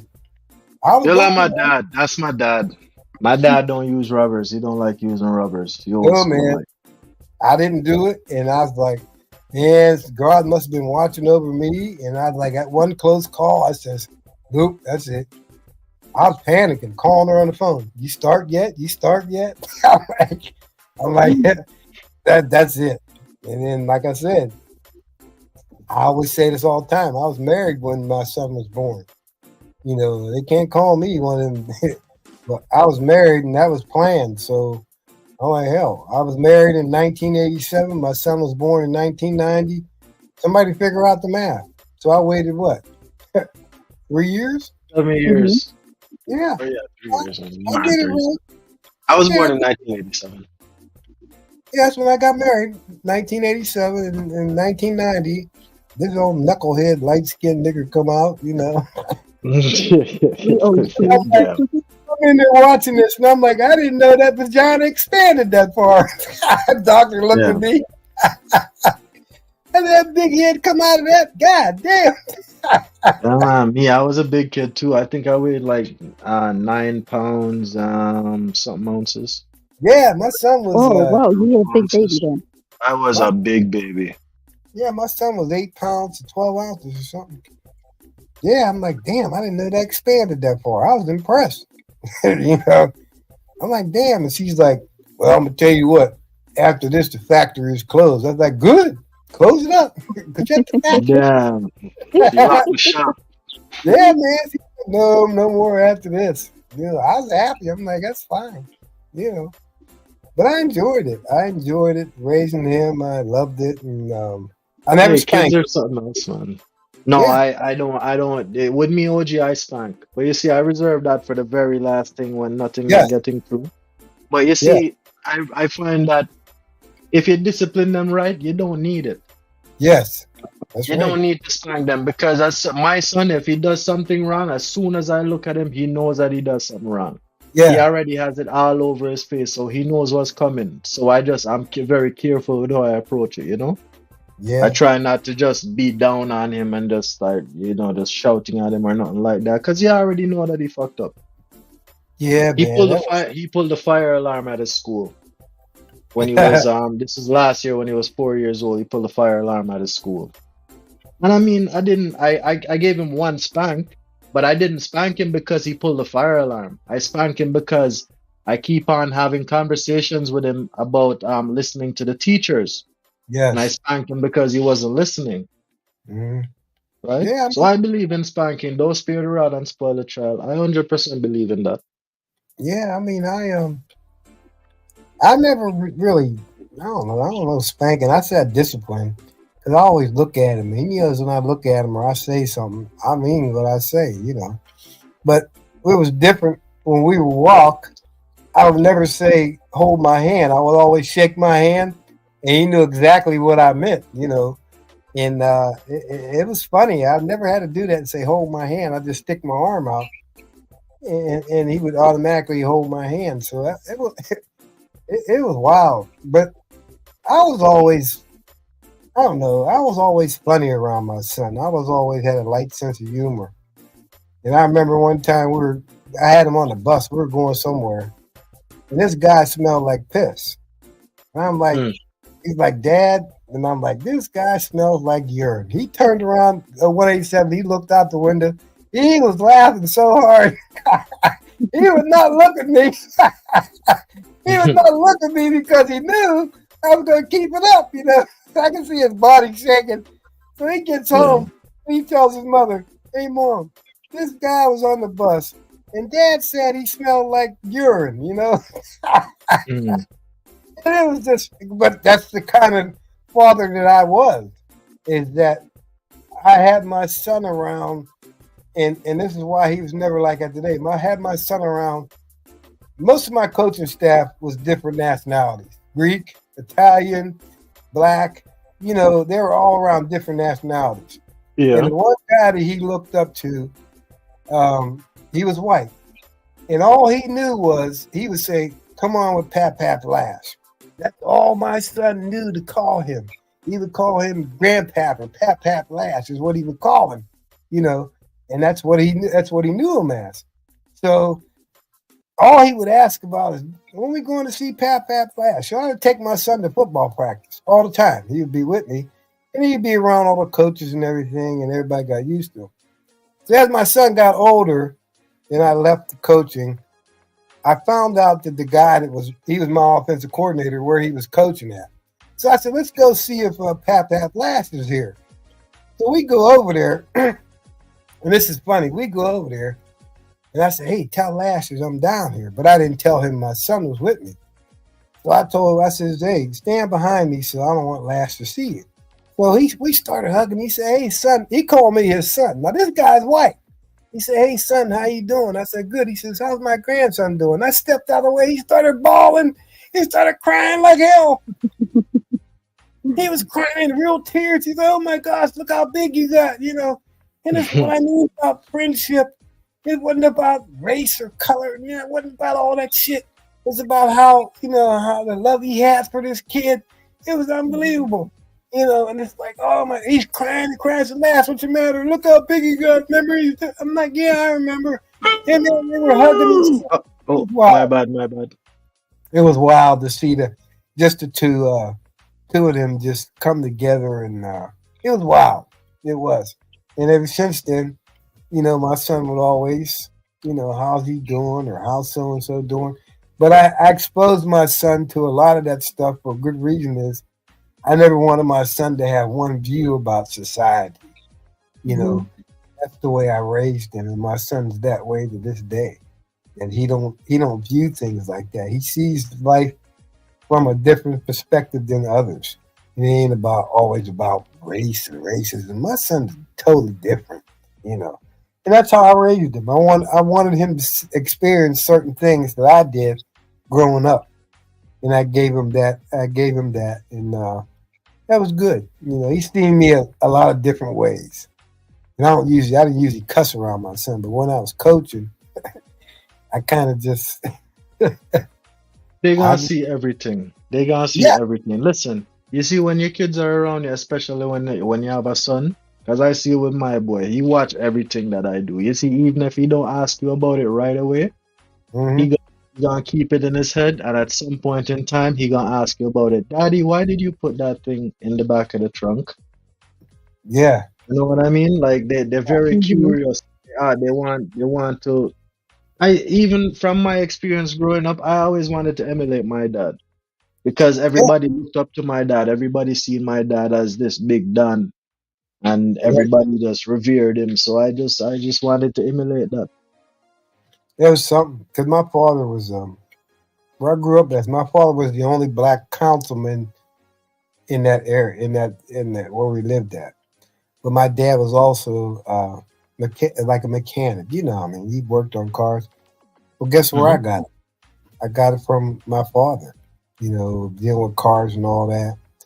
And as I grow older, when I joined the fire department, I was the first African American on the fire department. You know what?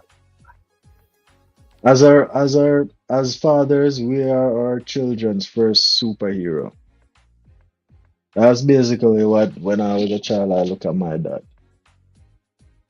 Mm-hmm. Definitely. That's what's yeah very important for to make sure that as a woman you should always make sure that yeah, if you're gonna have a kid, make sure you have a kid.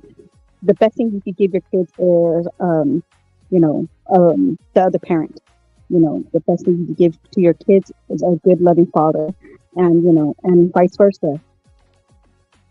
You know, Mm-hmm. there's a reason why people say it takes a village to raise a kid because yeah, you know, a kid is no joke because you don't really know what really goes on in that head. You want to make sure that when you're raising this kid and this kid doesn't turn out to be some psychopath or whatever. Because one little thing could traumatize the kid because everybody takes in things differently. And so while you may not take goes back to our conversation from earlier. While we may not some people may not take something uh, offense, but then some for some reason are more sensitive than others that will take offense to it. Right. I said, "Do you want to say hi to 187 in Iraq?" She's like, "I don't know them." That's my granddaughter. She's a trip, man. Yeah, I don't know them. Now, if I was on camera, I guarantee you she'd be on her talking to you.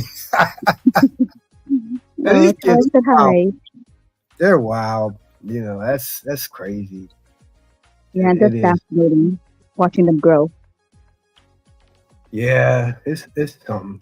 It's different. But how she raises her is good. I mean, keeps her involved in everything. But yeah, it was different with boys and girls. It was different.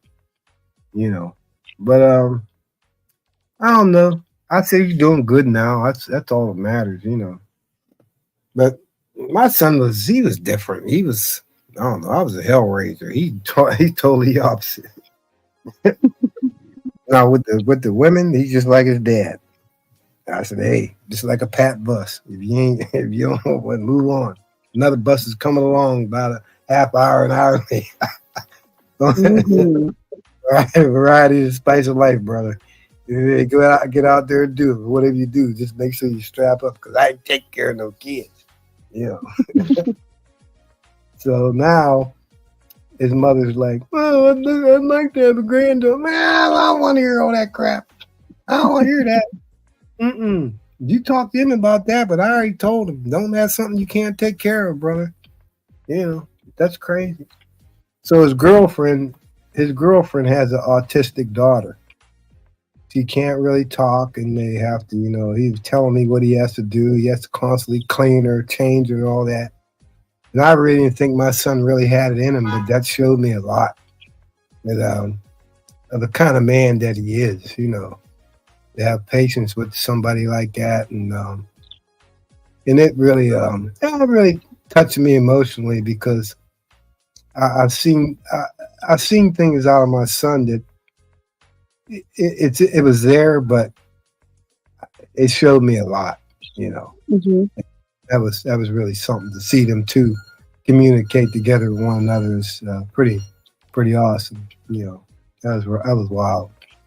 Most definitely, especially the fact that that's not biologically his. Right. That's why like men men like your son definitely needs to be like praised and stuff. Mhm. But of course, like in this space, they're always calling, and I see where they're coming from too. Calling him, or calling like a man like that, like sense or whatever. And Right. like I get that, but I feel like I don't know. I just feel like they shouldn't talk shit on a person that has the capability to take care of a kid that's not theirs.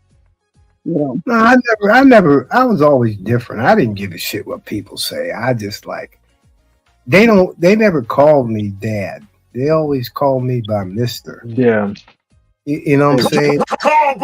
Give me a sec, OG. Hey, Wagwan, Adrian, Nicole, big up yourself. Big up to everybody in the building. Please like, share, and subscribe. Even the irrelevant ones that we don't care to mention, but you know you're here, so big up to you.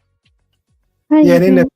You guys Yeah, they never called me dad. They always called me Mister. You know, and I didn't bother. It didn't bother me one bit.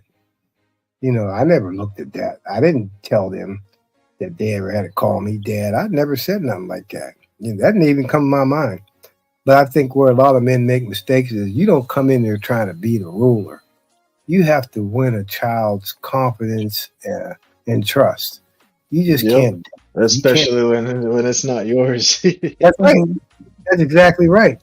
And I'm going to say this. I had a situation where after me and Mrs. OG met, my ex-wife and I got divorced, there's a situation where she was out with somebody and my son was in the car.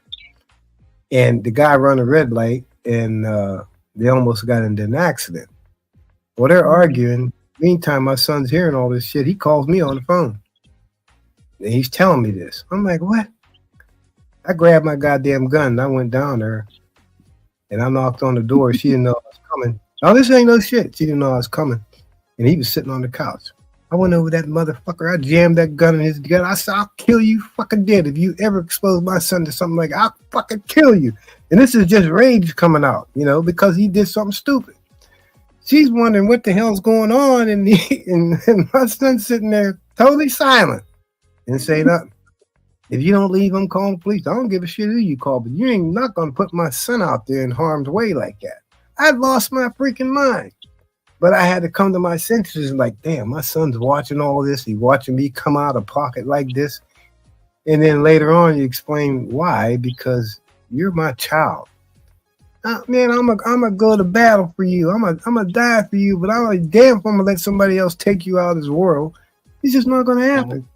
You know what happened after that, don't you? He told her that there's something wrong with him. He's crazy. He's crazy. We can't see each other no more. Oh, shit. That was wild. But I apologized and all that. But that was it for that.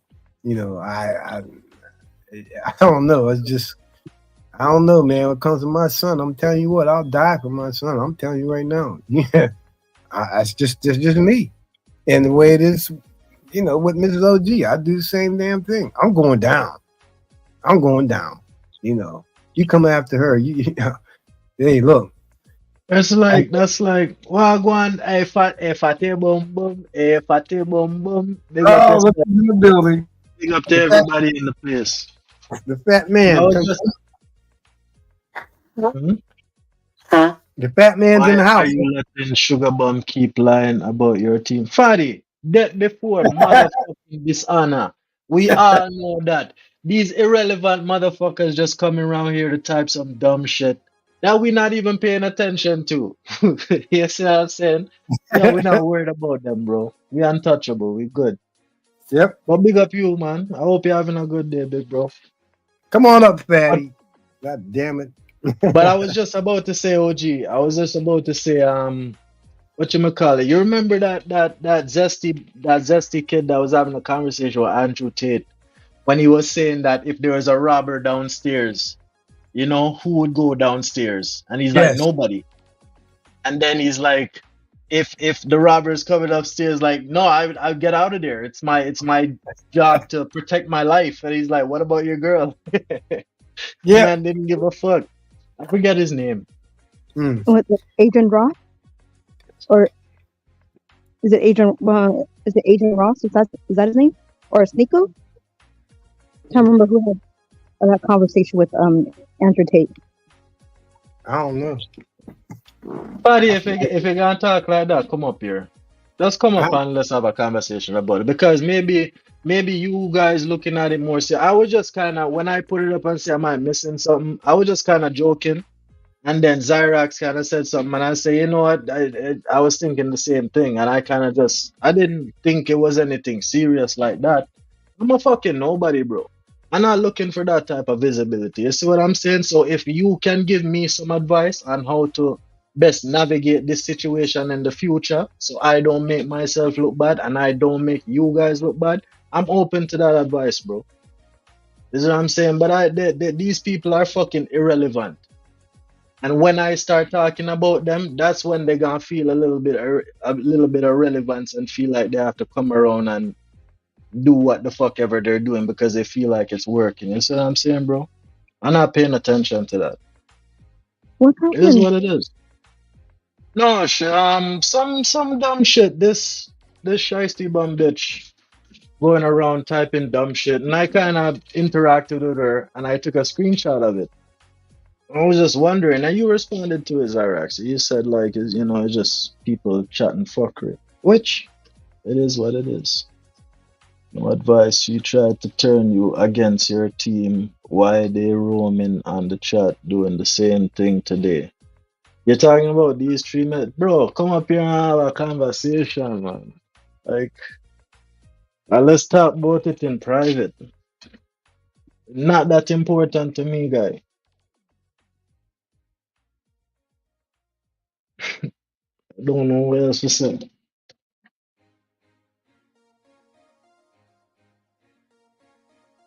Oh God. What did that even What? if Huh? if it was that important or was I didn't understand that. If it was that important for you to come at us and ask, why don't you do something about it? Is that what he meant? I don't know what's going on. I don't know. Going on. It's not that important to me either. I'll see you later. All right, bro. It is what it is. Yo, we don't. It is what it is, Fatty. You do you, bro. It's all good, man. You have a great day. I wish you all the prosperity for today. Not trying to get into no tit for tat over no irrelevant stuff. You know what I'm saying? I'm a grown ass man. I don't have time for the bullshit. A lot of this beef thing, as entertaining as it might be, you see, Yep. they say that hate is more. What was that comment? Hate is more relevant than love, or hate is more something than love. People love hate more than love. In this Yeah. space, I don't think that is true. I think that the hate is just more entertaining. Mhm. Not necessarily to me. I'll tell you what. I was born in a family that didn't take no shit off nobody. All my brothers are the same way. And my brother got in a situation one day. We were in there. I don't like hanging around with him. I don't usually do that shit because I know he's like the Grim Reaper. Something's always going to happen. I'm sitting up here sipping on his beer, and this guy comes in. He says something smart. Next thing I know, I turn around. He's laying on the floor, grabbing his face. Like, what the hell did you do? Because I wasn't really paying attention. He said something to him. He broke this dude's nose. He was screaming, 187. He was screaming like a baby. I'm thinking, man, you ain't nothing but trouble. I can't go. I can't be hanging with you because you're going to get me in some shit. Now, you fast forward 2 weeks after that. We're in the same place. Guess who comes in? Same guy. He got 2 people with him. My brother's like, I'm going to ask you a question. He says, are you ready to lay down? And I knew what that meant. He said, you got 2 choices. You could either go to the cemetery or to the hospital. They all left. OG, realistically, OG, I gotta be straight with you. Anybody that says some shit like that to me, I don't take them serious. I just look them straight in the eye.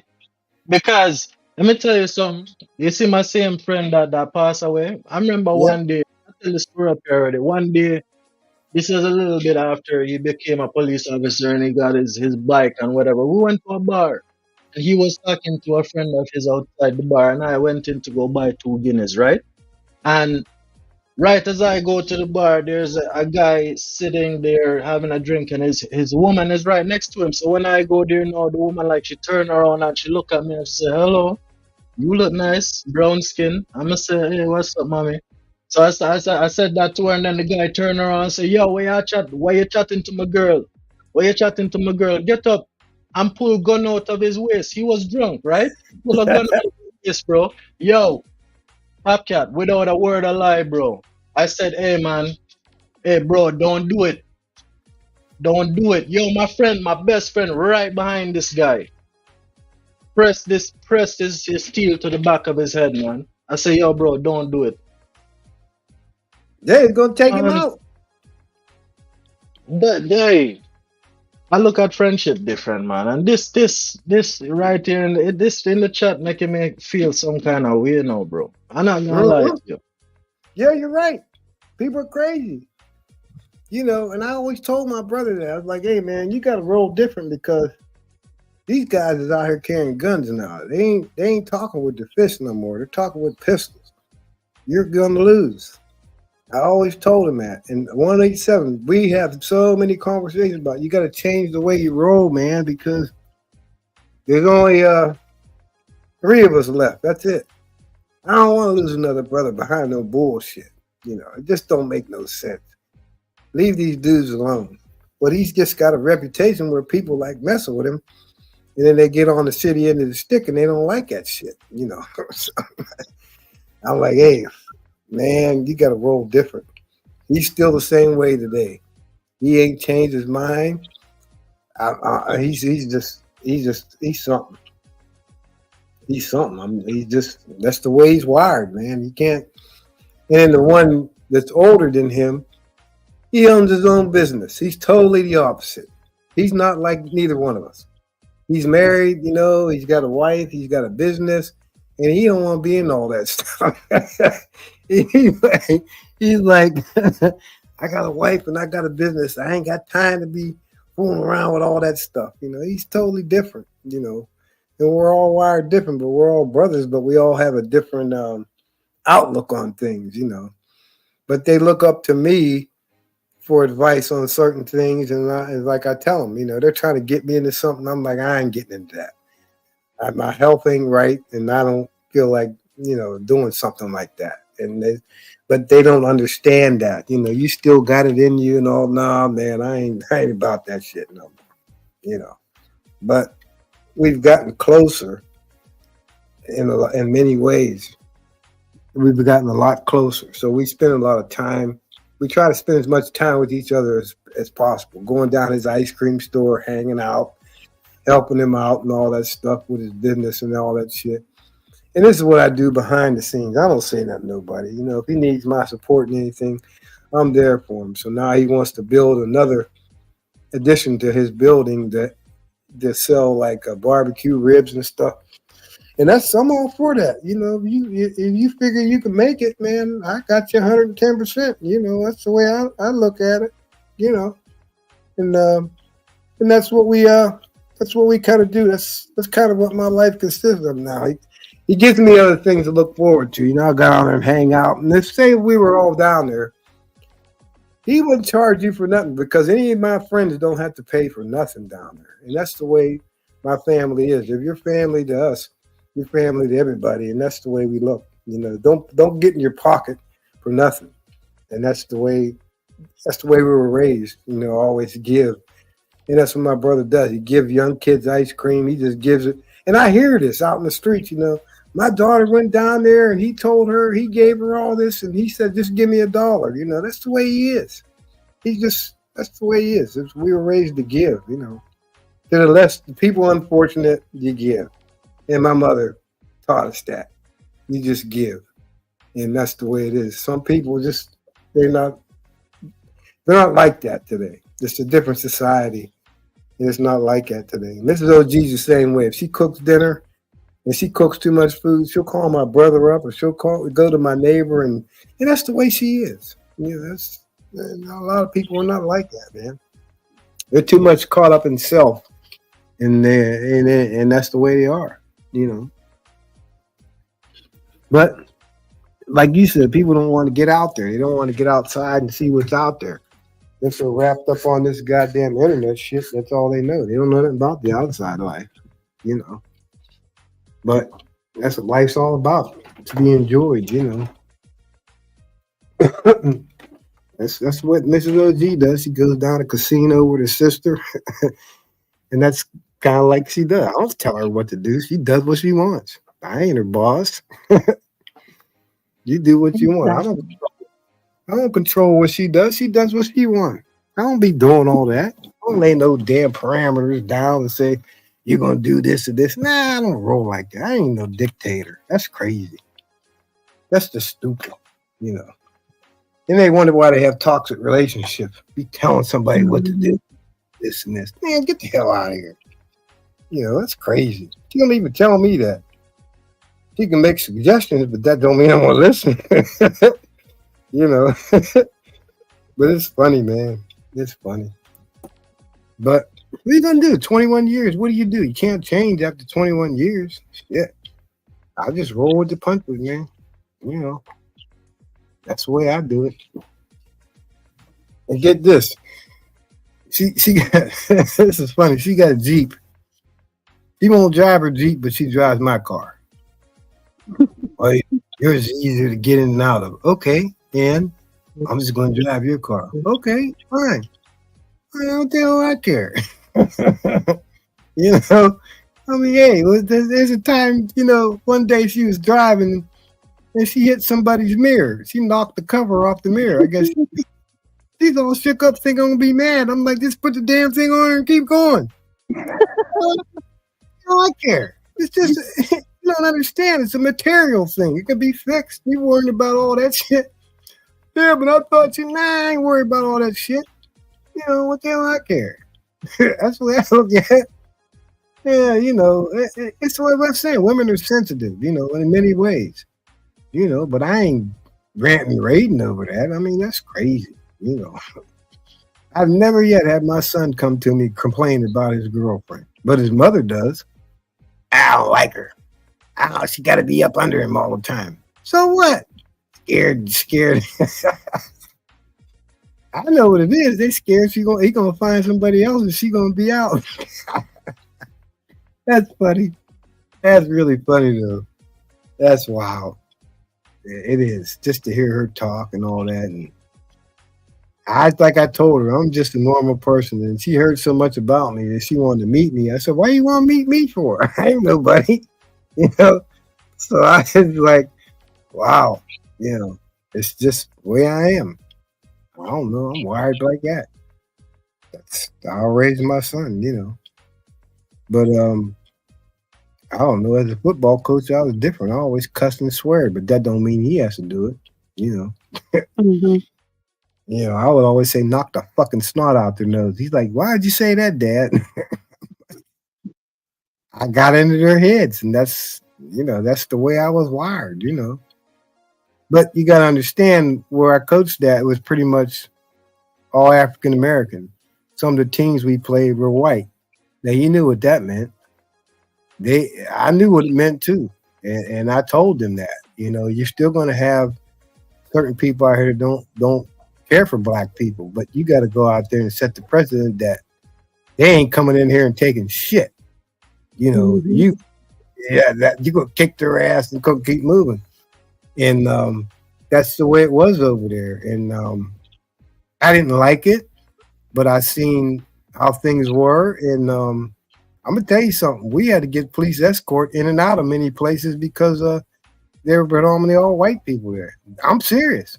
There were police that escort the buses in and out of there because that's how bad that shit was. And I just, you know, me, I'm like, damn, this is bad, you know. It was funny. So to see them kids grow up through that and have to deal with that was something, because every time they played somebody where the team was predominantly all white, they sent a message. You know, they sent a message. And it comes to mind, the school I went to was predominantly all white. And the school I coached at was predominantly all black. Well, they beat us one year and I think the score was like 2-0. You know, I had to deal with that. I had to get off of Facebook because they were rizzing me so bad behind that. So the next year that we played them, I told one of them kids, "You do not let them in the end zone." And you know what the score was? It was 62-0. They scoring, they kept scoring, and they kept scoring. And they were just beating them into submission. It's like, what you did before that was a fluke. You ain't coming over here and doing it again. So me and Ms. G was laughing. She's like, "Wow, these people leaving." I think because they're predominantly around all these black folks. So they getting the head start, getting the hell out of here because they don't know what's going to go on. You know, we were laughing. And it was funny. And a year after that, the same thing. They beat them 52-0. And that's just the way them kids were programmed. And I think a lot of that come from us as the older heads are saying, they're not getting nothing here. You make them earn it. And then you beat the shit out of them. And that's the thing that they're programmed to do over there. And I always carried that aura about me and around my son. Is there somebody wants something from you, you make them take it. And that's the way I was raised. And that's the way these kids are today now. And I've always turned my attention to high school football because it's just something I enjoyed. I enjoyed being around the kids and all that. And the one guy that I coach, he's now superintendent of the schools. Imagine that. And the one thing he said to me, he said, "Coach, you know what? Remember what you used to always tell me?" I said, "What?" He says, "If you don't know, you better ask somebody." He still remembers this day. He still remembered that after all these years. Now, we're going back to 1991, 92, 93, 94. This is 2024. He still remembered that. "Coach, remember what you always used to tell me?" And that touched me because I must have did something or instilled something in him for him to remember that. And that's all that means anything to me. And here he is, he's a doctor. He got his doctorate. Now he's a superintendent of the damn school district. Go figure. And what pleases me is we're the only high school in the United States that has 3 Hall of Fame players. So what does that tell you? The only high school in the United States that got 3 Hall of Fame players. That means something to me. So that's telling me that even though they're predominantly all African-American area, you got 2 guys that's African-American and 1 that's white that are in the Hall of Fame to this day. And all 3 of them come from that high school. So that's telling me something. Remember Mike Ditka, the coach of the Chicago Bears? He's one of them. He grew up over there. And he's the same way today. And this is what I'm saying. You instill certain things into these kids, and they remember that, and they'll tell you, I want to be like these guys. And the only way you do that is you work hard and you get rewarded for it. And Definitely. And that's what pleases me about being around these young kids. And them young kids over there, Zyrac, so listen, some of these kids out here, they don't pay attention. So you have to, they have to see the results, and it opens their eyes to a lot of things, And it's wild. One of my players, Ty Law, he was the #1 pick for the New England Patriots. Where'd he come from? My high school. Darrell Revis, he was the #1 pick for the New York Jets. Where'd he come from? My high school. And that's the thing. That's what it's just something to see that.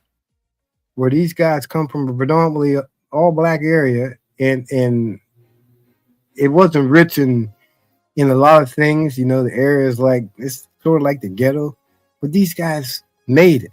They made it, and that's what I mean. I mean, I don't know. It's something. That's what the kids need. They need somebody there that they need an adult there that believes in them, that will support them and dig them up, and and love. I always said, kids, there's always like you should never like shy any kid away from like love. Like the more the merrier, you know, because sometimes you don't even know if this person, you know, this child is being neglected at home. And Mhm. so yeah, we need so many more men like you, OG, like that. We need more men to be more vested in, you know, in children's education and you know, and not only Right. their child's life, but then you know, like other kids' life too. Because a male Mhm. figure, a good male like role model is like super important, you know, to both females and you know to girls and boys. Right.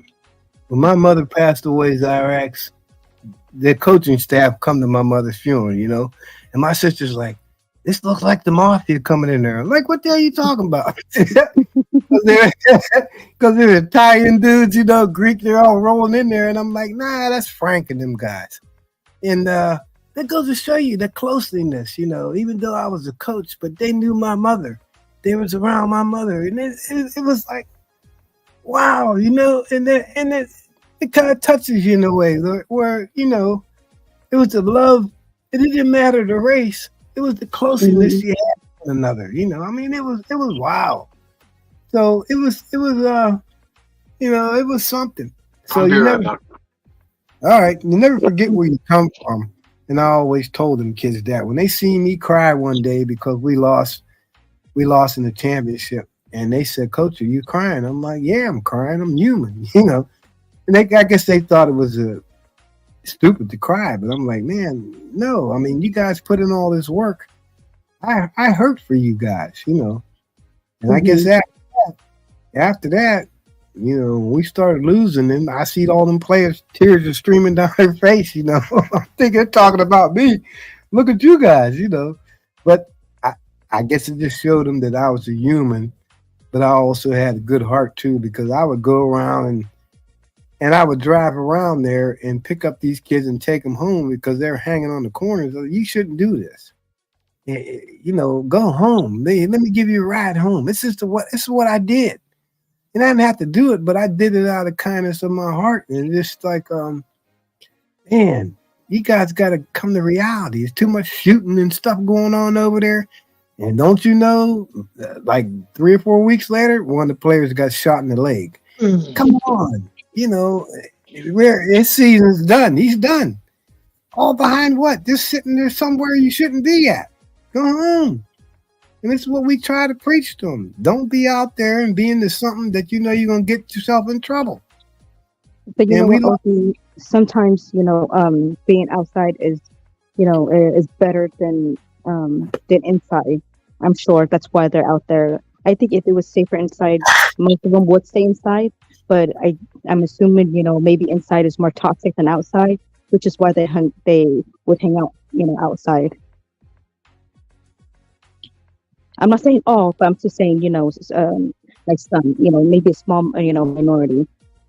Direct. When I went over there to first start coaching, I knew what area it was, but I didn't know it. You know, it was like as bad as it was. I knew what I was getting into. And the first thing they told me is, when you walk through these doors, losing is not something that we do here. And I kind of taken that in, and I knew what my mission was with them kids, and that's what I try to instill with them. You know, I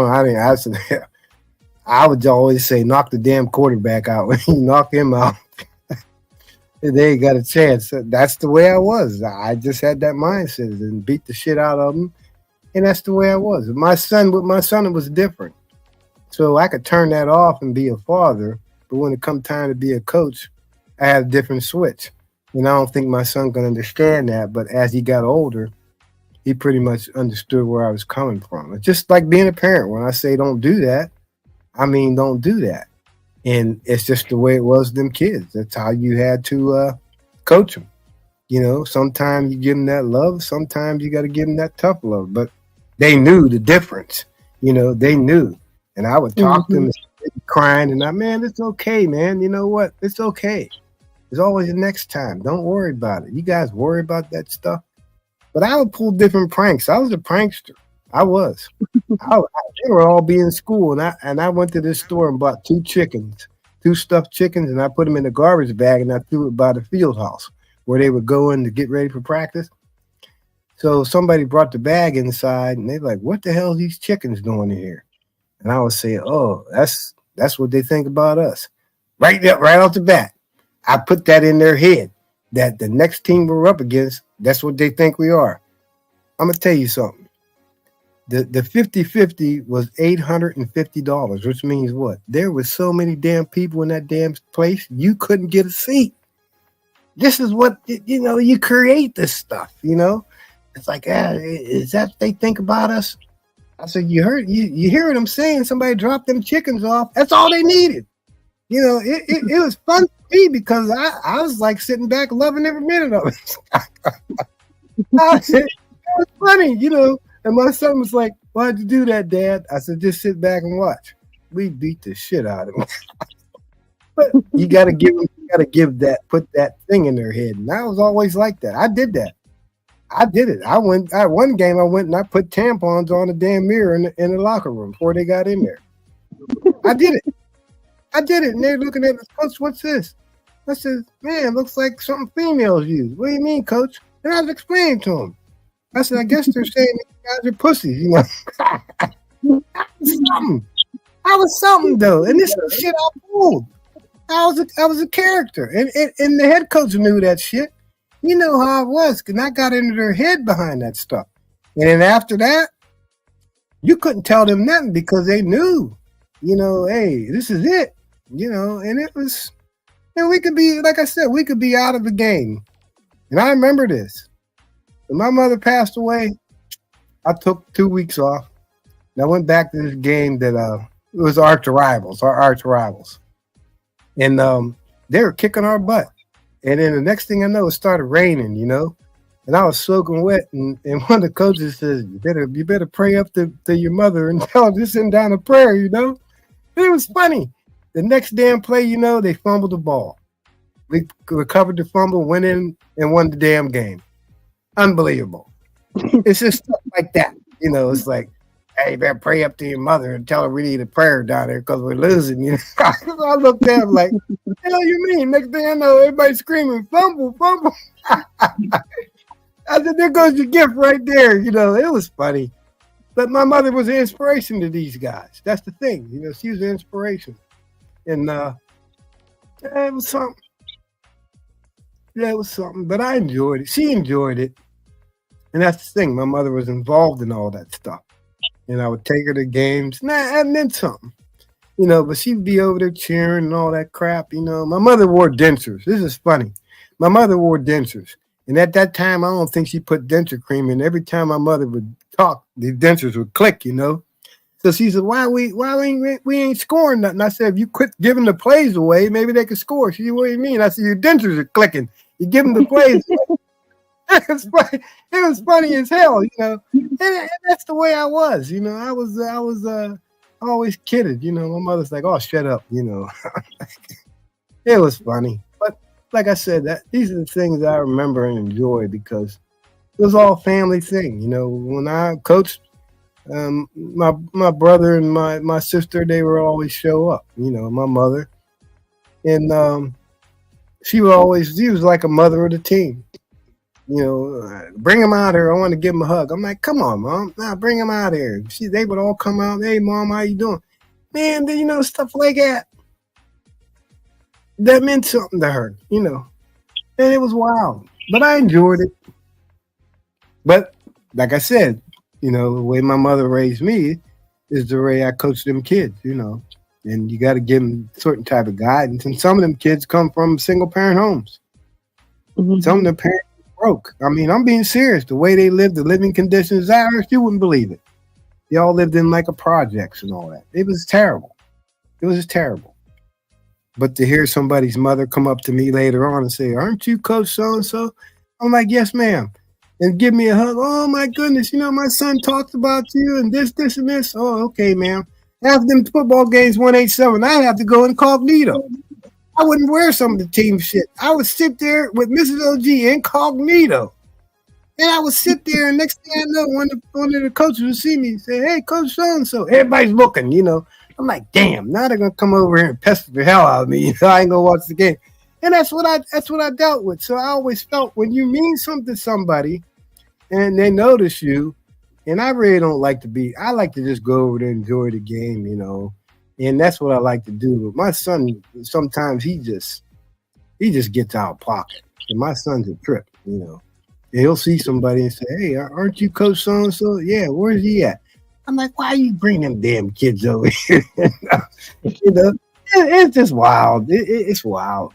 But that's what I do now. And I don't know. I could be on here sometimes, and a lot of times I'll be over spending time with them kids and watching practice and stuff. You know, that's what I do. That's what inspires me to look at these kids and say, "Hey, you could be the next so and so." You give them inspiration. You know, so that's pretty much what I do. You know. Yeah, and it's important that they acknowledge you, OG, you know, for what you did.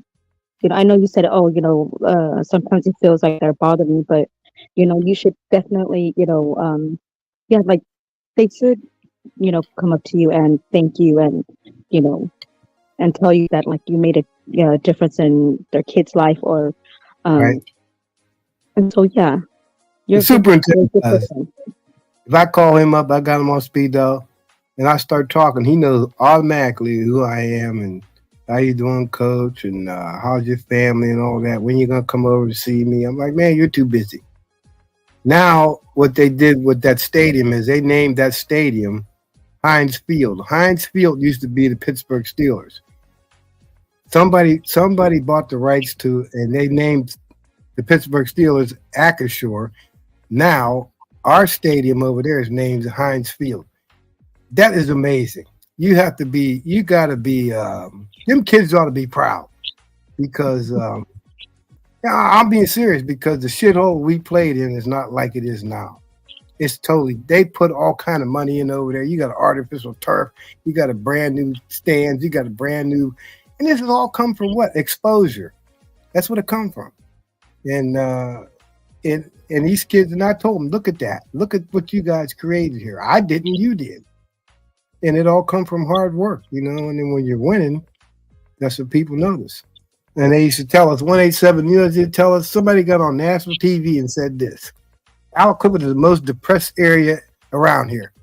Somebody got on national TV and said this: "Hey, Friday nights is a good time for a robbery because everybody's at the game. What the hell are you gonna rob? Ain't nothing over there.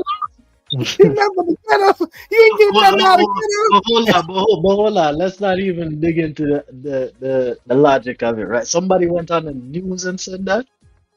Yeah, they went on there. They were interviewing the coaches, and one of the coaches says, "Well, you know, Friday night is football, and that's all we have in our equipment is football." He said, "That's a good time for a robbery." And I'm like, "What the hell did you say that for? There ain't nothing over here to rob." This damn ghetto ain't nobody. The ghetto ain't nobody rich over here. I was like, "Man, you messed up." He said, "How's that?" And they rolled back the tape, and he heard it. He said, "I really feel like a shitty," and I'm like, you can't rob nobody from the ghetto because there ain't nothing to rob, you know. We were all laughing. It was funny as hell, but it was something. It really was, and I enjoyed every minute of it. I did. You know, when that man stood up and said in front of all these white people, he stood up and said, "Look at my coaching staff.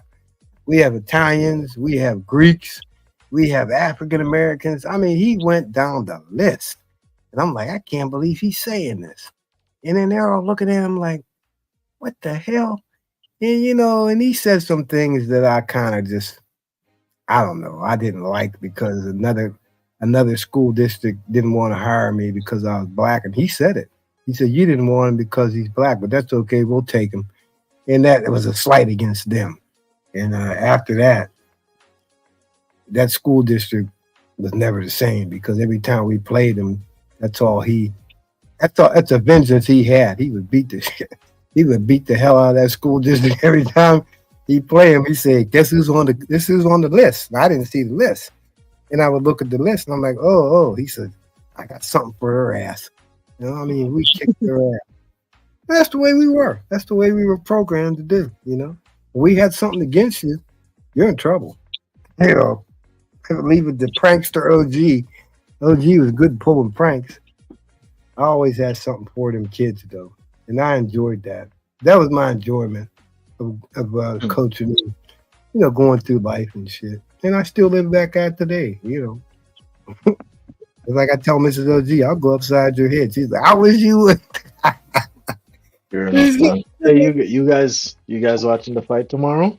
How Ham gonna do that? Is he gonna broadcast it on his channel? Is it gonna be like a show, a live show? I think it's going to buy membership or something. If you're at a high tier membership, you can watch it. But I Okay.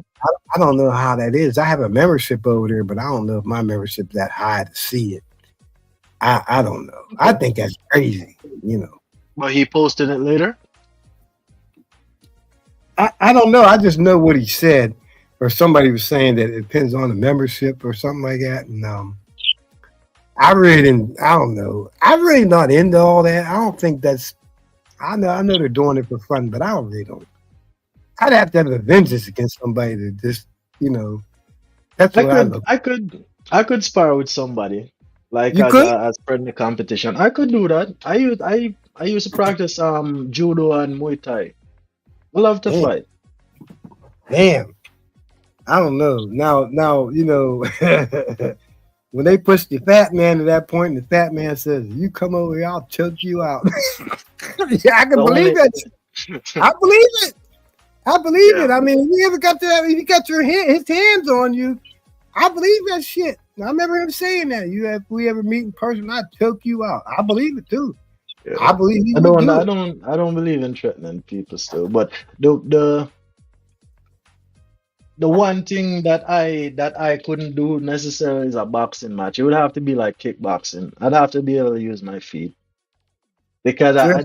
I've never really trained in boxing before. Everything I've ever done it have to do with kicks as well and elbows. To hear the fat man say that, I knew he was serious about that. If we ever got together, you wouldn't even. I'd choke you out. I'd start laughing.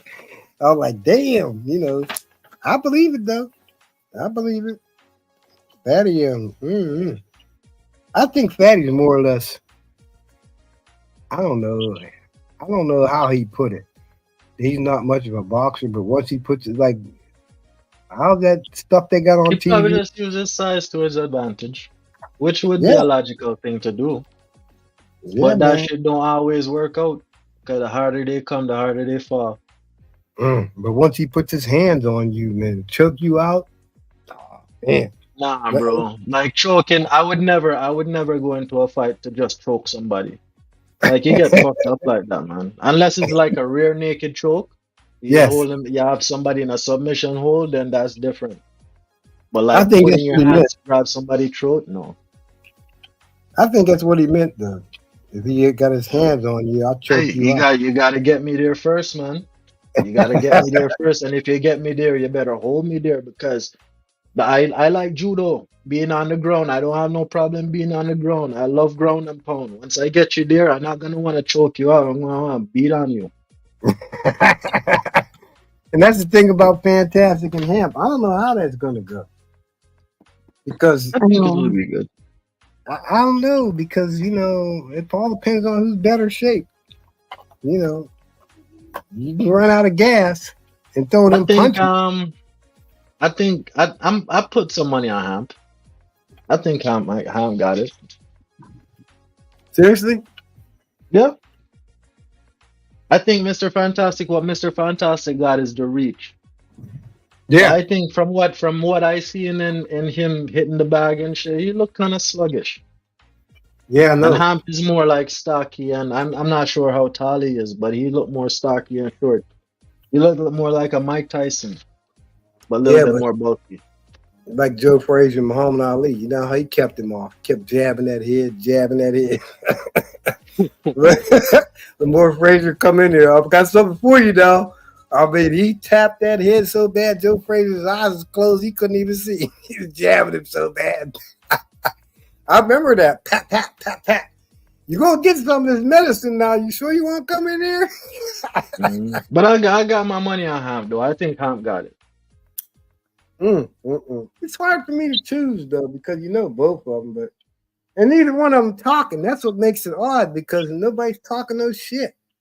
You know, Fantastic was he did a live yesterday. He said the first thing he's going to do when he touches down is get one of them cheesesteaks. That was funny. Damn. That's what he said. You know, first thing I'm going to do is get one. I hope he be training because I think Ham be in the gym on a regular basis, no? Yeah. Yeah, he be hitting that bag and all that. But hitting that I bag think Ham got that fight, man. I think Ham got that fight. Honestly. Yeah, but I'm like, oh man. Fighting somebody like Fantastic, you're punching up. That's, man, I don't know. Bro, you don't my need money's to on punch up. What do Fantastic. you think? What you say, Cyrax? Listen, I think my money's on Fantastic. Nah, my money's on Ham because you think that is he's just trying to hit him in the face. Yo, Hamp is right at the torso. He can work. If he can immobilize him, if he can work on his breathing by fucking up his torso to make it to the point where he has problems breathing, he won the fight already. Yeah, I mean, I'm quite sure they got how you say that? Something to cover their love to you too, baby girl. Something to cover their liver and their ribs and all that. I think they got protection for that. I think. I don't know. It's like a bet. Nah, bro. No, you can't. They have headgear, gloves, and I don't think they need the feet. They just need because they're not kicking. No, they need. Oh, I know what you're talking about. They do have like a waist protection thing. Yes, It's padded. yes. To keep from. Nah. They should. I think they should skip that one. You think? Yeah. I don't know. I'm not a pussy, so I would just say fuck that. Let's just do it. If you get some gut shots, then it just helps you fall down. Damn. That's what I'm saying. Protect yourself. I think my money might be on him. Now that I think about it, because I think he's Fantastic. He has, he will have the hesitation. I don't think DJ Hamp has the hesitation. Yeah, but Fantastic's like over 200 some pounds now. You know, that's technically he's heavyweight. Well, yeah, but then I'm talking about just I don't know how to explain it, but that's like the best way for me to explain it. Yeah, the hesitation, as it because Fantastic because like say if Fantastic like beats DJ Hamp. DJ Hamp, he's a father. He's like well respected and stuff like that. I think Mr. Fantastic has to again the hesitation of wanting to like really hit hard. DJ Hamp on the other side, I don't think he has that. So he would just be like hitting away without kind of hurt him. What do you mean? Because Fantastic got reach? No, because just by reputation alone, as in because DJ Hamp is respected and stuff. Mr. Fantastic always goes on to DJ Hamp's panel, and so in a way, like it's like it's like Fantastic looking up to DJ Hamp. So I think he sort of has that hesitation of wanting to like hit him with all his might. Do you get what I'm saying? Yeah, I don't think that's gonna be the case where this situation is. I think if I don't think that should be the case. If that is the case, or if it's a possibility, it could be. But I think that these two gentlemen should put all things to the side and just engage as opponents in a boxing match. Well, of Make course, it but then, entertaining as fuck. of course that's what they're gonna do. But then when you're in the ringer and you're, I'm sure like your thoughts are gonna, those thoughts are gonna come up in your head, So that's why I said That's your it's problem. hesitation. Yeah, that's a you problem still. I'm not gonna lie, True. because if we agree at the starting of the fight that hey, this is what we're doing, no holds barred, and then you feel like, oh shit, it's DJ Hamp, I gotta pull my punches. Nah, you fucked. Okay, he's probably not gonna feel that way because he's like, I'm DJ Hamp. I set the rules. I told him he could go all out, so I ain't gonna hold back. You know what I mean? Yeah. I don't blame him. I don't know. I don't like to see that, but I guess it's entertainment. I don't know. You need a Saturday tune. What is a Saturday tune? You need a song for Saturday? I don't know. Let me clarify what you mean by that. Send another chat. So you need a Saturday tune, please. One man to your pum pum. I don't know. I've always been different about that. In my mindset, I don't know. I guess it got, like I said, I guess it comes from how I grew up and how I Let me wanted to play see. this song for you can keep talking, OG. Just the songs will start playing. It's just how you come up, I guess. You know, when you're raised, you're not taking any shit from somebody. That's the aura I have. You know, stand on it, 10 toes, and do what you got to do. You know, and that's how I coach them kids the same way. Beat the shit out of them. Make them earn every damn thing. I tell Damn. you what, 87. For real. If I was to show you this tape of this coach in the locker room with them kids, and he told them this ain't fucking dicks. You got to earn this damn shit. And I mean to tell you, he got in them kids' heads so bad. Some of them knew they were zoned in, and when they went out there, I mean to tell you, they laid that shit on the line, man. I'm like, anybody that's got that speaks to me like that, I'll go through a damn brick wall for him. And Damn. that's the kind of coach he was. You know, he's like, oh, I mean, he threw his hat down. He said, "This ain't fucking dicks. Ain't nobody giving you shit. You got to go out Yeah. there and you got to earn it. And if it gets grimy, you're gonna get grimy. You got to go out." I mean, God damn. He was For real. But hey, you know, OG, let me play this song for the sweet lady. That she requests a He good wants song me for to Saturday. sing. You want me to sing? That's not what she said, Zyrax. Is that what she said? No, she said, no, you sing. See, you got the You Bob said Marley you Keith got Sweat that about you. Bob Marley. Mm-mm. What should I sing? What should I sing, Zyrax? I don't know. I don't know. You know what? I haven't Bob sang. Marley. Hmm?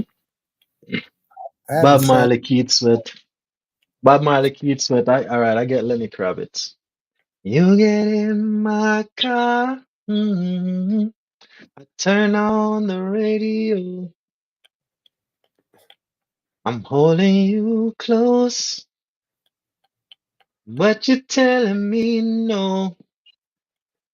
No, I don't feel like it. I'm sorry. I thought you wanted me to play your song. I can play your song. Give me one more second. Let me just play this song. This is One Man. One Man to the Pum Pum. Big up to all the ladies them who just say one man to the pum pum and you're not letting a bag of man smash because you're not trash box. Big up to Uno. One man to the pum pum. Yeah. Gaza forever. As one gone, and next one born. Introducing Vanessa Bling as Gaza Slim. Feed the girl them what tell them man say. Me nah go get we never get we. Me say that pussy out, dedicated to the man when me love. Baby, me no want no other man. One man to my pum pum, yeah. One man to my pum pum, yeah. One man to my pum pum, yeah. One man to my pum pum, yeah. One man. One man me say, with a big long john me say, every day, every night, me do it good, me do it right. Me protect my man and protect myself. No boy can laugh off of my boyfriend. Them things say me give her the pussy easy. Me laugh off of them. Me no frightened for money.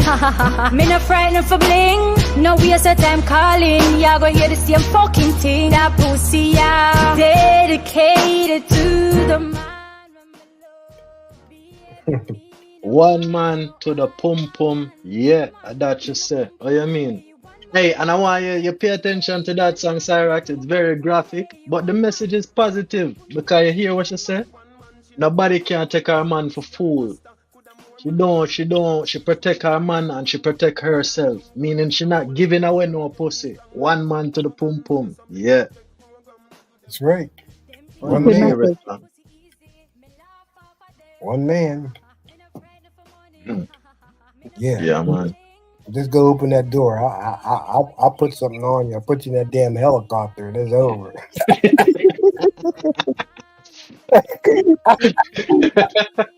That was my favorite movie back in the days, the helicopter. You ain't getting out of that. You're ringing my damn phone 24 hours. Shit. Yeah. Them was the good old days, man. I'm telling you, it's smashing and dashing. Wasn't nothing like it, man. Smashing and dashing. Damn. Damn, Slipping and, OG. slipping and sliding, peeping and hiding, all that. It is so. Damn. Oh man, yeah, man. I enjoyed it all. Because Yeah, I do. What you say? somebody asked me, and this ain't graphic. They said, now as you got cancer, can a man still get an erection? I'm like, hell yeah. It don't it don't take away from that. That's what I thought. I was like, damn, you mean to tell me I can't do it no more because I'm getting chemo? Shit, it didn't bother that. And I never lost my hair. I never lost none of that. My hair, eyebrows, nothing. That was wild. Because a lot of people to get treatment, they lose their hair and everything. Eyebrows. Mm-hmm. You lose all your hair, yeah. I never lost nothing. So it could be That shit, different. that shit.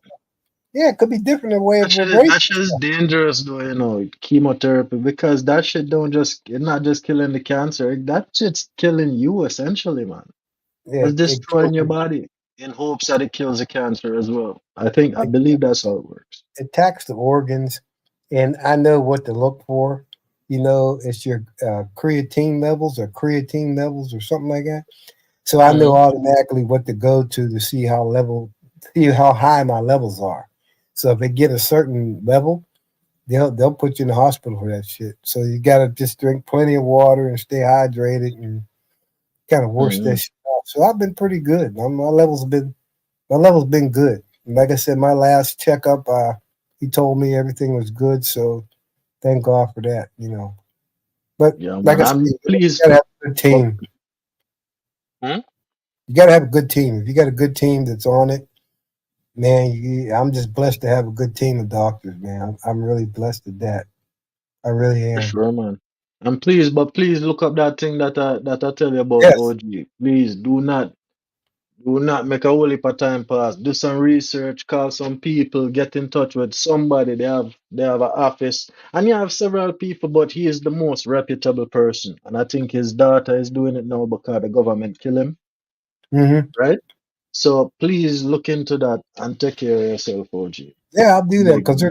her daughter already knows that. She's familiar with him. She said, "Yeah, I'm familiar with him." So she's already on it. I'm like, "Damn, I didn't know that." She's like, "Yeah, I've checked him Yeah, out." man.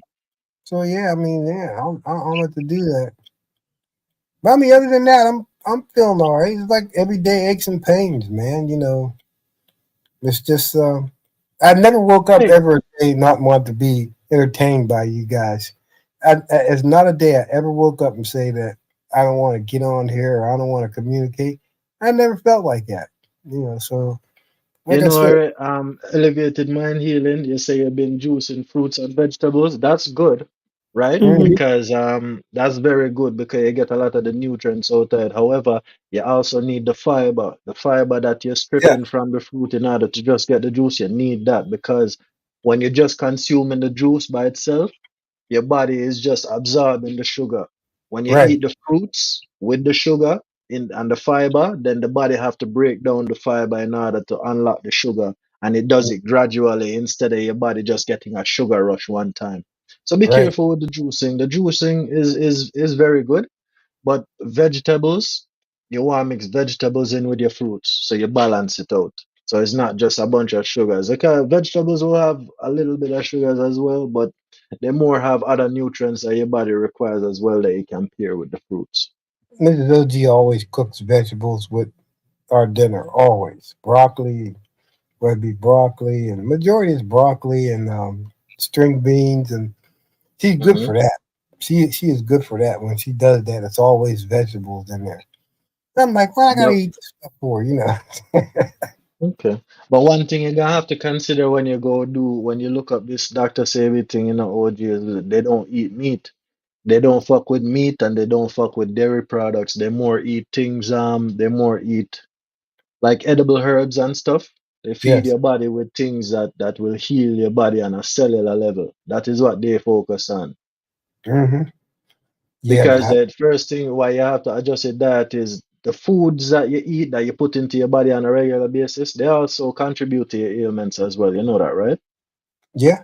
And like I said, they tell me a lot of things because they sit down and show me things on a computer. This is where they are. They're very strategic in showing me this is what you have to do, this is where you're at, stay away from this, stay away from that. And they always explain to me, for God's sakes, they know when I ain't drinking water. The blood work tells you that. Why aren't you drinking enough water? Or why you say that? Because this wouldn't be like this. And they're showing me things, and Mrs. OG, she's looking, and a lot of doctors don't do that shit. They'll talk to you, but these doctors will show you right on the damn computer. This is how things work, and it's man, it's interesting as hell. And I'm gonna tell you what, I had an Indian doctor. This dude was smart. He was on top of that stuff, and it was amazing how people think that they don't know. These dudes are smart, man. And his wife was a scientist. And that's what she does. She does her research on cancer and stuff. I said, "What's your wife do?" He said, "She's a scientist." What? Imagine the money she's making. God damn. I'm thinking, seriously? And we got to be very close, and he inspired me in a lot of ways. You have to do this, or you're going to end up like this. And I think that at the time I was drinking a lot of, Coke and shit and not drinking Mm-hmm. no water. My ass ended up in the hospital. My damn levels were so high. I was in there for a week, and they're trying to get my liver, my liver and kidneys right, because at that time the chemo was damaging them. I had to have biopsies. Man, 187. I mean, tell you, I ain't never had nothing happen like that in my life. Never in my life had I had a biopsy. And for the first time, I was like, this is serious shit. And that's when I started opening up and saying, well, I'm going to drink this water. And ever since that time, I was good. Yeah, I was all right. So, yeah, I'm paying attention now. But like I said, it's, when you smoke, there's consequences. And I never blamed anything on God. It's something that I did and know that there were consequences to it. But once you continue to do the same thing, the Yes, end yeah, result. but OG Elevated Mind Healer is helping you too because Dr. Sebi has said that Dr. Sebi passed away, but he had people that he taught. There's Mhm. another person, Dr. Sabir Bey, Oh, and okay. this is a person that is alive now. Mm. But I mean, Maybe not. Hmm? like we Yeah. were talking before, people, we said before about karma. People don't they don't believe in that shit. I do. Hell yeah, Hmm. man. I believe in that damn karma, man. You ain't telling me nothing. You reap what you sow. 187. Are you well Yeah. versed in like Dr. Sabi's do you know like a lot of stuff from him? Not necessarily. I know the basics, not the intricacies. Okay, I was gonna ask you a question because I know he talks a lot about like eating alkaline foods, right? Yeah. Okay, but then like I thought it just popped in my head because you know how vitamin C is good for you, right? Because that's what kills bacteria and stuff. But then see the thing is Mhm. vitamin C is acidic, and so like how would that work? If we should only take in alkaline food, but then vitamin C is acidic. You know, like how would that work? I I kind of understand what you're asking. I don't know how to answer it because in Mhm. my head too, when you bring that to my attention, it raises the question as well. Because alkalinity is something that is preached in his camp a lot, and he does say that when you introduce like acidic food into your body over a long period of time. But however, I don't think he's necessarily referring to the vitamin C that you would get from oranges or so. I think it would be more of a synthetic thing where you get it in the pill form from the pharmacy. Oh, Because okay, gotcha.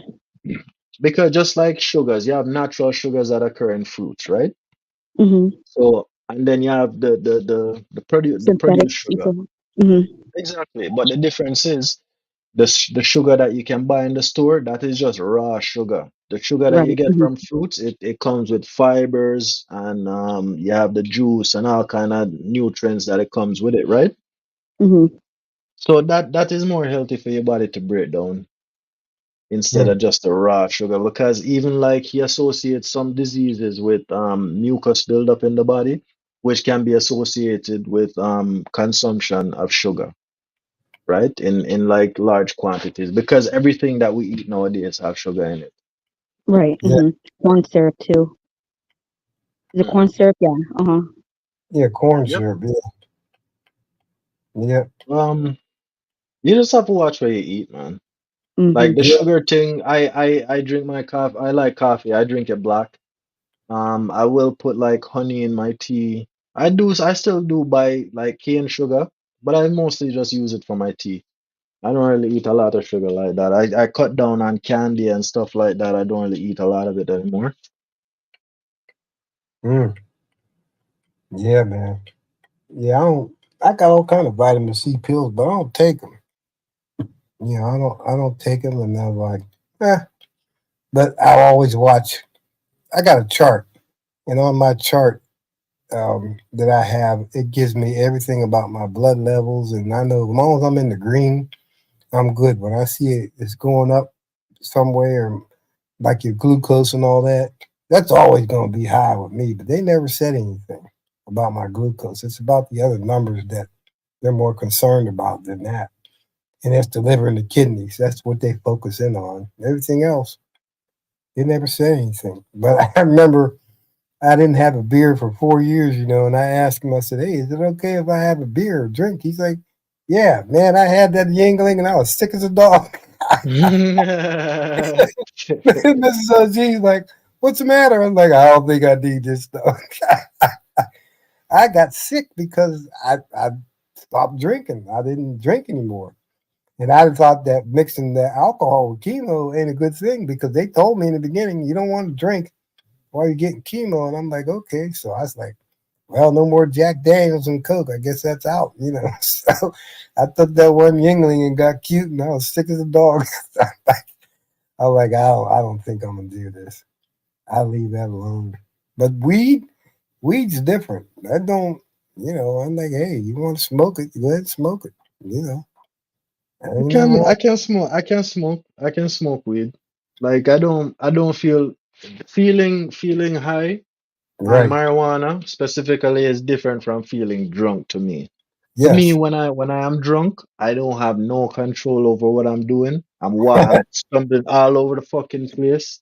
I'm slurring my words. I Yes. can't see straight. Like somebody could knock me the fuck out, and it'll probably take 5 seconds for me to register that I got hit. You know what I mean? I can't do That's it, right. man. That's right. I don't know. I don't. I said to Mrs. OG, she laughs when I smoke because her nose is like a cat. I smell what you doing, smoking reefer. Hmm. I'm But like, yeah. Cyrax, what you say? What you were saying, Cyrax? Oh no, I didn't say anything. Oh, what I was gonna say about vitamin C is that the interesting thing about like, because I think lemons have vitamin C Yes. and limes as well. Mm-hmm. The thing with a lime, right? You can squeeze a lime into like squeeze one whole lime into like a cup of water, and you can actually put a light bulb in it, like the two ends to like them Christmas pepper lights. If you Yes. had one of them bulb and you have the two wires going down, you can submerge it in the water and it will turn on the light. And No if you leave way. it there, yeah, it will stay on. Just lime juice and water, right? But however, when you add sugar to it, and these are experiments on YouTube. When you add sugar to it, it dims the light. And the more sugar you add, it reduces the electrical charge in the water. So sugar, and that was actually a representation of what sugar does to your body Yes. when you Yes. consume it. Sure they say that. Ain't that amazing? Ain't that something? That's Hmm. wild. Oh, I'm gonna find that video and look and watch it. Let's see if I Yeah. can. Like I said, a lot of us go through life and you don't know until later on what's good for your body or what's not until they come out with all these researches and stuff. And man, you consumed a lot of stuff in your lifetime. It's wild. You know. Hmm. I know, and that's one of my things. While Oh, we're there it is. busy arguing, arguing over, stupid little things. You got like big corporations like poisoning us, and we're Yeah. just Yeah. It's crazy. Mm-hmm. That's Here wild. it is. Okay. I'm going to show you one of the most powerful superfoods in the world to detoxify and mineralize the body and increase energy instantly like that every single day. So right here I have a key lime, and I'm going to demonstrate the power of how much energy minerals is actually in this little bitty superfruit. And this is something you should be doing every day. So I'm going to demonstrate that with my little magic light box. I'm also going to show you guys how dangerous and toxic sugar is when you consume it and how fast it affects your body. So let's turn on my little magic light box here, and we're going to put the probes in the key lime. And as you see, the key limes light up the light bulb. That's what happens when we eat key limes. So that's one of the best things to do first thing in the morning, right? To energize. And I do that. I not necessarily with lime. Sometimes I buy lime, but I like lemons. So I will boil some water. Either I make tea or I will just squeeze some lemon into some warm water and just drink that as my tea in the mornings. But that's how I start my day. This guy, you see how he plugged the two wires into the lime and that shit light up? Mm-hmm. Don't take mine or his word for it. Do that shit yourself. That shit is actually like a thing. You can generate electricity from limes. I remember I was watching a video there, somebody in Mexico, they made guacamole. And you put lime juice in guacamole too, right? But the guy was like putting the fork in it, and you could see like sparks coming off of the fork when you would put the fork in the guacamole. That shit was weird as hell. Damn. But let me keep playing The this. body. So we'll do another demonstration here. I have some spring water, and I just squeezed some key limes while I squeezed, I think 3 of these in here, so it's not very much. And we'll see what happens every day when we eat key limes. So you can see the light bulb starts to turn on. So when we eat foods that have vitamins and minerals, they still have their energy for us. Our body becomes alive. And you see, the more he puts in it, the brighter it gets. So it keeps getting brighter and brighter. So this is a great thing to do first thing in the morning. Is always just don't use lemon, don't use lime. Make sure you use the key lime. You can do about 3 of these in the morning.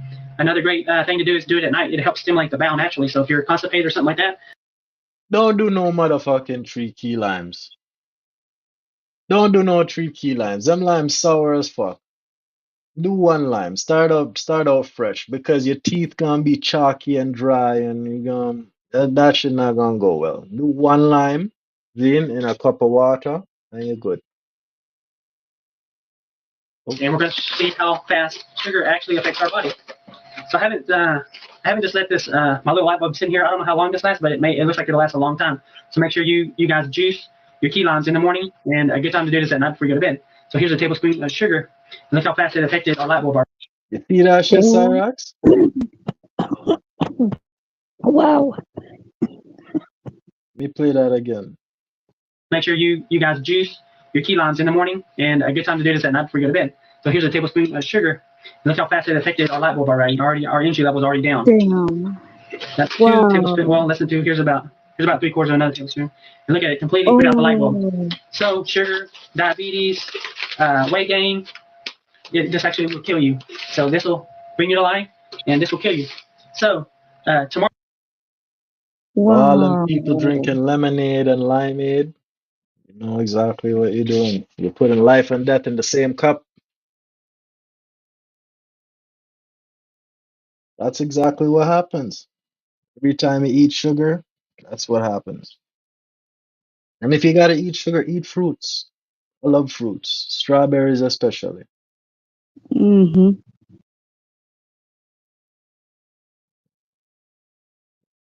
Jesus. But yep, maybe I'll do a video on some healthy stuff,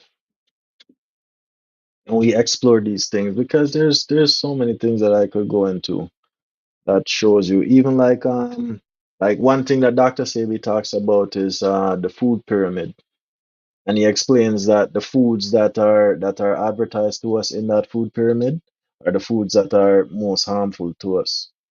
Yes. Even some of the ones in like the vegetable category, because like broccoli is a genetically modified food. Cauliflower the same thing, and arguably the nutritional value. I don't know. He has a Mhm. whole explanation on that because I've heard differently that broccoli is actually good for babies because it's like brain food. Right.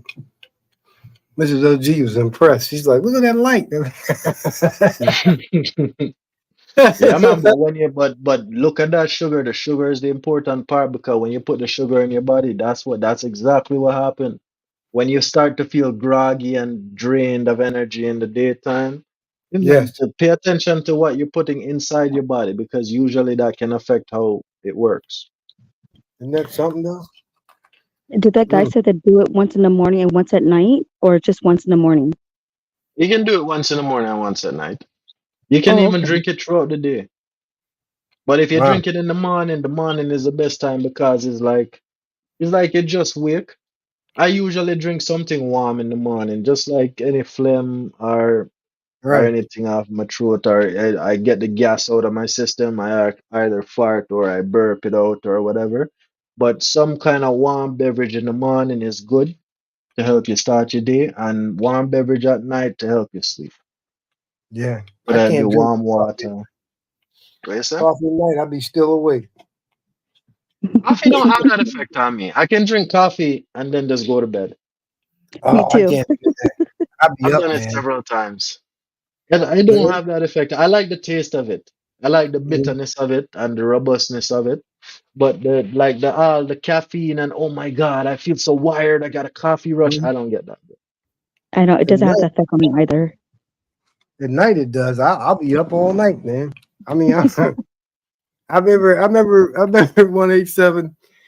They were giving me these steroids, Hmm. and I would have to take them, And Mrs. OG's like, "Where the hell you get all this energy from?" you know. Yeah. I'm like, God damn, why ain't I tired, And it was wild, but I could only stay on that stuff for so long. Yeah. I don't know why they were giving it to me. Probably because I was taking the chemo, and at that time I was taking them steroids, and I'm like, man, I got Yeah, all this. they gotta give you stuff to keep because the chemo is fucking you up essentially, man.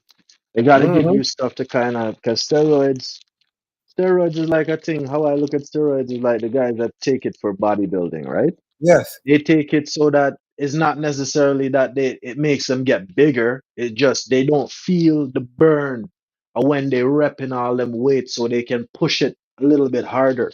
right. Yeah, it's something. So now it's not. Now I'm on the immunotherapy. That's what I'm on now. I'm not no more chemo. They gave me like a immunotherapy, and like I get it every month, and they tell you the side effects of Keytruda is what it's called, and that's what I get every month. So it's like an immunotherapy to keep the cancer in check and all that shit. It's wild because it's the side effects that kill you. Then it's like, oh my goodness, you know. And then Mrs. OG had to deal with that, and they explained to her he's going to go through several things. You got to look for this, this, and this. His attitude may change. You may go through this. And she had to deal with that shit every day. And as I got used to it, I knew when it was coming. So I know when to just kind of just go through the process and shit. But it's funny, I'm like, hey, I'm used to it now. But them damn steroids, oh man, I felt like the Incredible Hulk. I could do any damn thing.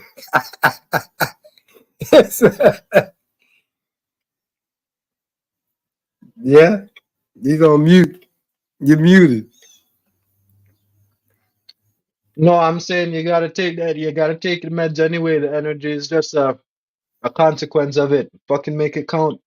Yep, that was wild. But yeah, that coffee. I only drink 1 cup of coffee a day. I don't.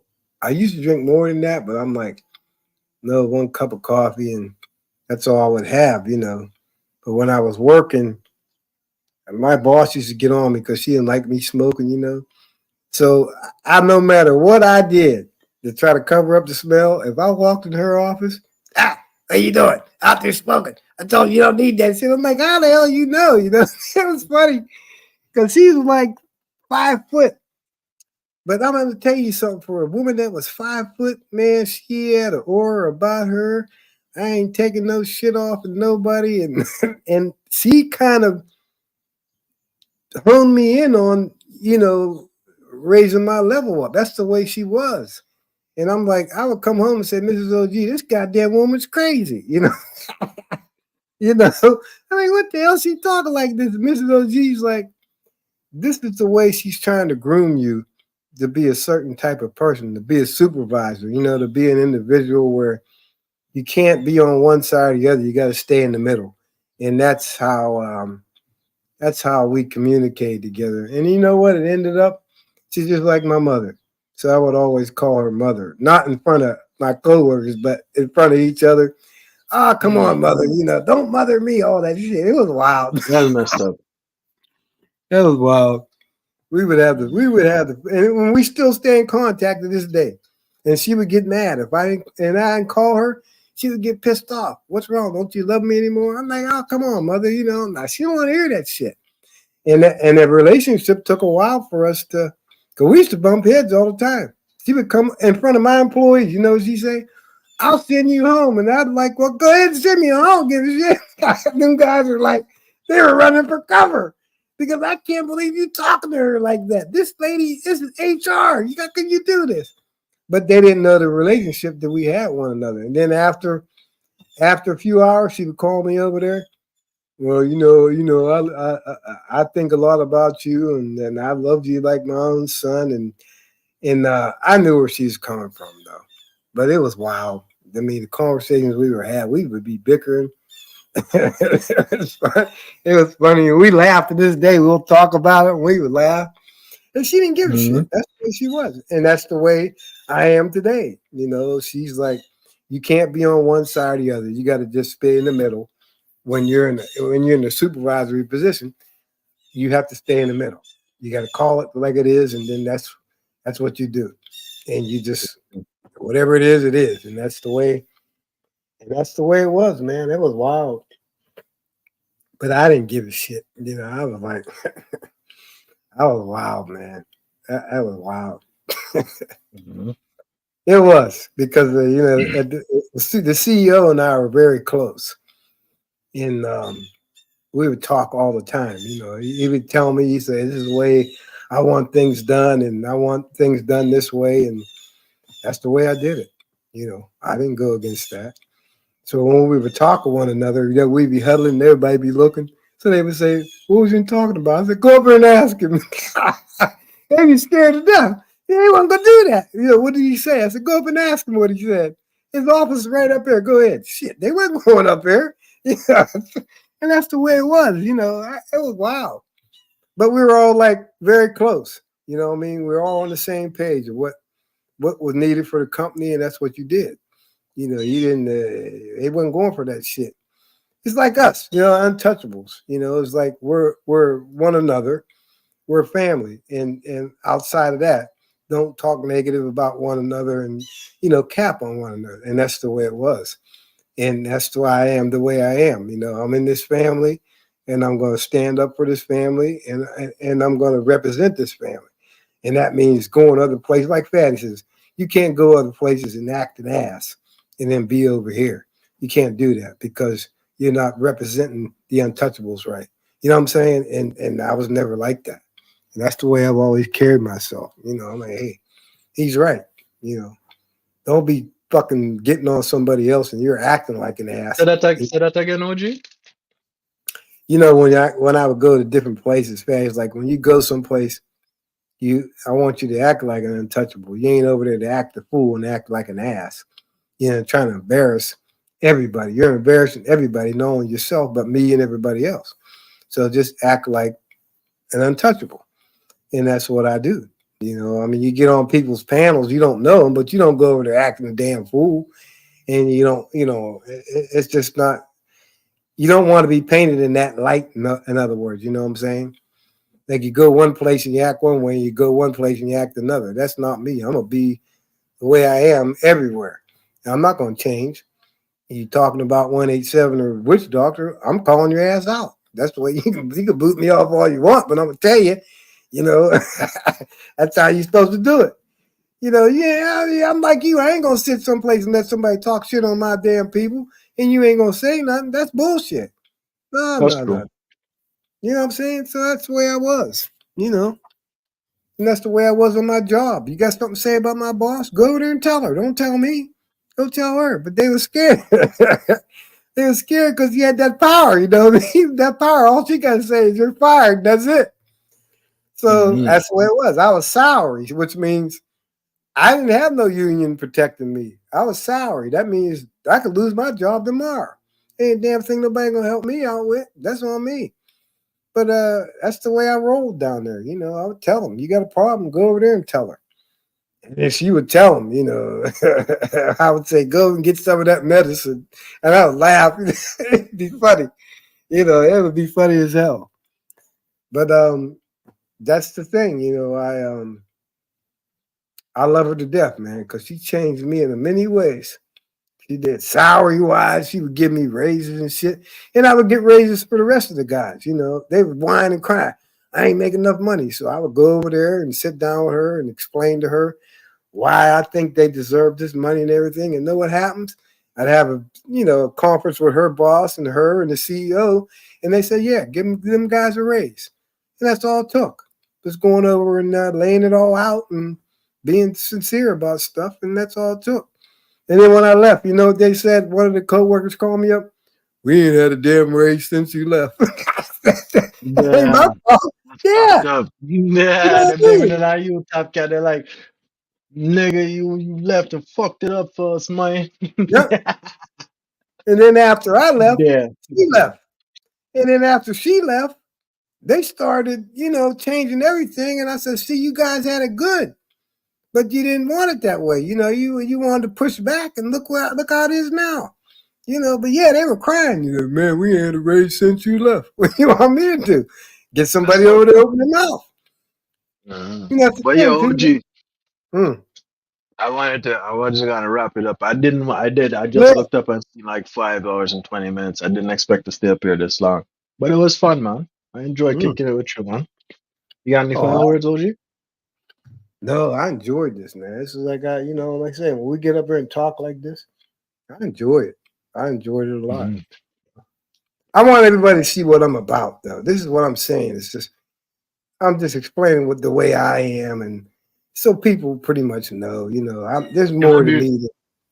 You know can what I I'm be real saying? with you about that, OG? Yeah. You see when we say we want to show people what we're about, I gotta be Yes. real with you about something. People low key don't care. They don't give a No, fuck. they don't. A lot of people just here for the drama and the fuckery, which is Yep. cool. Yeah, you're right. It is what it is. But I'm, you know, like I said, I'm just me, and like I always tell them all the time, I'm untouchable, and you'll never ever change that. You know, and the people that I'm around, you're not telling me no different because I know how they treat me, and that's what you go by, man. They're real. We're all real, and we're all about that, and we say what we feel. Some people don't like it. Kick Mhm. rocks. Yeah, All man. right, 187. I'll let you go. All right, OG. You have a good day, man. I Tell the will. family I said hi, and I wish you all the best, man. I hope you look into that stuff that we was talking about today, Yeah, please. I'll do that. I'll do that. All right, OG. You have a All good right, day. brother. All right. Damn, I didn't know we was gonna be up here this long. You know what I mean? But it is what it is. We chilling. That's how it goes when the conversation does flow, and I rather enjoy it.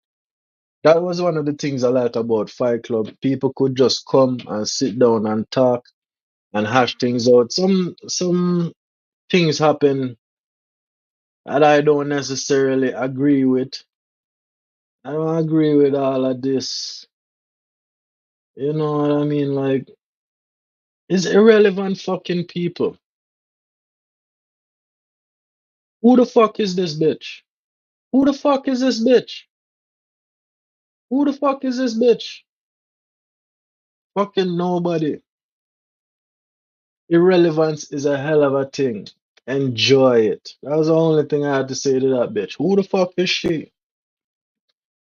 It is what it is, man. I don't particularly appreciate them things because I'm the type of person I don't disrespect people. I don't like nobody disrespect me. You see what I'm saying? I'm a very respectful person. If I cross you, yo, let me know. And we can talk about it and hash it out, man. But yo, sometimes some things it's just not worth it. It's irrelevant. That is the how we need to look at certain things. Zin, no disrespect to nobody. Respect and love to everybody, yo. Especially my friends and people that I rock with, people that I I I believe in. I put my trust in to a certain extent. You see, and I don't sell out them type of people. Death before dishonor. I say that 110%, and I'm not letting down. My integrity is for me. I don't give a fuck what nobody else think about me, brethren. I'm not playing nobody and them fuckery game. All of this hate and this bullshit on the internet streets, yeah, I will visit it and I will fuck around sometime, but this is not my fucking world. Zin, I'm just coming here to say I am by.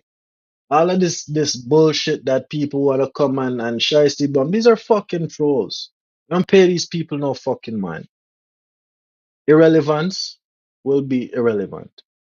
And we just leave it there. But yeah, there's rocks and bumps in the road. As I said, yo, we can disagree if we're friends too. If we're friends, we can disagree. We can fight.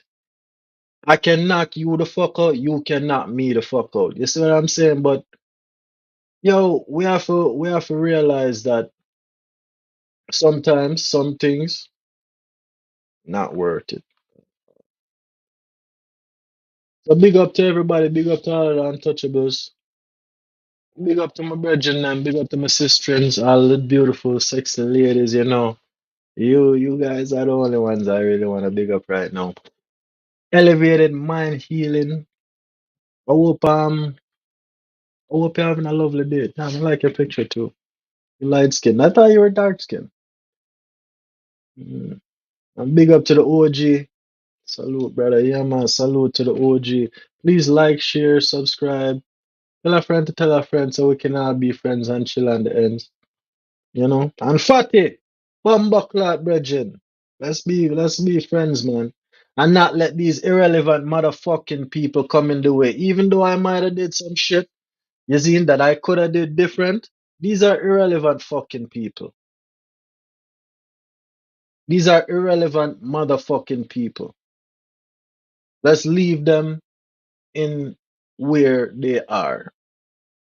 I'm gonna use your motherfucking words. No fucking oxygen. I believe that. So yo, big up yourself, bro. And you have a good day, man. All the untouchables, all the ladies, everybody in my chat, everybody watching this video. I appreciate you guys, and it was a good conversation. I feel like I was able to get a little bit out of my chest. Well, not really, because we didn't really talk about nothing heavy, but it was a good conversation overall. And we're just gonna leave it there. So everybody big up on yourself and leave one over the video. Don't know if I play it. Yo, spread the word. Top shutters are back in full effect. Yes, that is another thing I'm gonna say to before me leave. I'm untouchable. But you see, top shutters is gonna be my thing because I believe in death before motherfucking dishonor. You see how a lot of people be rolling up on these YouTube streets and even on the fucking internet, like with the hate thing. It's entertaining, but at some point in time, we have to get real too. And I rather stay on the side of realness than the side of the fucking hate. Zin, so me is a top shutter too, even though I rep untouchables. I'm gonna play this video and we're gonna be out. Everybody big up on yourself. Good evening, ladies and gentlemen. We are tonight's entertainment. 187. Walk and live. Dark and bumbo clad.